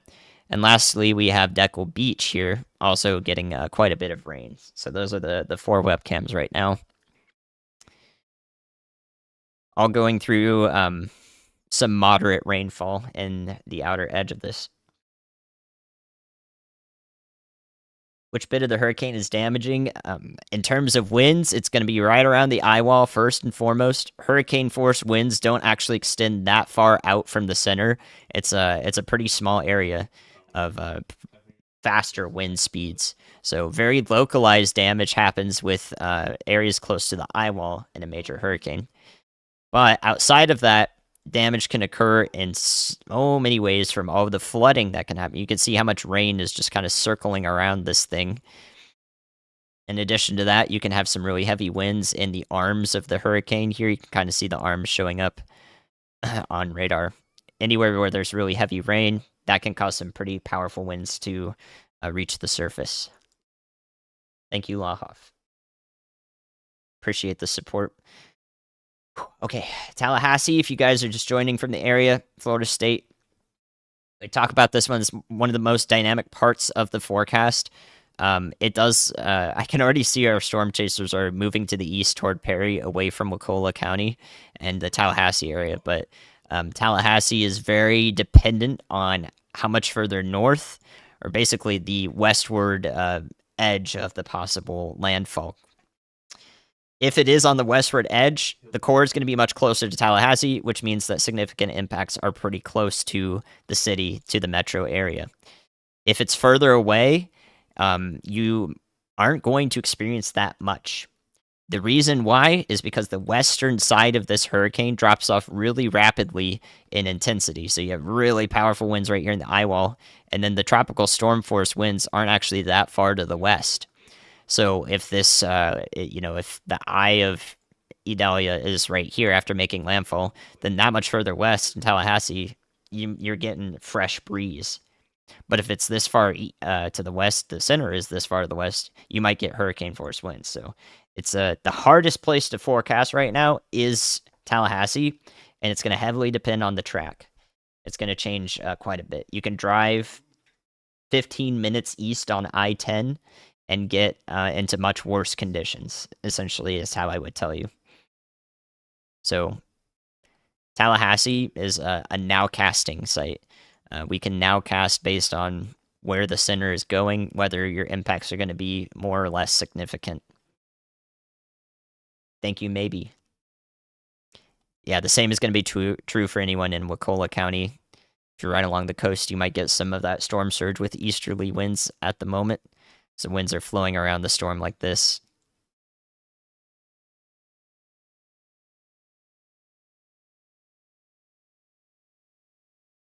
Storm surge in correlation to topography, there are a few. I know the St. Petersburg and Tampa areas have really detailed ones with the evacuation zones listed and theoretical storm surge maps. I wish it was more accessible. I wish it was just accessible everywhere, like we just had that. And I think it does exist. I click on this actually. So I can bring up a coarse resolution of it. This will give you a little bit of an idea of some of the storm surge impacts. So I'll put this up on the screen a little bit here. But this is the storm surge map from the National Hurricane Center. It's a little bit off center, but that's just how I have it cropped. And then the pink area is like where storm surge could reach into. So you can see that Homosassa Springs with its forecast of 9 to 11 feet of storm surge actually does extend pretty far inland. So these are coarse pixels here, and you can see like the periphery of St. Petersburg, this peninsula here, and the periphery of Tampa is all highlighted, but the resolution is not too high. And then in a lot of the Big Bend, you can see just how far in that storm surge goes up the river. So this is the storm surge graphic from the National Hurricane Center. That is at least a coarse resolution. There are much finer resolutions that factor in topography that I wish were just right on that site. You know what I mean? Right on the site. They're floating around. I've seen people have custom Python solutions that actually show, best and worst case storm surge scenarios in given areas. But they're just not. They're not regulated essentially, so they're not easily accessible through official sources that I want to use to convey information to you guys. What time is the arm going to hit Orlando? It looks like it's probably about, let's see if we extrapolate back here. This was 30 minutes ago, and now it's probably going to be over the next hour or so when these stronger areas of rain make their way into Kissimmee and Orlando. They might even miss a little bit to the east, but you're already getting some moderate rainfall now. Great Falls, Montana. You got it, Jonathan. Actually, I have that for you right here. So there's that severe thunderstorm warning in Havert. And you can see there's no storm there. So the reason this thunderstorm warning is in place is actually just a gust front from previous storms. It's just really quickly moving air, even if there's no thunder and lightning. So yeah, very interesting severe thunderstorm warning there. Thank you for the contribution, Jonathan. In Tallahassee, what do? Try to get a little bit of a nap. Try to get a little bit of a nap. You should be okay in Tallahassee if it takes the center most likely path for landfall. It's really looking like it's not going to bend back to the west towards Wakulla at this point. With some of the eastward bobbles we've seen, we're seeing a little bit of another one right now. It doesn't look like Tallahassee. It looks like the likelihood for Tallahassee is going down to be in extreme impacts due to its distance away from the core. The purple rings and the velocity are no data. Velocity is a very sensitive variable, so a lot of this is range folding, which is when you get some garbled data due to the radar expecting data to come in at certain times, and then it might overlap. So we have algorithms that are taking out some of the wrong data and making the actually usable product. So that shows up as purple.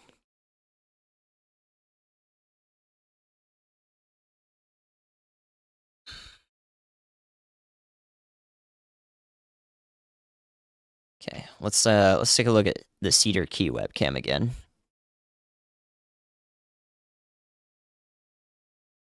Definitely see more of that storm surge popping up. It's definitely getting a little further inland, so that's just a progressive thing over the next many hours, for the next 6-7 hours until landfall. Happy to help, Carol. Thank you, Jens. Just waking up. What category? Middle category 3 at the moment. Middle strength category 3, expected to be category 4 on landfall. For those looking for that information. We're already getting storm surge. Actually, see Reed is tweeting in the last 10 minutes about storm surge in Cedar Key, which is where that webcam in the bottom right is from Radar Omega. Let's play back some of the loops so you can see some of the eastward motion here.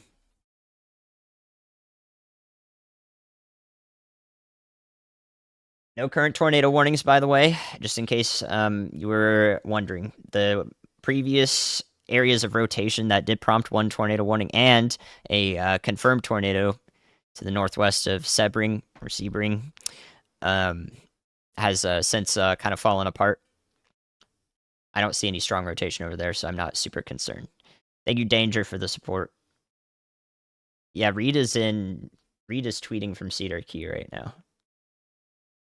Thank you, Danger. It is very generous. Hopefully I was able to help you today so far.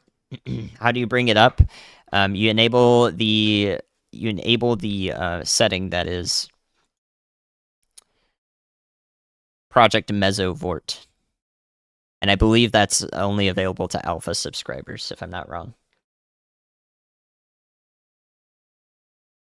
Might be beta as well. Okay, let's scurry through here. So Tampa is starting to take on the storm surge and will do so for the next several hours until they reach their forecast of about 4 to 6 feet of storm surge at the worst. So you know your evacuation zones here. The cities do a great job at detailing those. Further north into Pasco County, you can see the wind is not really quite driving water onshore, but the storms are moving a little bit more to parallel with the coast right here. So we're not really seeing the storm surge starting up yet in Tarpon Springs into the north into Pasco County. The same is generally true in Hernando County, maybe just a little bit as it curves back to the west along the coast, and Citrus County as well. Storm surge already starting, though, in Levy County and Cedar Key. So we are seeing storm surge now, and you can tell exactly why, because the winds are going straight from the south into the north. Cedar Key is right on the coast right here. Makes sense. The winds are driving it right into land. So that's what we're looking for primarily in terms of why you got a storm surge forecast.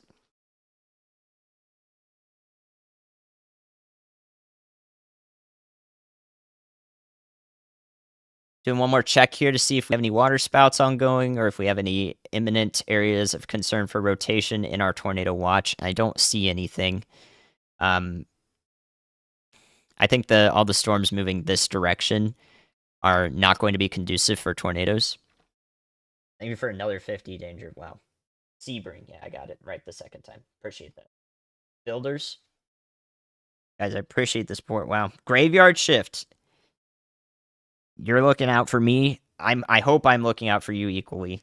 I just want to make it. I just want to make sure I'm providing that value. So thank you. We have had one confirmed tornado. Yes, one tornado report. So the reason why I think Tampa is actually almost out of the primary tornado threat, and the reason why is because tornadoes occur in the north and east quadrant of a hurricane relative to its path. So Idalia is moving this direction. North and east quadrant is like this. So I believe Tampa's just out of it now, and the most conducive conditions for tornadoes would be out ahead of this. Next up would be the I-75 corridor north of Tampa here. So any supercells that track through this area will, promote the sort of risk that is the reason why we have a tornado watch in place there through the early morning. Thank you, Todd. Power flickered in Cedar Key. Surely you're not there and chatting right now. You better not be. You better not be.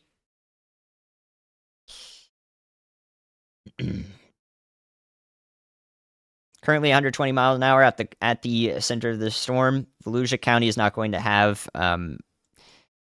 direct impacts from the center of the storm. It will have some rain here, some possibly heavy rain from the outer bands you can see right in this blue circle. That goes up to Volusia County up this way. St. Augustine Beach, no rain or wind. It's almost up there. You can see some of the cloud tops have some rain associated with them in the clouds. So it might start light raining up there into northeast Florida. Thanks for checking in, T-Bird. Without Lake City, I am concerned with Lake City. Middle of the line, maybe a little bit more easterly of a forecast would take it pretty close to Lake City. I think you guys will get some of the greater wind speed impacts as this hurricane weakens while it goes onshore, but it doesn't weaken too rapidly compared to some other cases we've seen. And that is because it's going to track over a lot of the marshes here, a lot of lakes, a lot of basically warm, humid environments that will give it some remnant energy to prevent its drop from being too fast, which is not good.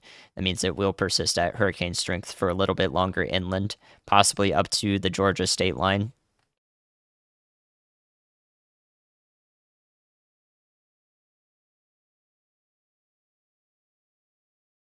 Idalia? It's not Idalia, it's Idalia. What are you talking about? Bud, appreciate the membership. Welcome, welcome. 30 up to 36K in Florida without power from 13K when we started the stream. So 23,000 have lost power. It is a significant amount. I'm not in Florida, no. Oh my goodness. Coral Reef, Florida. Thank you for the question. Grab that for you.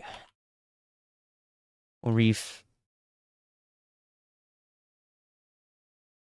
I don't know exactly where that is. Coral Reef Beach Resort. If it's on St. Petersburg Beach, St. Pete Beach. If that's the area you're talking about, the storm surge could be up to 4 to 6 feet in that area. In the western Tampa metro, St. Petersburg metro. Go look up the official pronunciation from the World Meteorological Organization. It is Idalia. I know you want to Americanize it, but that's not going to help anybody right now.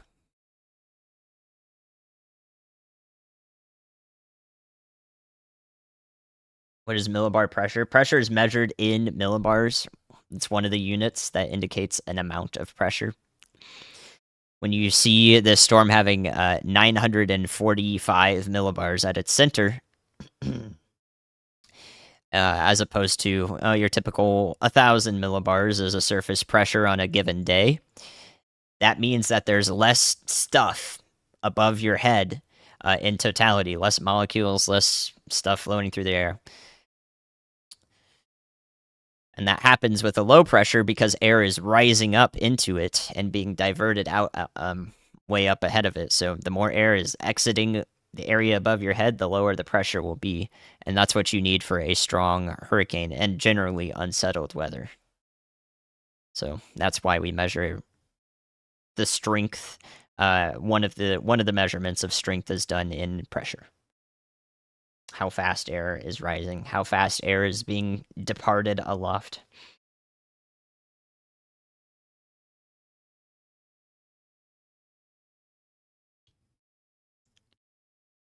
There are a lot of people, aim assist.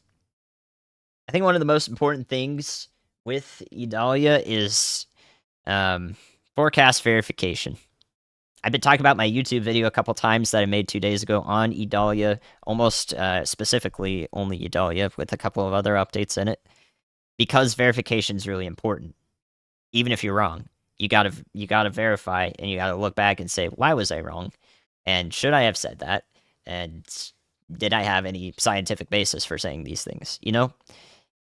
When we just say a bunch of things, especially in the world of weather, and then we don't go back and say, hey, did I do good? Was I right? Was I wrong? Like, and we just let it fly. Like, that is so useless.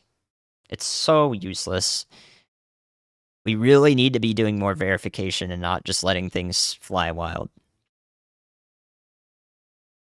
So you see things and statements just being tossed out on whatever platform constantly, but they're almost never going to go back and say, hey, this happened because of this, or I was wrong because of this. I will do that.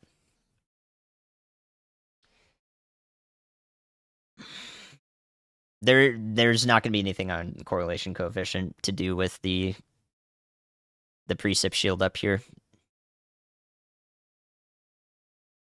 Eyes becoming organized again.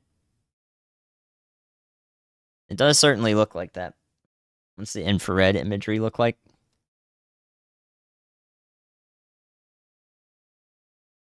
Oh, yeah. Definitely a little bit of organization there, I agree. Zoom that up a little bit so you can see it. Yeah, I mean, this is what we expected. There really is no big reason for this hurricane to weaken on approach to landfall. So all official forecasts over the last few days have been we expect this to intensify until making landfall. Thanks for sending things in on Twitter or X, guys. I appreciate that.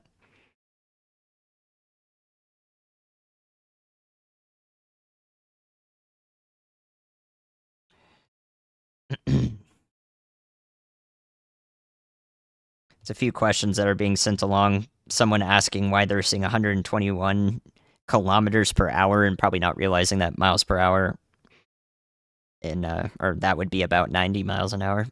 So a units question on Twitter. Got to make sure your units are correct.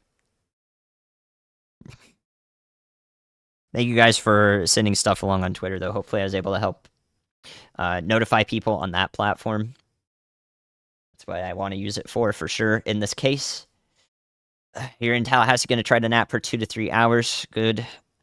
Will I still be live then? In 2 to 3 hours, more than likely at that point is when the landfall stream will begin on Ryan's main channel, and I will be a part of that. I will be a part of that stream. We'll be working cohesively together. So that is what you should watch if you want to hear more from me. I will be over there, though not talking the whole time because I do need to rest the voice, or I will have no voice. Because this is probably the most intense stream I've done in terms of talking. Are you good in Naples? Yes. If the wind is slackening, it should continue to do so, uh, or from now on, and thus the related impact should also begin to decline, and you'll just have to wait for any flooding that did occur to lessen.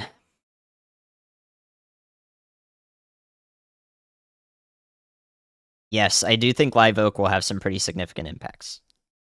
Douglas, Georgia will have some pretty significant impacts. Storm should be low end category 1 strength at that point, or upper end tropical storm strength, which means that you're not going to get widespread down trees. You might get a couple of the weaker trees falling. But you're most in Douglas, Georgia, you're most concerned with the path of flooding.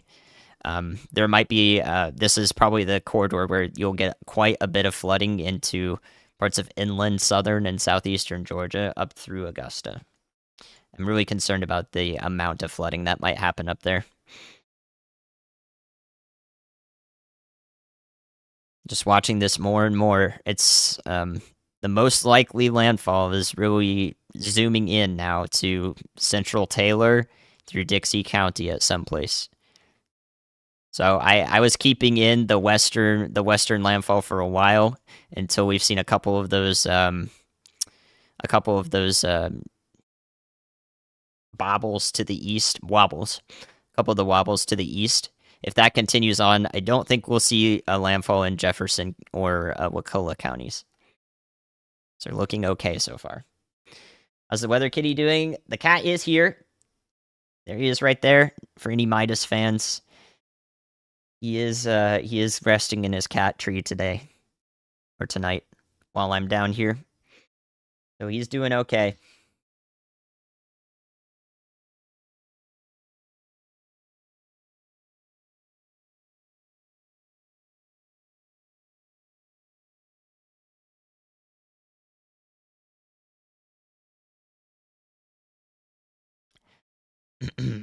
What I just said about Live Oak is also true for Lake City. So if I was talking about like Live Oak, you can assume very similar for Lake City. It's currently a middle category 3.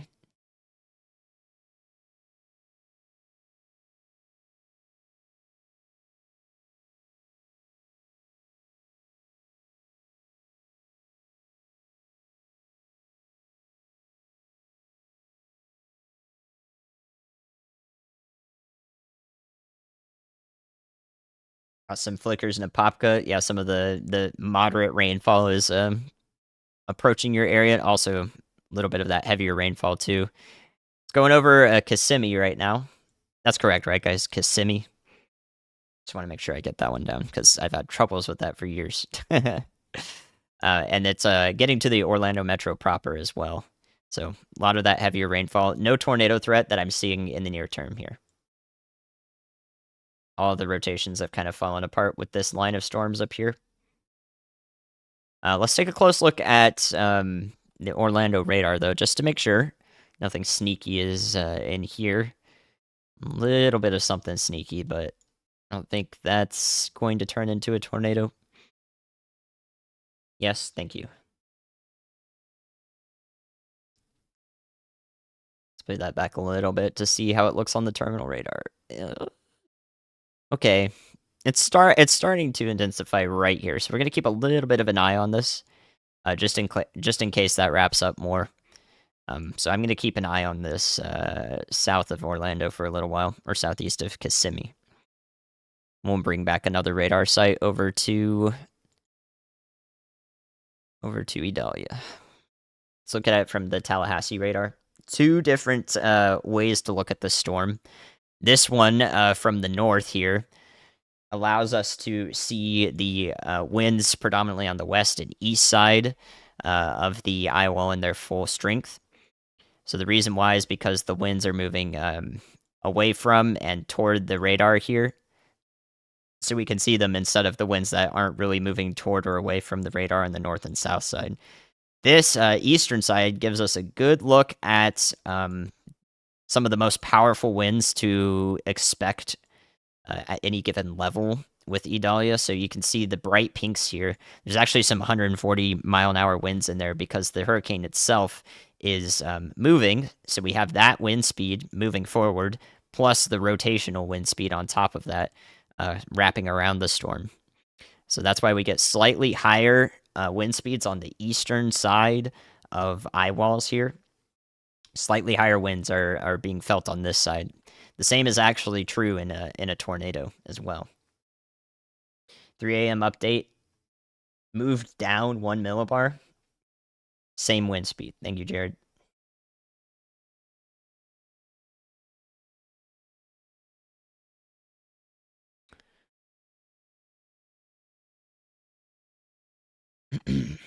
All of our storm chasers are coming together in Perry at the moment in Florida. So they've been observing the eastward bobbles on radar and saying that, hey, there really is no chance for this hurricane to swing back to the west. There isn't really a significant westward push that would be immediately obvious from any internal dynamics perspectives or anything. I think that it will continue to be driven off with a slight easterly component somewhere towards Steinhatchee to Deckle Beach. Jacksonville, your primary concern in Jacksonville in Northeast Florida will be a subsequent tornado watch if it is issued later this morning. You could be in a tornado watch up there, so that would be for a middle-end tornado threat.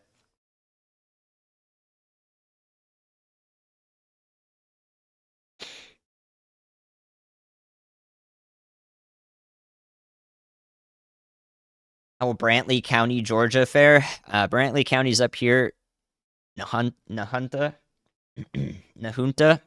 west of Brunswick and east of Waycross. This area is almost right along some of the center paths of the track of Idalia, which means that this will likely be an area that experiences a lot of flooding and a moderate risk for excessive rainfall from the Weather Prediction Center as the storm approaches. You can see all the rain out ahead of it, so it's going to start raining and rain for a while before the center even gets to you.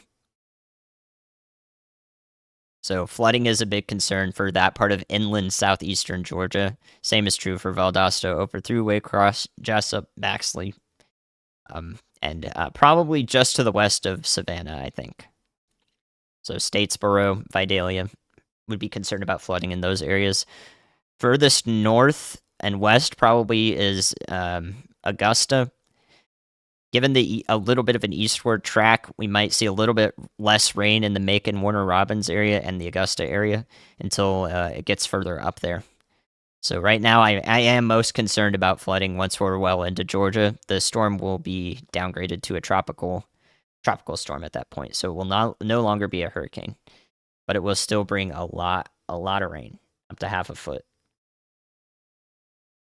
or more in some cases. So did I not just say Jacksonville? Jacksonville, again, concerned with the tornado watch first and foremost. You're actually not going to get that much rain on the east coast of the Florida Peninsula here. Idalia, thank you.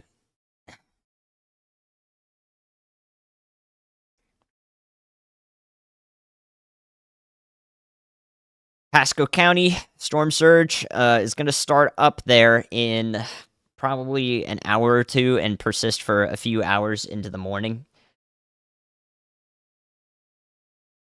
Same will be true in Hernando and Citrus counties. It's already started up in parts of Levy County.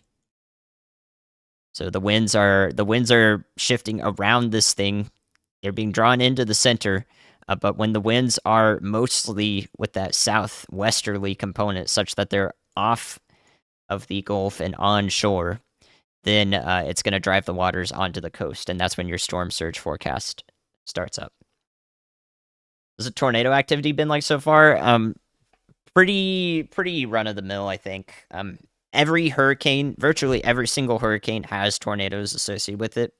The environment wasn't exactly the best for tornadoes, but we have had one confirmed one during this stream so far, and a few warnings much earlier on in the day, I believe, yesterday.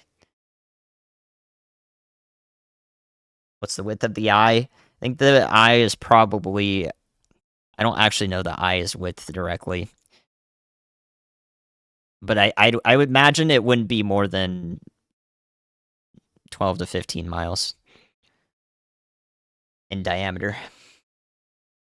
It is not that large of an eye right now. We have not had an eye wall replacement cycle at all. We haven't had one at all. We've always had partial concentric rings showing up, and then they subsequently get ingested into where the main eye wall is without forming another one. I don't have microwave imagery up to confirm that, which is a little bit better than radar. But so far, we haven't observed that, which is actually a little bit wild.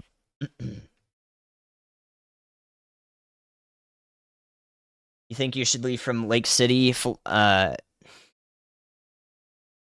like for real? Going from Lake City to Jacksonville is not a bad play. If you personally feel concerned with it, given the information you've received, peace of mind is one of the most important things to have during an event like this. If as much of it as you can get, at least. Would there be flooding in Brooksville? I believe Brooksville is out of the worst of the rainfall flooding impacts here. You've already made it past a lot of the spiral bands that are passing through, and you're further inland enough. You're far inland enough to be away from the primary storm surge expected to impact Hernando County. So, flooding-wise, Brooksville might be on the okay side of things. I would say. I think you'll be okay. Orlando, if you just got here because the heavier rain is starting up in Orlando, we could take another look. I have the terminal radar up just in case something silly happens here, but this did not develop further. So parts of the metro in Orlando are getting in on some heavier rain at the moment. This will probably be the greatest rainfall you get from the system overall, but there's still a chance for more to accumulate down the line from these storms down here. So they're going to track generally in the same direction. So we could see some flash flood warnings as a result of multiple rounds of convection. Going to get flooding at Florida State. There may be some minor flooding at Florida State and Tallahassee. That's again the most dynamic forecast because a landfall that's further east would be impacts much removed from the Tallahassee area and much more felt in the Big Bend.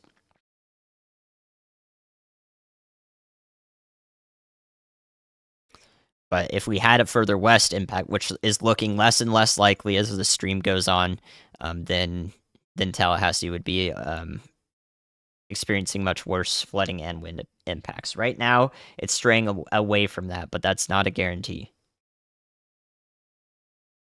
Ryan's channel info, just search Ryan Hall, y'all. Those are my thoughts on Tallahassee.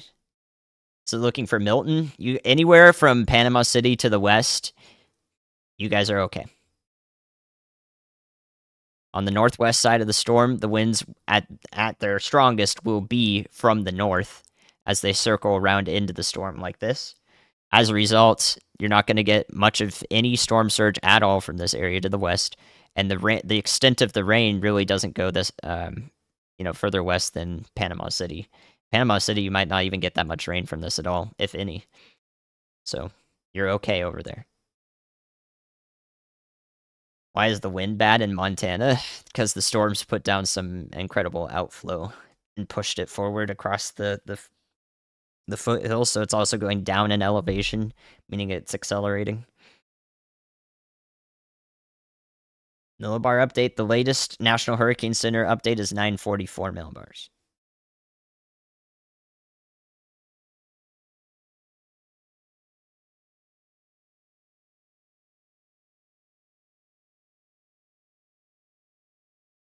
Oh, I looked at the wrong map here, didn't I? Ah, there we go. This is actually what I was looking for.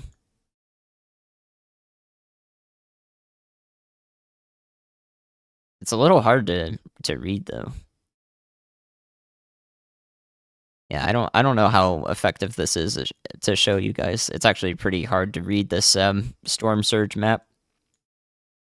I was looking for exactly this, but this is tough. But it does give a good idea as to what to expect. You just can't see the town names at all with this base map. Oh, there we go. Okay, there we go. There we go. All right, let me show this. Thankfully, they had multiple base map options. All right, so we have the National Hurricane Center with the storm surge inundation map. It's actually weird to get to this. You have to select map layer options to get to the one that actually looks like you can see stuff. So greater than 9 feet above ground is the red. Greater than 6 feet above ground in orange. Yellow and red. Yellow is 3 feet.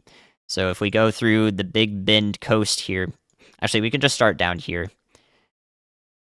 So about 1 foot of flooding water is possible along these areas in blue in the Tampa metro area. So if you're inland in Ruskin off the coast, you're fine. But right along the coast, you can see that there's some flooding that's going to take place. Same with the northeastern part of St. Petersburg and Pinellas Park. You can see the flooding takes place right along Feather Sound and then some of the harbors in here. As you go further north towards Spring Hill, you can see Spring Hill itself, if you're in the center of the town, is fine, but once you get to the coast, you could have 1 to 3 feet of storm surge with the worst waves. Then further north, once you get to Crystal River, this is Crystal River right here in the blue circle. This is really when you start to see some significant surge. So all these pieces of islands here, sporadic land masses, are going to be 9 feet underwater. So we talked about Inglis earlier as well, which is right here. This is Inglis and Yankeetown. Outside of Inglis, outside the river, you can see right along the river is some areas of expected surge. But most of the town itself is less than a foot inundated, flooded.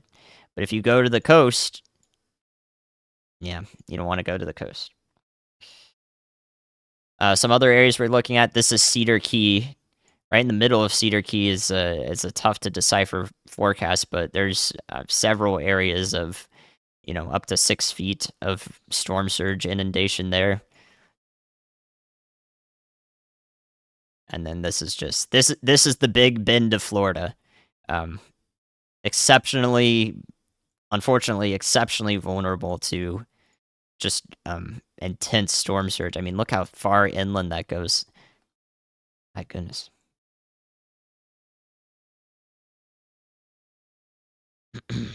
And then here's what was this? St. George Island that we were looking at earlier. A little bit of that storm surge expected along St. George Island that mostly shields the rest of Apalachicola and the coast here from any significant flooding. But yeah, this is the Big Bend forecast for storm surges. I don't know if I've ever seen a map that looks like that for storm surge. This is, I don't know. I don't know if you're going to see a storm surge map like this again. Wow.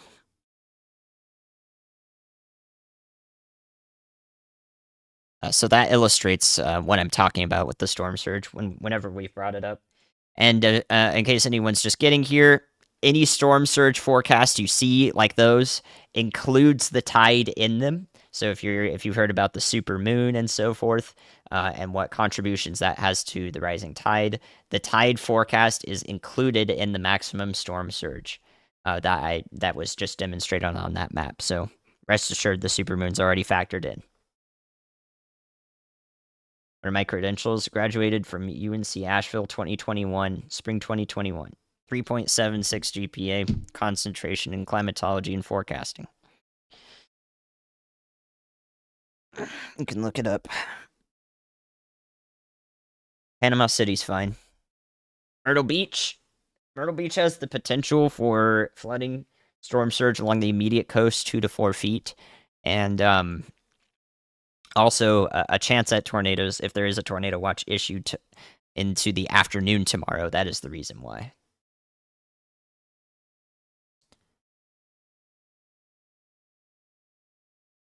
No, the center of the storm is not going to head towards Jacksonville. Almost certainly. I would be extremely surprised if that did happen.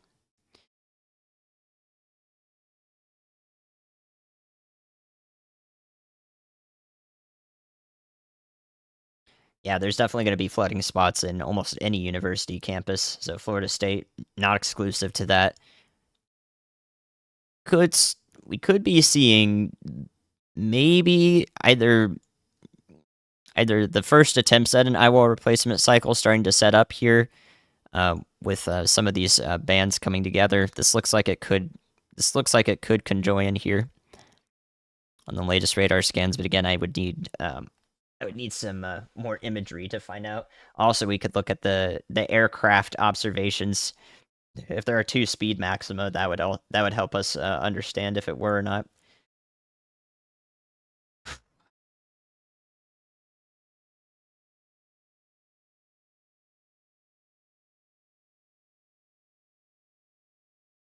LOL, look me up, LOL. Well, if people are gonna ask, I might as well cover all faces, right? You can look me up if you want. It's just an option you have, not one you have to take. You're free to do so instead of criticizing me for no reason.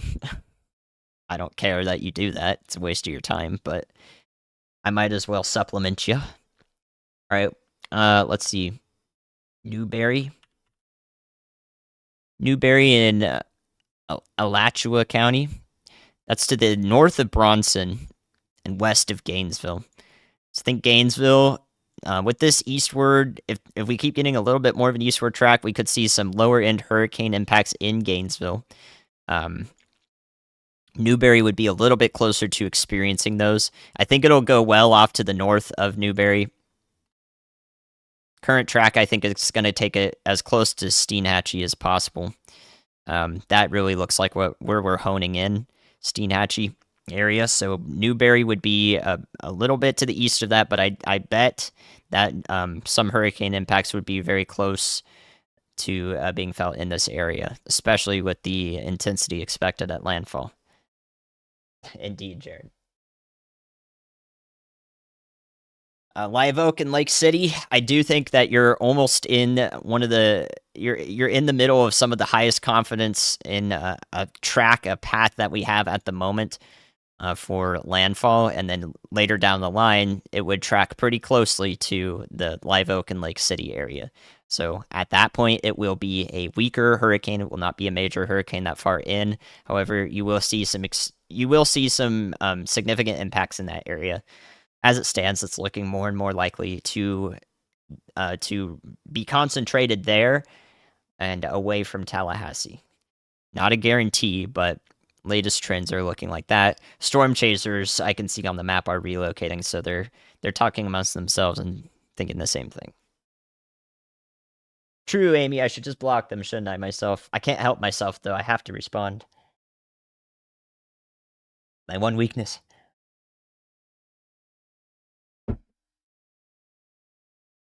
So I am concerned with Live Oak and Lake City. If you want to use that information to, relocate for feeling safe yourself, if you'd really like to do that, Lake City, I would drive east to Jacksonville.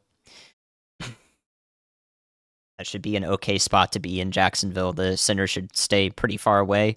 You'll still experience some tropical storm force winds in Jacksonville, as that area will pass over that.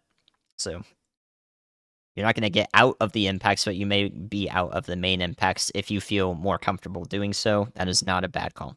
If you're in Live Oak, going west to Tallahassee or maybe a little bit further beyond Tallahassee to escape some of the impacts, you still have time to do that as well. In terms of traffic in those areas, I don't see anything bad on I-10 or I-75 at the moment. No major stoppages. And if you're just joining through the night, hopefully, if you have any bouts of insomnia, storm anxiety, I'm here for you. If you're listening along. Expected landfall is later the further north it goes, and sooner the further to the east it might end up. So On average, in this area of central to eastern Taylor County, central to western Dixie County for a landfall, it looks like it would be in about probably about 4 to 6 hours, maybe 4 to 5 hours.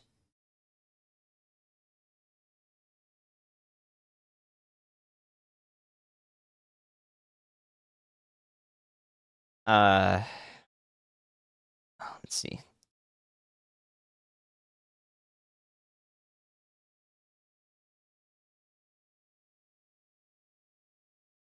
Their storm chasers are awake and moving right now. There's no way they're getting good sleep. They're literally contacting me at 3:20 a.m. over there. Thank you, Kyle. We hit 175K. Focus on the impacts. But thank you guys. Slippery Slope and Kyle, appreciate you both. Drastically picked up in Panama City. You're getting in on some of that outflow that's wrapping around from the east. So surface winds are probably east or from the northeast now.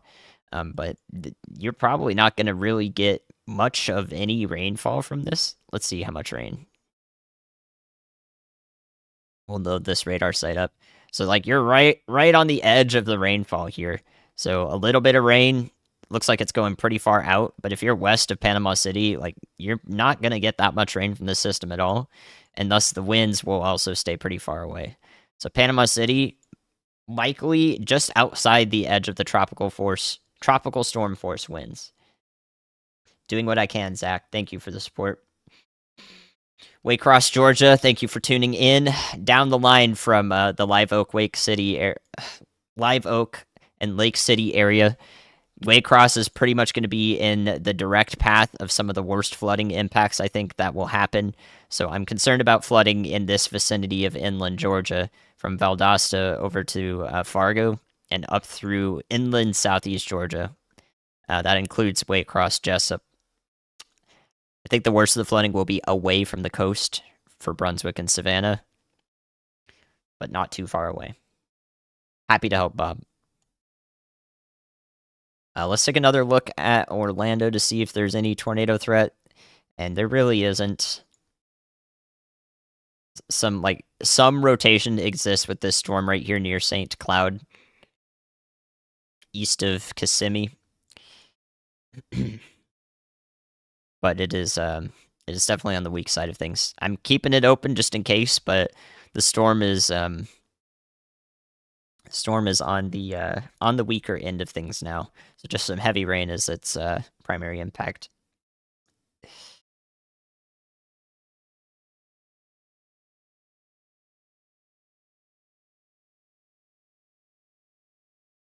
Would this reach Virginia Beach? No, it's going to curve to the east before it gets up that far. You might get a little bit of rainfall from the outer edge of it, but it is not expected to impact southeast Virginia in a significant way.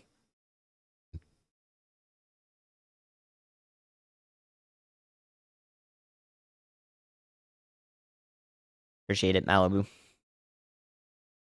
Thomasville, a little bit west of the current track that Idalia seems to be taking. Thomasville is close to some of the impacts. It's going to get breezy.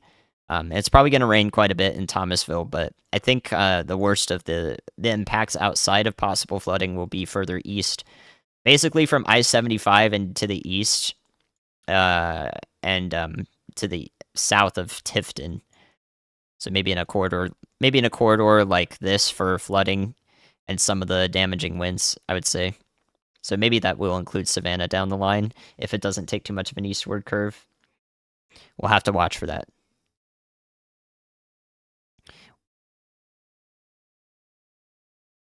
So again, if you're in this corridor into south central and southeastern Georgia, this is where I'm concerned with a lot of the flooding. After it gets through the Valdosta Homerville area up towards Waycross, I don't think it will still be a hurricane once it gets to Waycross. If it does pass pretty close to that area, or Douglas in Georgia, at that point it should be downgraded to a tropical storm.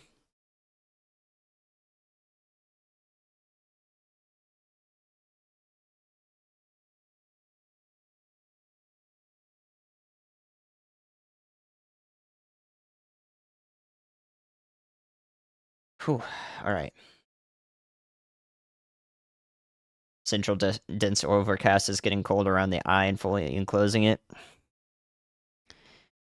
Yeah, that is a signature right there that you're not going to see very often.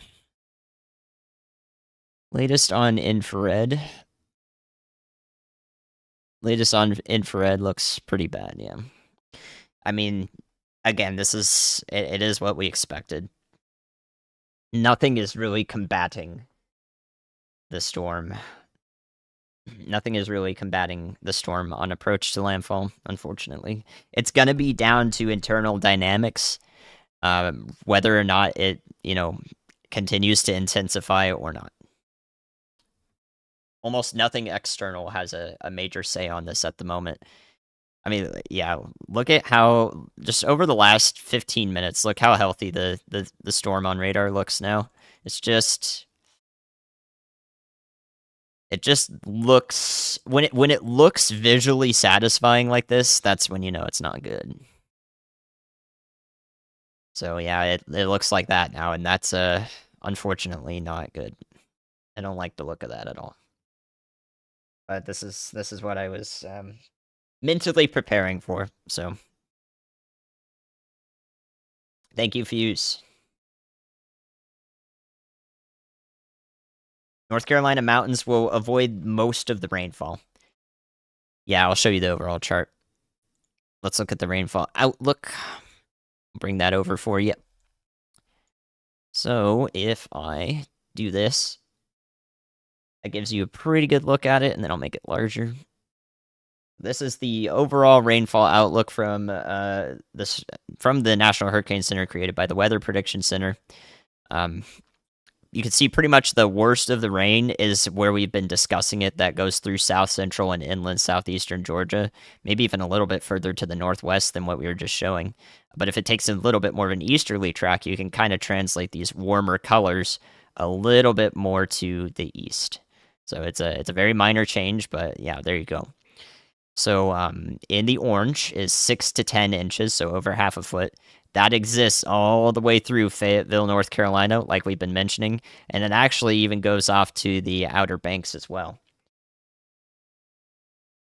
So the most important thing here, 4 to 6 inches in the yellow. Still seems like they're expecting a lot more rainfall in the northern air, to the north of Tampa Bay, despite what we were looking at. So maybe the southern outer bands really are forecasted to develop and intensify and drop a lot more rain in this region. I'm actually curious about that one. That's what stands out the most to me about this forecast is the area of increased rainfall right here north of Tampa. But yeah, you can see the track of it pretty clearly. The center of the track is going to be right outside the heaviest of the rainfall here because all of that really I don't know, all of the really steady rain is going to fall on the west and north side of the system as it moves off through this track. So you can see that Charlotte is expected to get less than an inch of a rain in North Carolina. Raleigh Durham is expected to get an inch of rain, something like a summertime thunder boomer. And the mountains and the Atlanta region, anywhere further west or north from that, is not expected to get too much in terms of significant rain. This rainfall forecast is pretty similar to the ones that have been recently made. You can see Jacksonville also around an inch to less than an inch of rain. Same with Orlando. So that's what we've been talking about pretty consistently on the stream so far tonight.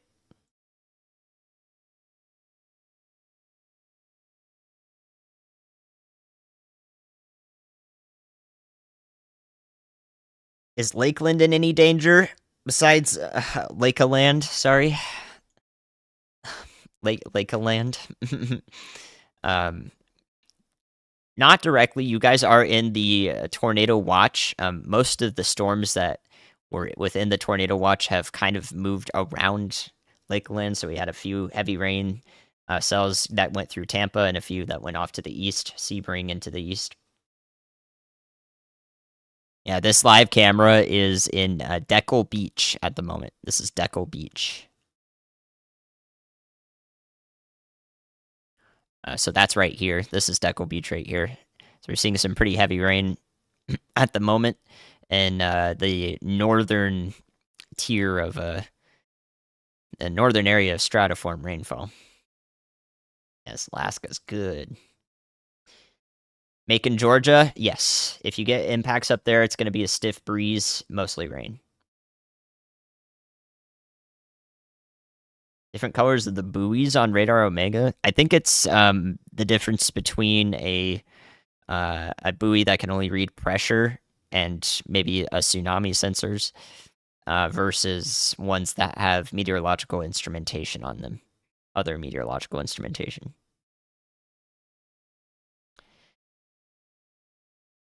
How far below the ocean surface is affected by a Cat 4? It's a great question. Off the top of my head, I believe it can upwell down to 50 to 100 meters at the most, which is why we look at ocean heat content in addition to sea surface temperatures. Yeah, this eye is kind of ridiculous. I want to play back the latest on the infrared imagery because it is very. It doesn't look incredibly amazing on infrared. Oh, my mouse is messing up. It doesn't have that perfect look on infrared, but it definitely has the look on radar for sure. It is pretty well defined. Yeah, this is about as well defined as you can get on radar presentation, at least. Well, it hit Florida twice. If you're just joining and you haven't heard the explanation on the recurve that might happen, it's a bit of a wild forecast, but as Idalia goes off and off the Carolina coast up here, it does have the chance to curve back around and come back down to Florida in some way. If that happens, it won't be significant in terms of the storm. It's not going to be another hurricane. It's probably not even going to be another tropical storm at all. The reason is it's being pushed out by a trough and a cold front over here. It's pushing it this direction, which is why it goes out to sea. If it does come back around, that trough is going to make it so that there's a bunch of dry air at the surface and also aloft, or drier air. And there's also going to be a lot of wind shear right where Hurricane Idalia is now in a few days. That means if it's back in the same spot, it would die. It would die off. So I don't expect, if that weird circumstance is to happen where it recurves, I don't expect it to be significant besides rain. Yes, it is a Category 3. South Carolina outlook. If you're along the coast, you're concerned with a bit of the storm surge. On the immediate coast, most of South Carolina is in a 2 to 4 foot storm surge, which means a little bit can come up. And then if you do get into a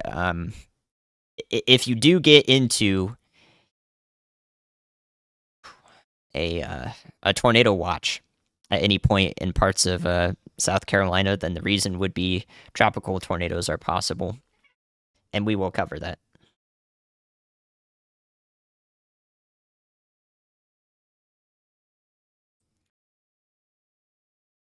It's pronounced Lakeland. Not funny. I did get duped by that then, yeah.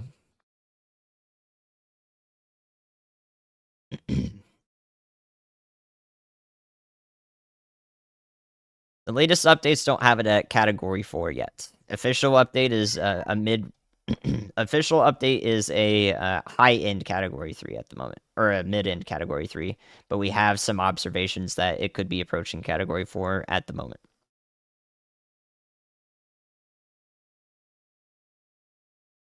Is it all clear for Tampa? Not necessarily. The storm surge has just begun and will persist for a few hours. The two hurricanes won't collide, but if they do, you get something called the Fujiwara effect. Franklin is accelerating further to the north and east. Ocala, expected to get some upper end tropical storm conditions. You'll get some pretty powerful wind gusts in Ocala, and that area. But I don't expect that to be the primary corridor of flooding impacts and concerns, as well as wind damage concerns. So I think Ocala is in an okay spot at the moment. Ocala. You'll definitely feel the storm though. It's coming in. Once it makes landfall, it's going to be a little bit away from you. Definitely keep your neighbors to the north and west in mind. Yes, Midas was just announcing a new warning. They thought that was your cat. He was not happy at all.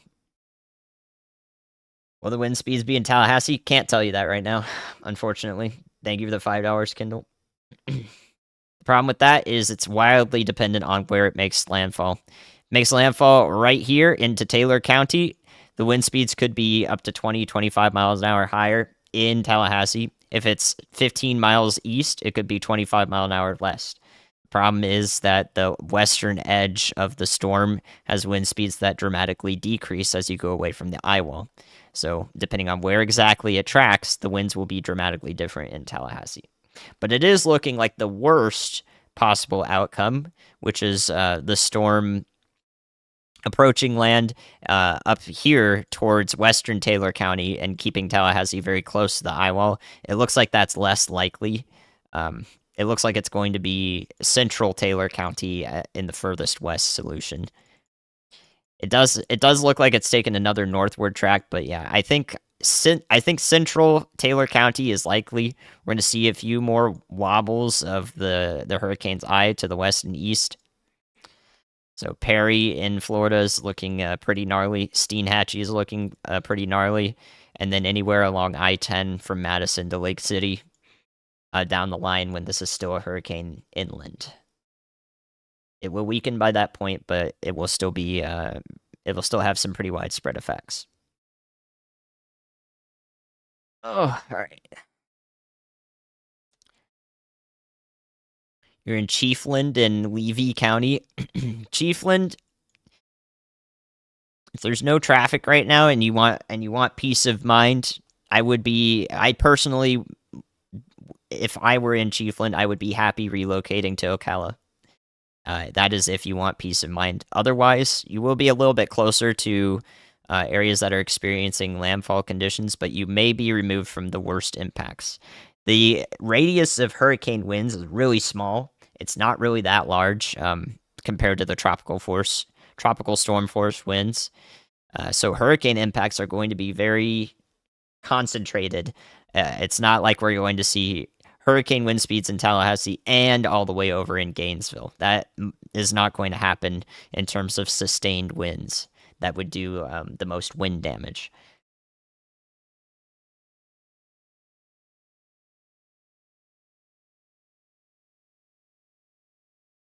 Let's see what the Cedar Key camera is doing here. Well, yeah, pretty much that.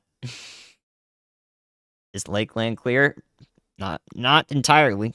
Flooding will be possible throughout the rest of Wednesday as it passes off to the north, and some of the spiral bands give you some storms throughout the day. For the extreme winds, yes. Thank you, Samuel. Appreciate the support. How many miles wide is the eye? I don't actually know that for sure. If I'm just estimating, I'd say it isn't wider than 15 miles or 20 miles or so. Any chance at a Cat 5? That's not going to make a huge difference if it is in Category 4 to 5. People are still going to experience the impacts regardless of what we assign it.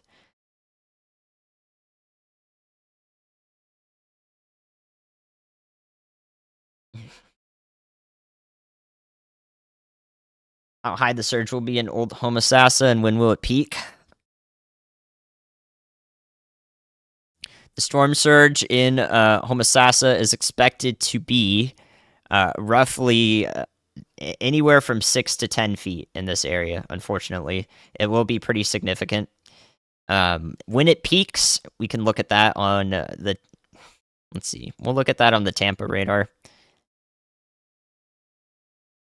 So the storm surge is going to peak in Citrus County when the winds start to have a very distinct westerly component to them. So we can see that by watching the storms on radar over the last few scans.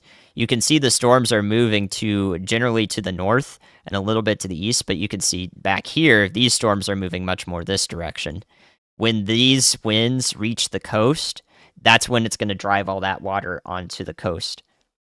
So that's when the major storm surge happens. It's getting started now in this region. What's Once Idalia is up here, then the winds are going to be funneled around the hurricane like this, and they're going to be going directly into Citrus County, Levy County, and the coastal areas there. So I looked at that storm surge map, and as long as you're a little bit inland, like towards Inverness, however you pronounce it over there, um, it is okay in terms of storm surge, as long as you're not right on a river or an inlet. There's only one half of the hurricane show rainfall. I assume you see it differently now that we're looking at a different radar site. It's because the rainfall we were looking at from this radar site was too far up. We were looking too far up in the atmosphere to see some of the rain associated with this part.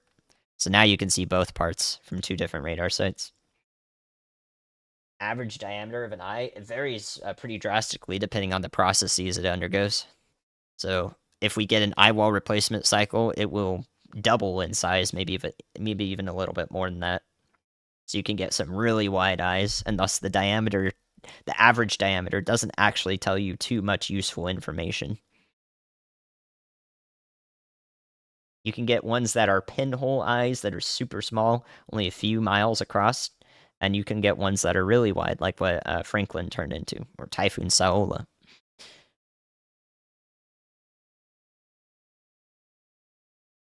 Am I still awake? I'm doing as much as I can to assist at the moment. Are there any other areas of interest in the Atlantic? At this point, probably. We have a low percent chance of formation from the remnants of Gert, actually, a really long time ago, and another tropical depression that is expected to dissipate east of Bermuda.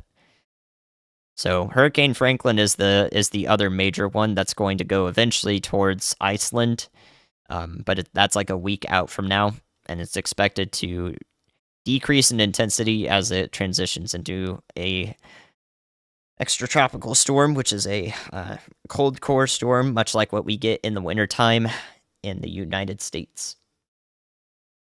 And we're waiting for Ryan so I can get sleep. I plan on doing the landfall stream with Ryan, so I won't be able to get sleep immediately after the snow. What it'd be like in the eye of a hurricane? What it'd be like in the eye of a hurricane depends on where exactly in the eye you are. You could have a brief moment of calm surface conditions, but most of the time there's a little bit of fresh breezes that people observe in eyes of hurricanes.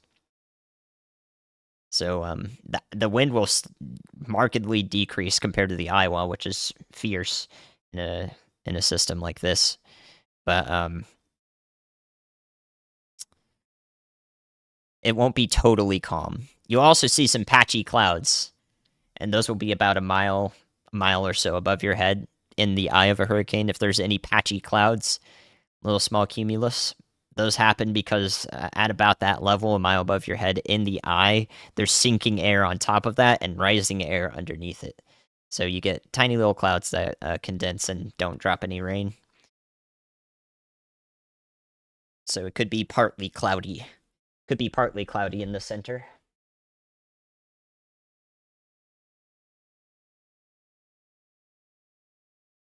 Starting to get in on some heavy rain in Lake City. Yeah, I can see that. That area moving up past Gainesville now and up into the I-10 corridor.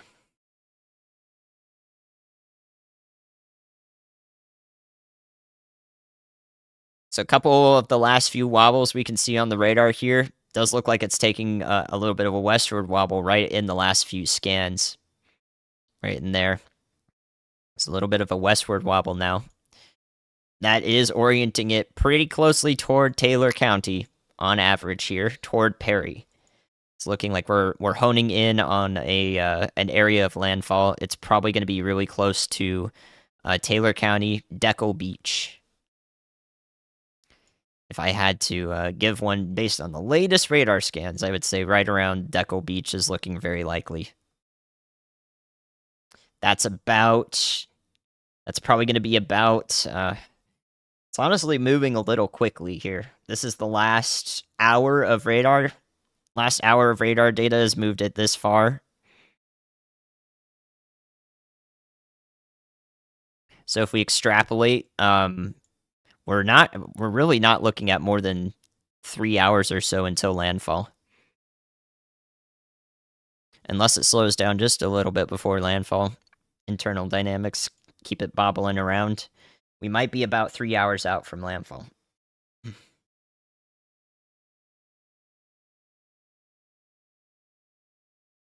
Wow.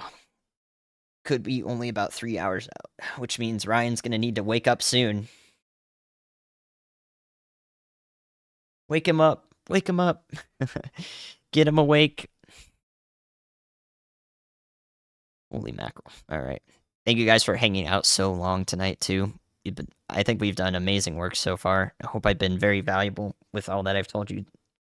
Um, anyone still unable to sleep? Hopefully, I'm helping out, keeping you busy, keeping your brain active, or calming you down. Estimate about what time? About 3 hours. Yeah, Ryan did say 5 a.m. He was expecting an 8 a.m. landfall, though, and it might be a little bit sooner than that in Eastern time. Is Dewberry clear for hurricane force? I can't guarantee that over here in Alachua County. Can't guarantee that. I think you could be pretty close to hurricane force gusts. Those are likely to the west of Gainesville in this area. So a lot of Levy County will probably get some powerful wind gusts, but nothing like where it will make landfall. As long as it takes that track into Taylor County that we just discussed. If it goes closer to Steinhatchee instead, if we get another eastward bobble or two into northwest Dixie County, then Newberry would be not too far away from that. But you would be away from the worst impacts. Again, the worst extreme wind impacts are going to be in a very localized area. Very localized area. When is landfall official for a hurricane? It is official when the low and mid-level centers are over land. So not necessarily when you just see the middle of the eye that we're looking at over land. It has to be a couple of features, and then it is declared by the National Hurricane Center.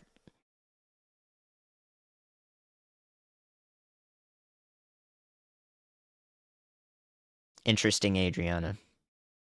Have you had your coffee? Is Bushnell, Florida going to be okay?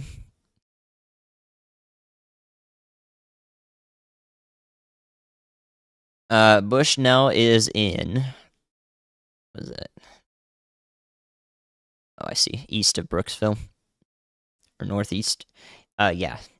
You guys will be okay down there. They're in Sumter County. There's the latest rainfall outlook does take these spiral bands you can see to the south of the hurricane here, and continues to just launch them right into this area north of Tampa. So quite a bit more rain is likely to fall even well after landfall as going on up here. We've got that unsettled weather streaming in from the south that will be your primary concern will be rainfall in that area. Is the eye going to reform? It's currently formed, so no, it is doing the thing right now. You're in Perry, just sitting for the ride. I don't know if I believe you.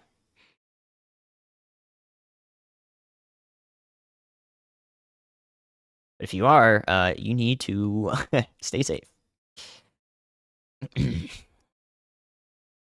What about Spring Hill? I think we just looked at that. The affected or the effective storm surge over there. Spring Hill, also to the south and west of Brooksville, a little bit closer to the shore. If you're in Hernando Beach and Weeki Wachee Gardens, I would stray away from that. The beach area, that's definitely going to be impacted significantly by storm surge over the next few hours until mid-morning is probably when it will be worst on Hernando Beach and any beaches to further north like Homosassa and Inglis. So Spring Hill itself, I think, will be mostly okay. Would not be surprised with some flooding in the city proper, though. That's your primary concern in Spring Hill.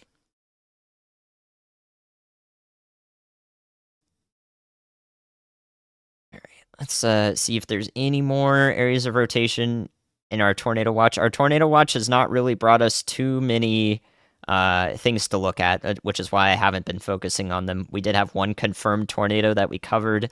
That was near Avon Park, near Frostproof. But yeah, since then I've just been watching the radar occasionally, and I haven't seen anything too conducive until right now. Actually, near Zolfo Springs, this rotation in here is tight, but it is very weak. Um, I know the National Weather Service is watching this area right here, so some nice downpours are occurring in this band of the this outer band of the hurricane. And a little bit of that embedded rotation is right in here near Limestone and headed up to Zolfo Springs in Hardee County. So some downpours are getting ready to go through that area. If it intensifies a little bit more than this with this tight of rotation, then we could see a warning for that. That's wrapped up in the last couple of scans. So yeah, we'll keep an eye on it. Sarasota, mostly out of the worst of the impacts now in Sarasota. But I think it'll still be quite a stormy day ahead, given all those bands are streaming into the western coast of the Florida Peninsula. Is Lakeland fully clear by Thursday? Yes. Except for any remnant flooded roads that you shouldn't drive through? Yes. No, Idalia and Franklin will not merge offshore. Franklin's moving a little bit faster than Idalia. I don't think so, Aaron. I think Crawfordville will get hit hard. We didn't know earlier on whether we would see Crawfordville and areas in Wakulla County in the furthest west scenario that would have brought some impacts closer to Tallahassee. We didn't know for sure if that was going to happen. Had to wait. We've basically been watching this hurricane since it was down here, south and west of Tampa, so it's moved a significant margin over the stream, and we weren't sure if it was going to go due north before turning right a little bit, or if it was going to take a gradual rightward, eastward turn. So it has taken a little bit more of that gradual eastward turn. It will continue to do so more than likely into probably western Taylor County is the furthest west it could be at this point, given analysis. So I think that Crawfordville will be removed from the worst of it. Once this reaches landfall and gets a little bit closer, actually, once it's up here-ish in this area, anywhere in this vicinity, the winds around it will actually be out of the north in Wakulla County, meaning that storm surge and the main flooding impacts will not be felt here. However, there is a streak of very intense rainfall expected that does include this area. So even if you don't get the storm surge flooding in the immediate coastal area and just inland, you're going to get a lot of rainfall from the latest forecasts. Latest forecasts have Tallahassee and this area anywhere from 4 to 10 inches of rain. So it is not going to be insignificant. Let's take one more look at this, the Orlando area, so we can see if any of these stronger storms are trying to do something funny. So these storms are rotating. They're just very weakly rotating, which means I don't see a reason for a tornado warning with any of them in this area. A little bit more heavy rain is expected to travel through Kissimmee and into the Orlando metro, this side back here. All of these in this band will probably go out in front or to the east of Orlando. This convergence band will be east.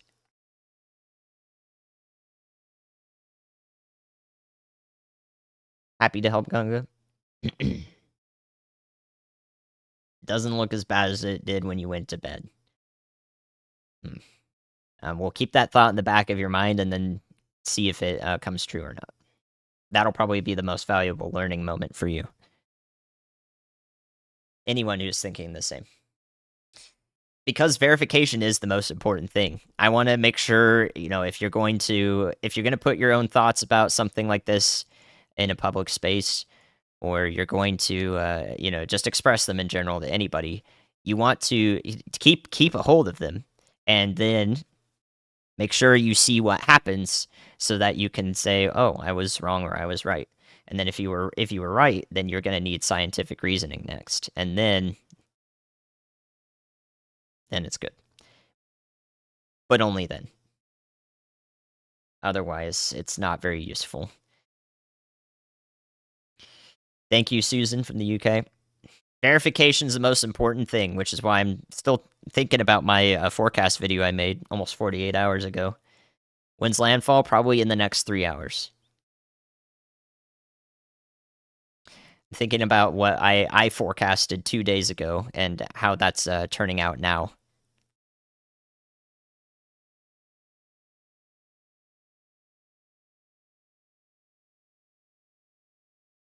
What about Bellevue? Let me see where Bellevue's at. Thank you for tuning in from there. Bellevue is south of Ocala. I think that you'll get some tropical storm force conditions there, so you're going to have some pretty gusty winds, especially with any heavier rain that moves through in Marion County here. So we're expecting tropical storm conditions here in Ocala and continuing through north of Tampa along I-75 for a while. All right, so let's see the latest update.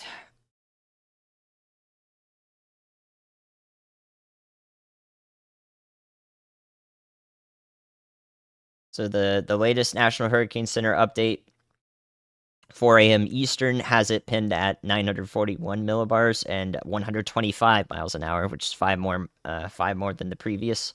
So just shy of Category 4 status at the moment, with some Hurricane Hunter planes, the observations from them picking up possibly higher winds already. In McClinney, up here in McClinney, west of Jayville, you're getting a little bit close to some of the greater impacts that might be felt in a localized area from winds.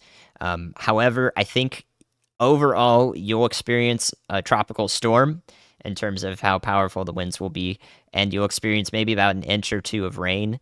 The rain really significantly increases once you get further west of Live Oak and Lake City.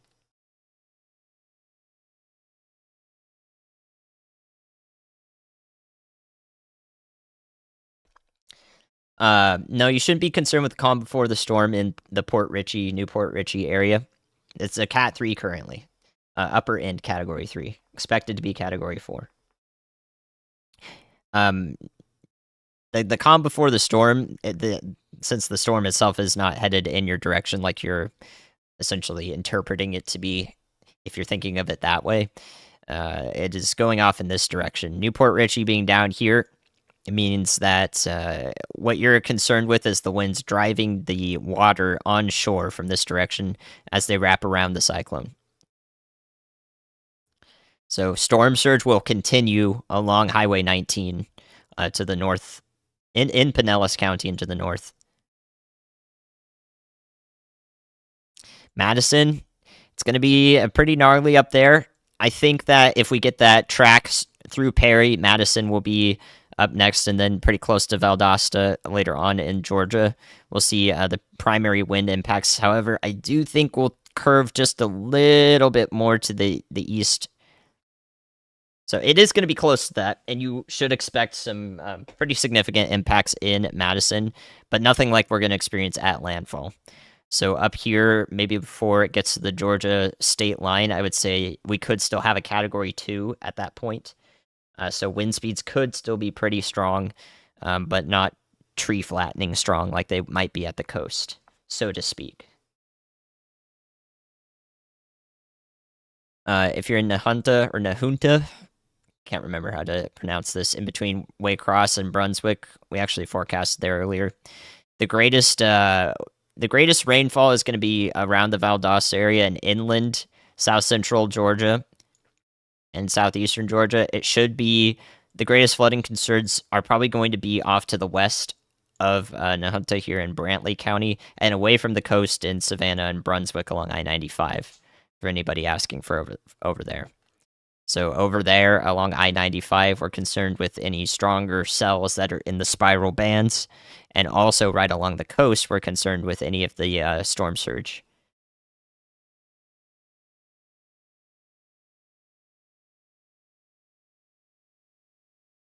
Should you leave second story apartment in Valdosta? No, I don't think so. I don't think so. Lip sync is off? Yeah, it's probably very slightly off. My webcam has a delay and I have an artificial correction on it. So I'm sorry if it is slightly off. Right now I'm using GR2 Analyst and I have Radar Omega in the bottom right of the stream through a webcam. I have a webcam up on it, but we're bringing it over occasionally. So it will impact Savannah, like I just mentioned. But I think by the time it gets near Savannah, it's not going to be a hurricane any longer. Sebring, Florida, have a chance at another tornado in the next couple of hours? It's a good question. The answer is not no, but I think that the chance is really low. The answer is not no, but the chance is pretty low. I was watching this area near Zolfo Springs a little bit ago, and it still exists. This is still a pretty tight area of rotation. I wouldn't be surprised if there were a tornado warning at some point in Hardee County, but that would be a little bit to the west of Sebring. So that's why I say it's not impossible. Thanks for that question. We lost power in Sarasota, Venice area.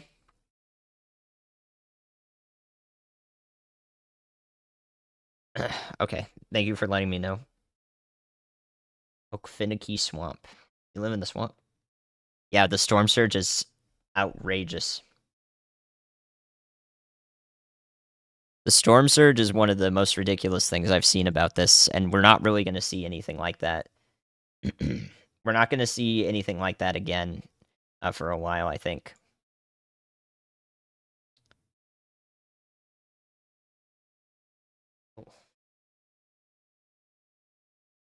What camera's on the bottom right? That is the camera in Cedar Key, Florida. Cedar Key, Florida. Oh, look, we just got that tornado warning. When did that come through? 8:06:25. That was just issued. You just saw that pop up on the stream, if I'm not wrong. I was watching that area. Oh, man, he slipped right by my radar. Okay, I was watching this right here when it was literally 8 minutes ago. It did actually pass over Highway 192 and get tornado warned here, the east side of Kissimmee. Okefenokee? Good. All right, so this is this new tornado warning. Let me see if I can scout the counties here. So eastern Orange County and north central to northeastern Osceola County. So this is going to be east of Kissimmee, east of Orlando, and include areas like Lake Hart, Wedgefield, Bithlo, Narcoossee, and just outside St. Cloud.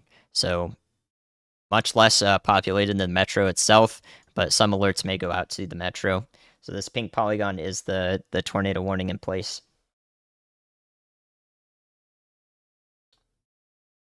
So this is going off to the north. We were watching this area in particular. I'm actually surprised it came together.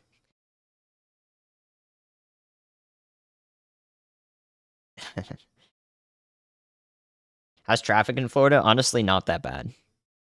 I was watching it through Okefenokee. I know it was Okefenokee. Oh, you have to say Okefenokee. Okefenokee.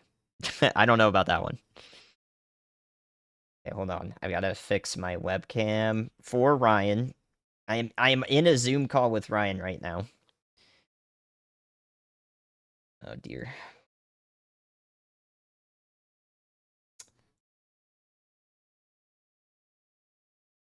And my webcam's being annoying, of course.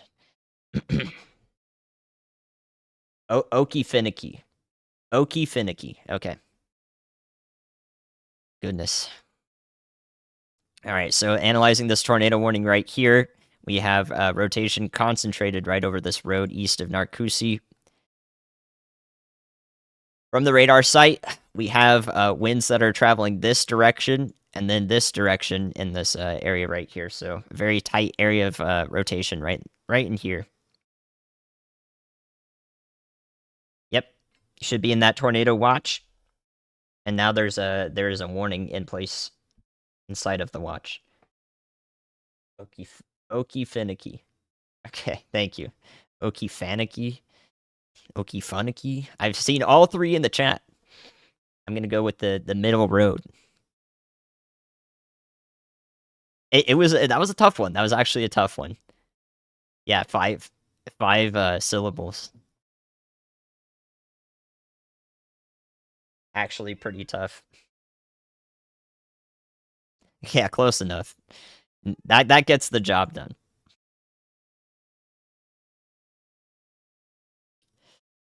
It doesn't matter whether they hit from the east or west in terms of storm surge, because it just depends on the strength of the hurricane, how deep the low pressure is in terms of how much water it is pushing forward due to the pressure difference, and also the winds and the wind field around it in terms of how widespread the storm surge would be. So if it's a large wind field around a large hurricane, then more widespread storm surge.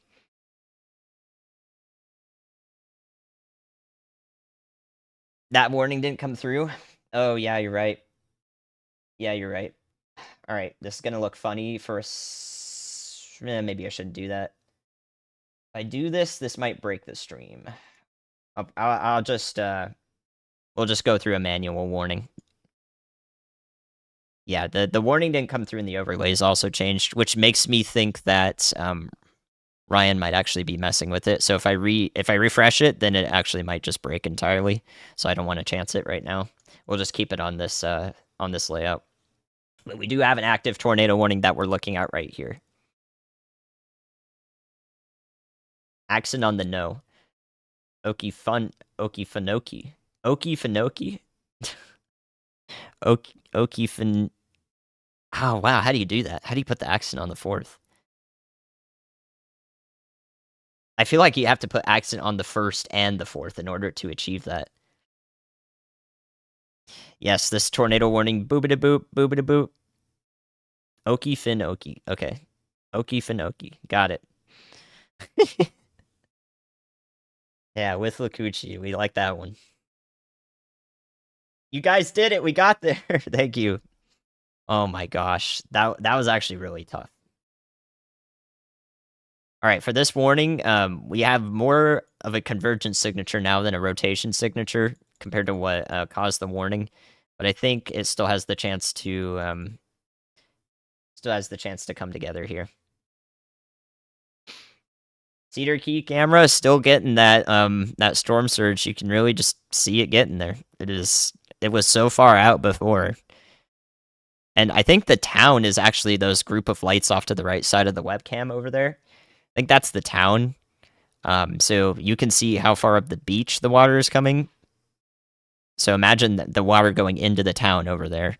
I don't know if that's the town for sure, but it certainly looks like it.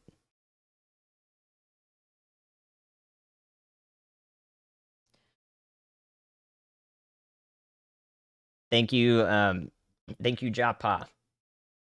Happy to help. I appreciate it. You're still struggling with Hurricane? If you're in West Virginia. Any possibility for this to stall? It's looking a little unlikely that it slows down all that much. I think we're less than 3 hours out from seeing impacts felt on land by the eye wall in whatever area is going to experience landfall. And I think we're less than 4 hours out from landfall at this point. Is Ryan live yet? The moment Ryan goes live, I will transfer all of y'all over there because most of y'all will go over there. Anyways, I believe a lot of you will. So we will do a transfer. But before that happens, of course, we all need to take a breath after doing this for so long and enjoy a kitty. This is Midas cat. He's jumped up on his cat tree, so we can all see him. Good old Midas kitty. We all need to take a breath from time to time, and of course, cat content is a great way to do that.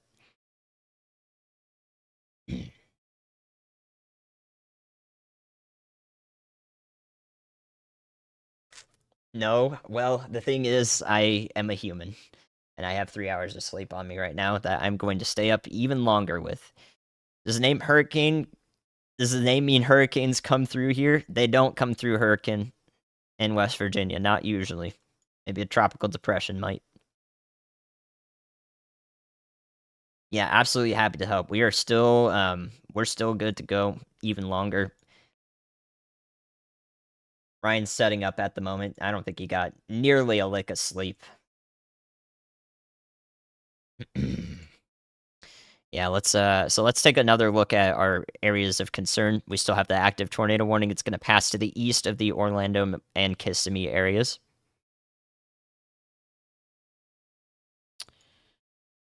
I wanted to keep an eye on Zolfo Springs, and I certainly do need to keep an eye on that. We definitely could see another warning right here. Yeah, that's definitely coming together very quickly. So I wouldn't be surprised if we get a tornado warning right here in Hardee County. We had eyes on this from the beginning of its life about 15 minutes ago. And now this separate part of the storm definitely looks conducive for a a possible tornado warning here. I would say this is tight enough and strong enough rotation for a tornado warning. So y'all watch out here in Hardee County if you haven't gotten a notification yet. If the warning, if it is issued, isn't issued yet. This is going to pass right over Zolfo Springs, maybe dropping a brief tornado as it does. So a little bit of a heads up for that town. We were watching you already. After Zolfo Springs, it'll pass the east of Wauchula, west of Lemon Grove, up through citrus farms, citrus groves for quite some time until it gets closer to the Lake Wales area and Highland Park in Florida. So if this gets a warning attached to it, those will be the areas out ahead of time that we'll be concerned with. No warning on that yet. We'll wait for it to come through. It's not going to show up on the overlay, unfortunately. Everything about that's just broke. As for our warning east of Kissimmee and east of Orlando towards Christmas, Wedgefield, and Bithlow, it does look like this one is not rotating quite as much. We still have this convergence signature, which is slightly worrisome. I think this still could chance another tornado if it does anything here. I wouldn't be surprised. That's our current warning over there.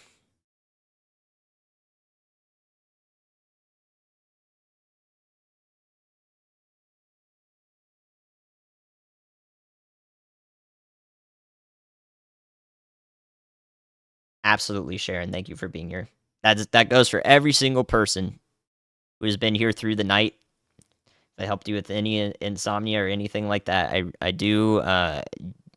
That means almost means the most to me, since we're not watching the devastation, not yet. Kissimmee, Kissimmee. I don't know about that one. Yeah, awesome night so far. I'm glad I was able to fill in. I think the 24-hour continuous coverage is one of the best things we could do. So we are in no way done. 13 hurricanes in West Virginia history. At hurricane strength, we're just tropical storms. Steenhatchee, you need to not be in Steenhatchee if you're in Steenhatchee. If you're in Steenhatchee, no go. All right, we did get new tornado warning for Hardy in Polk County, Florida. Boop boop, boop boop. A new tornado warning has been issued right as this passes through Zolfo Springs. You'll see that polygon show up right there. All right, so there's our new tornado warning right here. It'll show up probably in the next 10 seconds.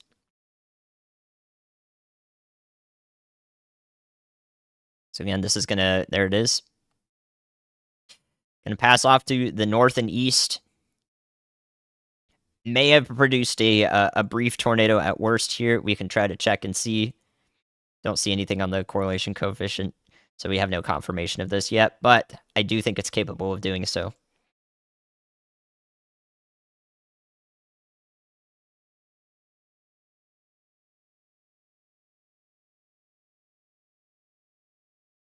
Kisami. Really? Kisami? Nobody was correcting that earlier. Intriguing. I mean, I'm pretty much going to have to make these warnings if they just never work anymore. All right. On the latest frame, after the tornado warning was issued, the rotation has decreased in intensity just a little bit. I expect these to be... I expect all of these warnings to be mostly short-lived. So, to me, that makes the most sense. Yeah. Yeah, Ryan's not live yet. I can... Let's see what he's saying, though. Gonna do some communication here. Oh, okay, that wasn't him. Pretty strong signature. Southeast of Tampa.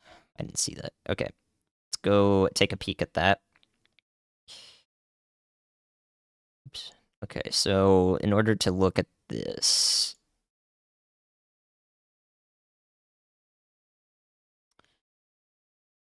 Take a look at the terminal radar. One of these storms could be spinning up something funky here.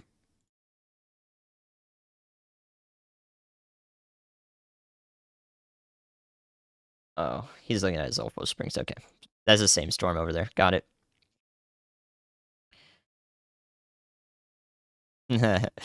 I got it. I got it. Yep. So that's the same as the Zolfo Springs storm. Makes sense. I think it is on the downtrend at the moment. Thank you, Joseph, for the support. Yeah, Osceola County. It's moving to the east of Kisami. Yep. It is no longer tornado warned in Kisami County yet, or Osceola County. Whew. And is now moving into eastern Orange County, so well to the east of the Orlando Metro, out towards Christmas and Bithlo. Okefenokee Swamp. Yeah, I was talking about that. I'm not sure. it came up earlier. I'm not sure what it was in relation to. All right, let's look at as a tornado touched down. We did have a confirmed tornado reported. I'm not sure if it did any damage though. So I wouldn't be surprised if some of these other warnings also have any confirmations associated with them. Said it right the first time. There's never going to be consensus. Kiss-imi. Kiss-imi. Kiss-imi. Good enough. That'll do. That'll do. Okay, so let's look at the latest radar data. With those warnings in mind, I believe we'll have, pretty soon we might have one remaining. Hold on, did this get updated? Oh yeah, okay. So those warnings are continuing at this time. The storm is past, the tornado would be past Zolfo Springs at the moment, and moving through mostly citrus fields. So latest radar data on Idalia. So many pronunciation things today. You can actually see that I fill in just a little bit on that southwest or southeast side of it, and that pushed it a little bit to the west briefly. We get these wobbles here. So we're wobbling around in a major hurricane.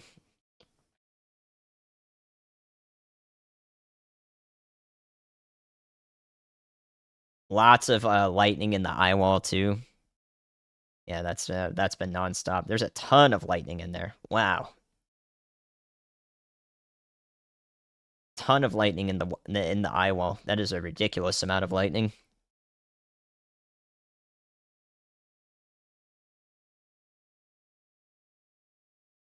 Yeah, so that all the lightning in the eye wall of the storm is just it just tells you how much it's intensifying, unfortunately. Oh, we got a tornado warning for the coastline here. Brooksville. Okay. Wow, how did we not see that one? All right, let's actually pick that out here.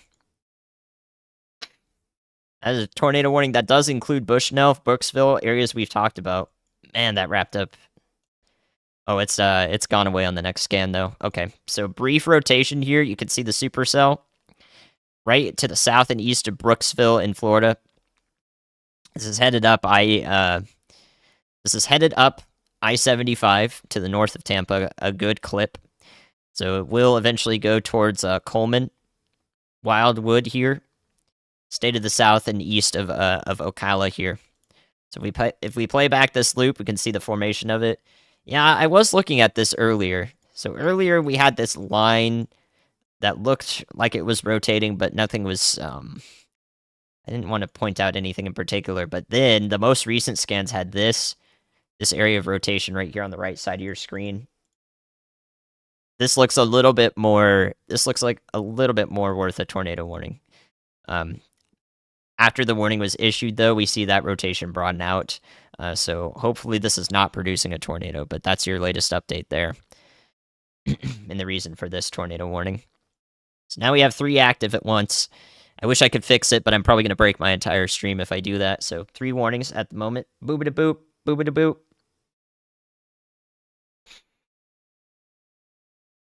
This tornado warning will travel this direction, generally through the polygon, up towards I-75 through Sumter County, Coleman area.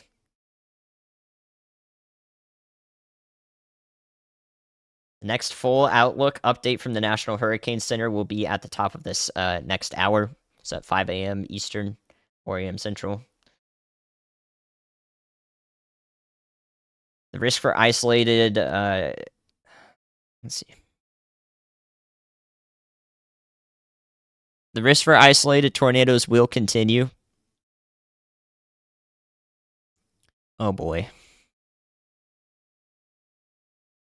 Oh, what is happening here? The risk for isolated tornadoes will continue. There will likely be a new tornado watch, or so a new tornado watch will be issued, extending to the north of the current watch, which you can see in this area from the Storm Prediction Center. So just like what we were talking about, they're going to go ahead and issue a tornado watch that does include Savannah, Georgia, up through southern South Carolina, maybe as far north as Charleston and Jacksonville. So just like what we were talking about, and this may even extend all the way to the west, where the center of the storm that I will track through as it goes inland. So I expected this tornado watch through a lot of this portion, and I think we are definitely going to get it. So be prepared for that in Jacksonville if you're just tuning in. Northeast Florida, southeast Georgia along the coast, and southern South Carolina along the coast as well, through Hilton Head all the way up to possibly Charleston. So this will be the next tornado watch, and I do think that another tornado watch even further downstream that will include Myrtle Beach and Wilmington in North Carolina, that also might be possible later in the day on Wednesday. So we've been talking about that a few times, and we're seeing that from the Storm Prediction Center now as well. I'm glad. Yeah, I'm glad you were expecting the extension. So you get a tornado watch on your phone. It's the reason why. You're in the works part of that outer band. Still have power. Hope you keep it. Thanks for the report. Our Hardee County tornado warning has fallen apart completely. Looking to see this not be extended. This tornado warning up here east of Brooksville, it's going to travel east of Brooksville, does look like it will keep going for now. And then in Orange County, we still have a little bit of an area of convergence, but not really any rotation here near Wedgefield. So I think this warning will also be allowed to expire.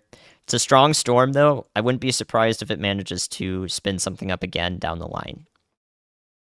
Okay, let's go back to observing trends on Idalia and seeing if we can refine the landfall point given the latest radar data. So we have a pretty steady north-northeast motion in the last 20 to 30 minutes here. If that were to continue alone, it would take it right into central Taylor County, just about. If we have any eastward bobbles, we could see eastern Taylor County right in this range. So I think we're honing in on Taylor County for the landfall point at the moment within the next 2.5 hours. I think that's where we're honing in on.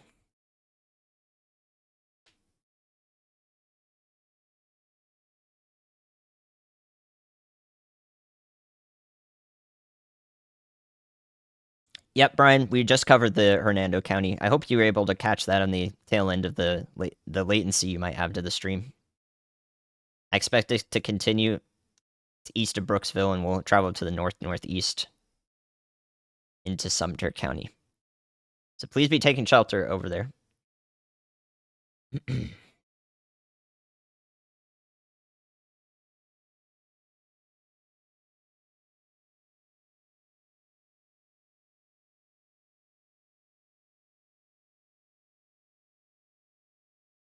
Man, 141, 142 mile an hour velocity returns here on the eastern eye wall. This is the result of translational speed, so the movement of the hurricane itself, and also the rotation around the center of the storm like this. So these two components are being added together, and we're seeing some pretty significant returns right here, the eastern eye wall. That is expected. Typically, the highest wind speeds will be present in the eastern eye wall of a hurricane in the northern hemisphere. It's currently an upper end Category 3. The probability that will be upgraded to a Category 4 is there in about 30 minutes from the new National Hurricane Center update. It is expected to be a Category 4 at landfall. But there are several things that could slow down this process. If we happen to get something that chokes off the eye wall a little bit here, which doesn't look too likely, it looks so interesting to me. Looking at the infrared imagery, it doesn't look too healthy in terms of clearing out its eye, the center of its eye, but it looks really powerful on radar. So I think that a Category 4 upgrade is likely. Happy to help, Anthony.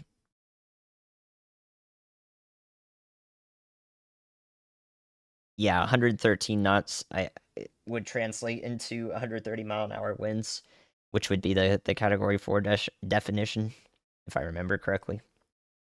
But you can see I don't remember those numbers exactly off the top of my head because that doesn't change the impacts to life and property in front of it, whether it's 130 or 132 mile an hour winds. Looking at Tallahassee now, I think you guys are going to avoid the worst of it. You're going to get some pretty strong winds, a ton of rain. I'm worried about flooding. I'm worried about flooding in Tallahassee. You're going to get this rainfall that's falling now pretty steadily for a long time, at least the next few hours. So it's going to accumulate quite a bit. That's going to be the primary concern for Tallahassee. The worst of the winds will be off to the east, a county over at minimum. So or 2 counties because Jefferson's there.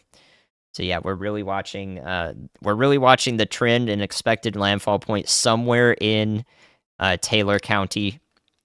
It is looking really, really likely now. Taylor County looks to be ground zero. And you're in High Springs, west of Gainesville. The further west of Gainesville you go, the closer you get to the significant hurricane impacts, but the hurricane wind speeds will be pretty highly localized. Like the extent of the hurricane wind speeds is basically roughly in a circle like this. So as this tracks to the north and east, you can see that Gainesville is way off the screen to the right. So is Ocala. So is Levy County. So again, there will be strong winds here and powerful gusts, but the sustained hurricane wind speeds are really not extending that far away from the center of the storm. So it's always been a compact wind speed impact and a widespread flooding impact. That's always going to be the case with a hurricane like this, and almost every hurricane, and every hurricane.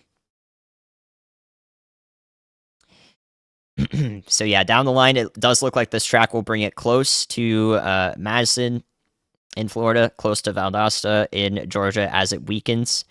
It'll go probably to the west of the Live Oak, Lake City areas.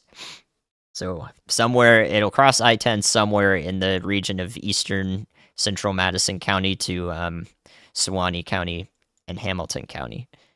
Then it crosses the state line into Georgia. More than likely, it will be bringing some strong winds to Valdosta, Statenville, this area, and some very heavy rainfall for a long time, all the way up through interior southern and southeastern Georgia.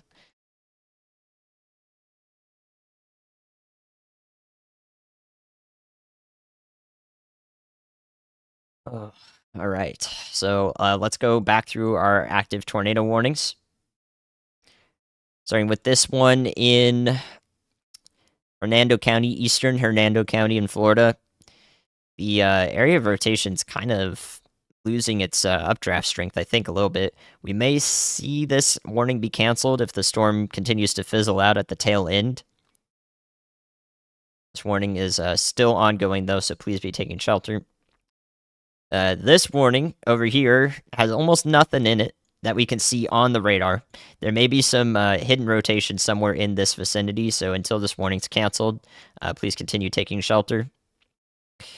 And in addition to that, we do have an extension or another warning for this storm in eastern Orange County that's now going into eastern Seminole County. It'll pass through Chuluada, Bithlo, where the rotation is now, and up towards Geneva in eastern Seminole County in Florida. So this is well to the east of I-4 and the Orlando metro area. So if you're east of Oviedo, the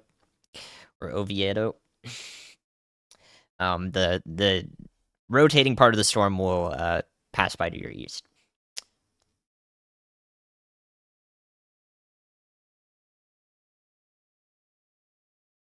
Those are the current tornado warnings.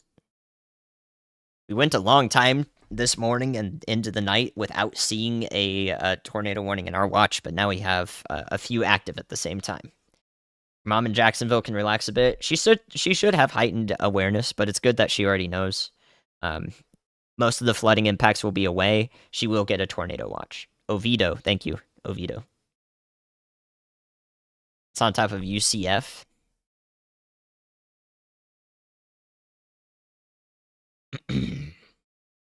This is the area that's being impacted. Oviedo, thank you.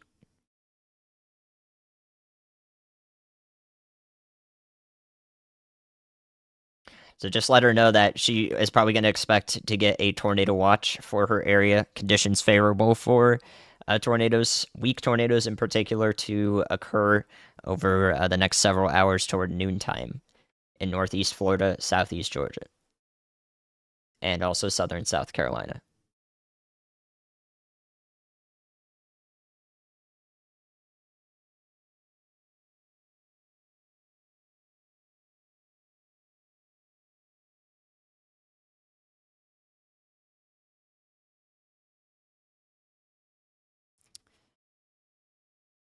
All right, just watching the latest satellite imagery. I mean, the structure of the storm in general does look rather disorganized, a little messy, but this happens when the eye itself is actually really small, has not gone through an eye wall replacement cycle yet.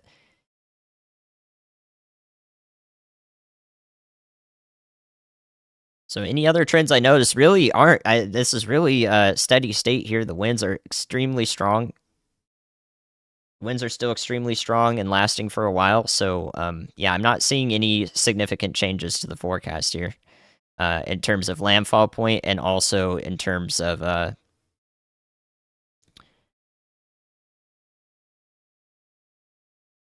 sorry, Ryan just turned his mic on and he's He's so loud. Let me see if I can lower this on my end. It's so loud.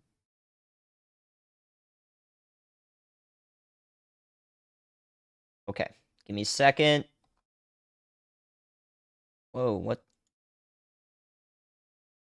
There we go.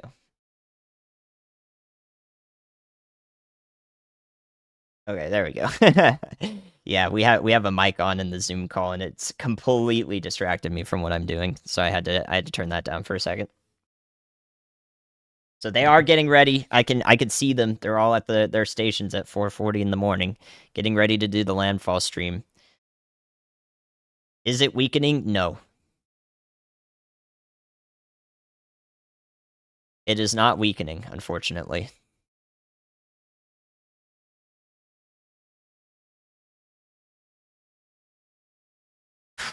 Unfortunately, no. This is still a really strong storm.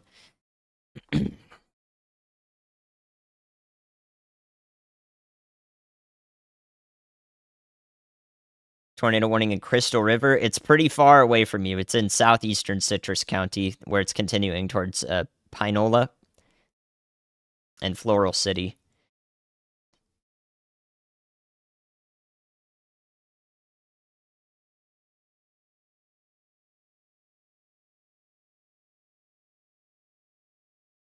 Yeah, well, look at the. It's a. Did it move north overnight? When I started the stream, it was back over in this area. So yeah, we've watched it wobble and so forth all the way up to here, thus far in the past 6.5 hours. So we are, if you're just joining, we are about 2.5 hours out from landfall, maybe 3 hours at the most.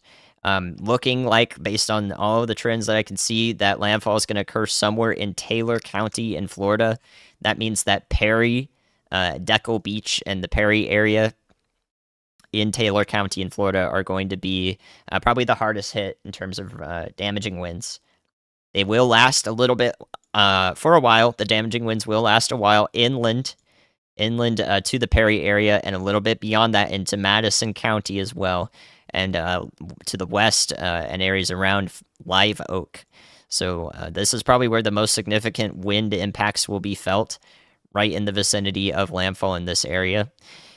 After this point, once it gets to the Georgia state line, it's expected to start to fall off a little bit more rapidly, lose strength to where it will be a lower end hurricane at the state line of Georgia, and then it will transition into a tropical storm sometime after that. So the most debilitating wind impacts will be felt in the Taylor County vicinity. The storm surge also into Dixie County to the south and east of where it makes landfall, especially. So this is not going to be a good situation. We've honed in on where exactly is going to probably experience the worst impacts, and it's just not going to do anything good. There's no sugarcoating that.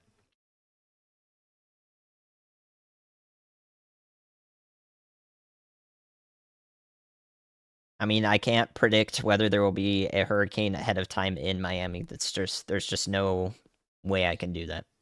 So I'm glad you're already aware of it, though. That's one of the best things you can do. So there are a lot of people who are unaware of hurricanes like this until they hit the main news outlets and so forth.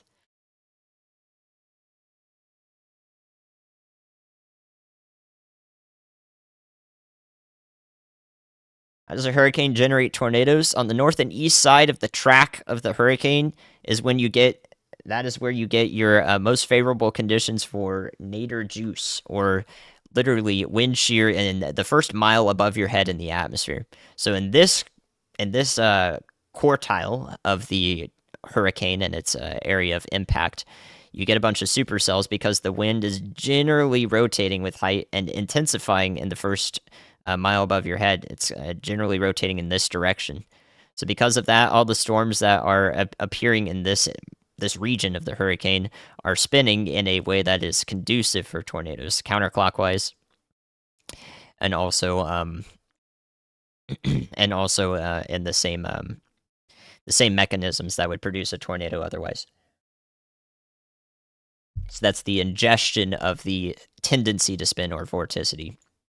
So we always see the tornadoes basically in that eastern quadrant, especially the north and east quadrant. And that's relative to the direction that's relative to the direction that the hurricane is traveling.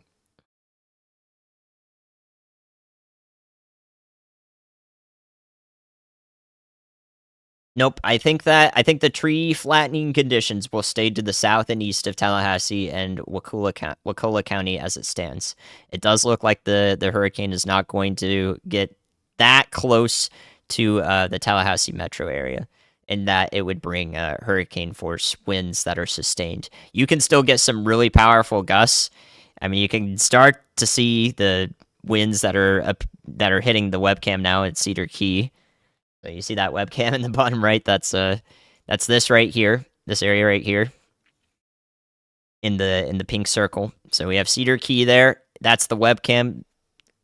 Rain is basically coming right off the coast and into the land in this region. So you can see the waves getting really close to the webcam as well, and they're continually filtering in further and further.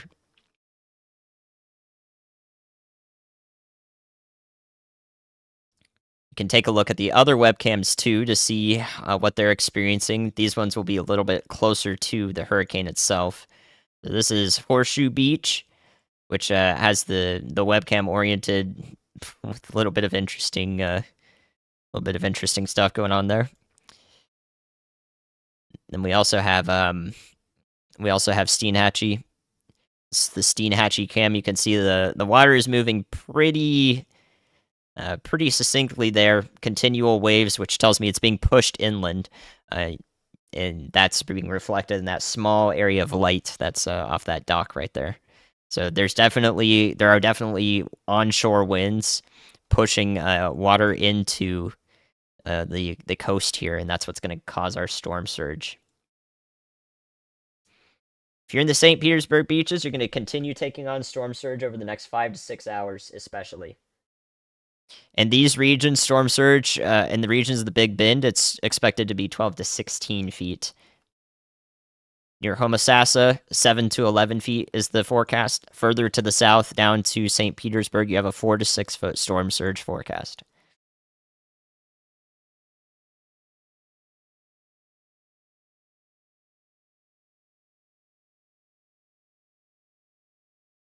The side of the hurricane is stronger. Generally, the side with the heavier rainfall is going to bring down the stronger winds to the surface because that rain weighs a lot. So the rain's going to boost it down to the surface because it's weighing on top of it. So they have a downward component.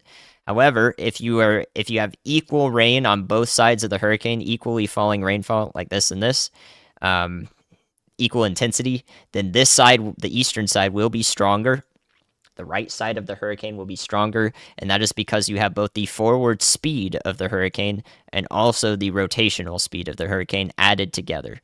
So this side will be stronger given the same intensity of rain.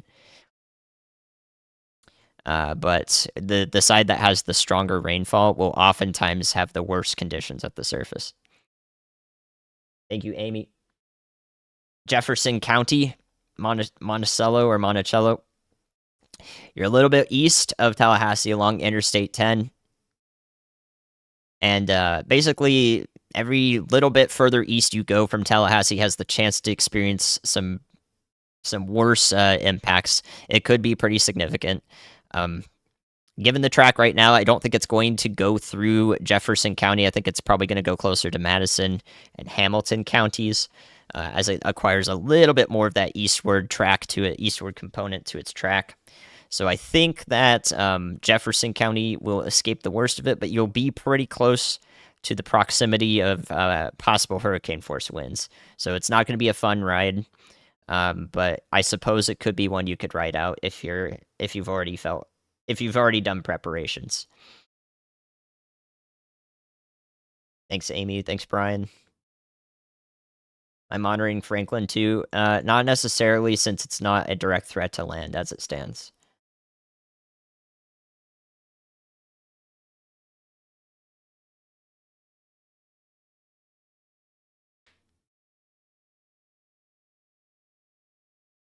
you haven't subbed to the channel yet and you enjoyed this broadcast through the night, I did the graveyard shift well. I do appreciate subs. They do help a lot to be able to continue and grow what I'm doing here. It does mean a lot. Everybody who has sent it along so far, I appreciate you. After all is said and done, if I had a recommendation, you could watch my forecast video on this 2 days ago and see how much went right, how much was well forecasted. Verification is always good. So if you want to add something to a save later thing to do, then that would be pretty cool, because getting widespread verification is one of the most powerful things you can do as a meteorologist.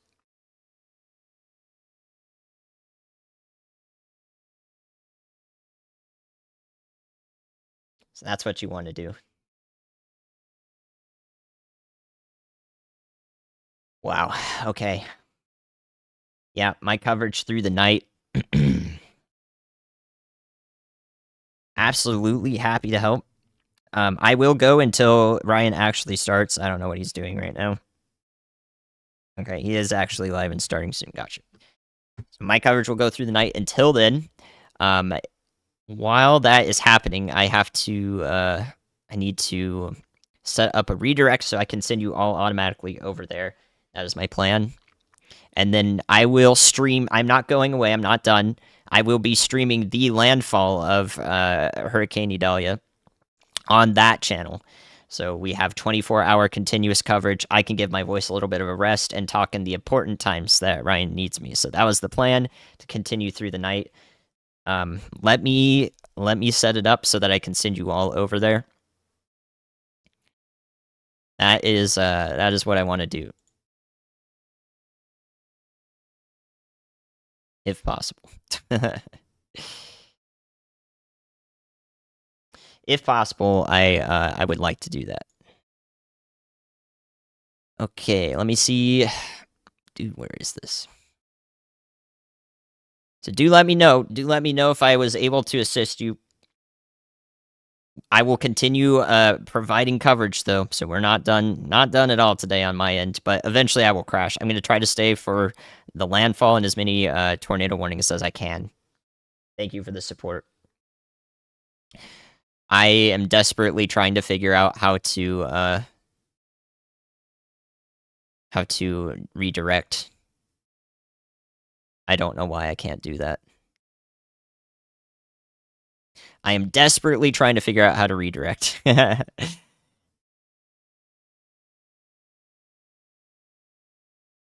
Okay, I can't do this. I know how to do it. It's just the option isn't showing up.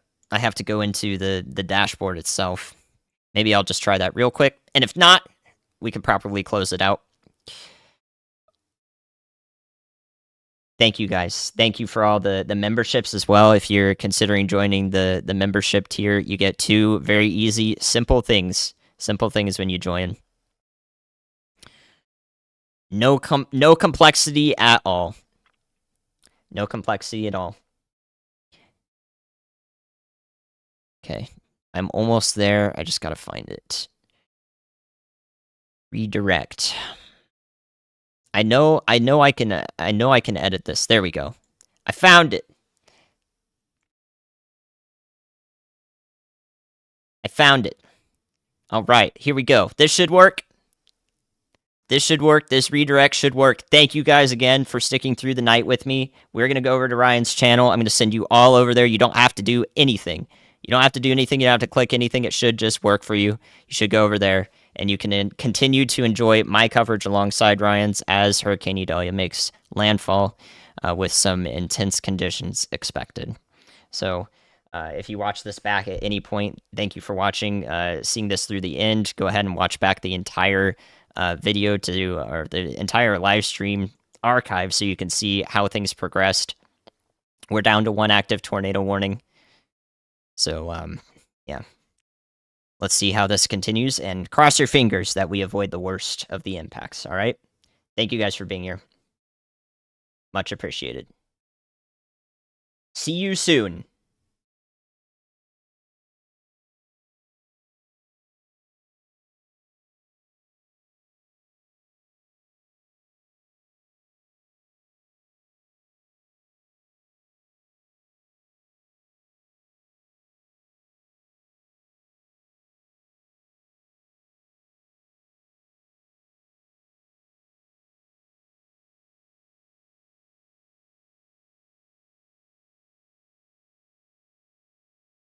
have a couple of other vantage points that we're going to have today, including from Y'all Force One, which is probably going to station somewhere between Mayo and Lake City, maybe even up there towards Madison, as this monster hurricane comes in, guys. This thing, after we ended the stream last night, it literally blew up unlike anything that we've really seen before. We had some rapid intensification, huge pressure falls.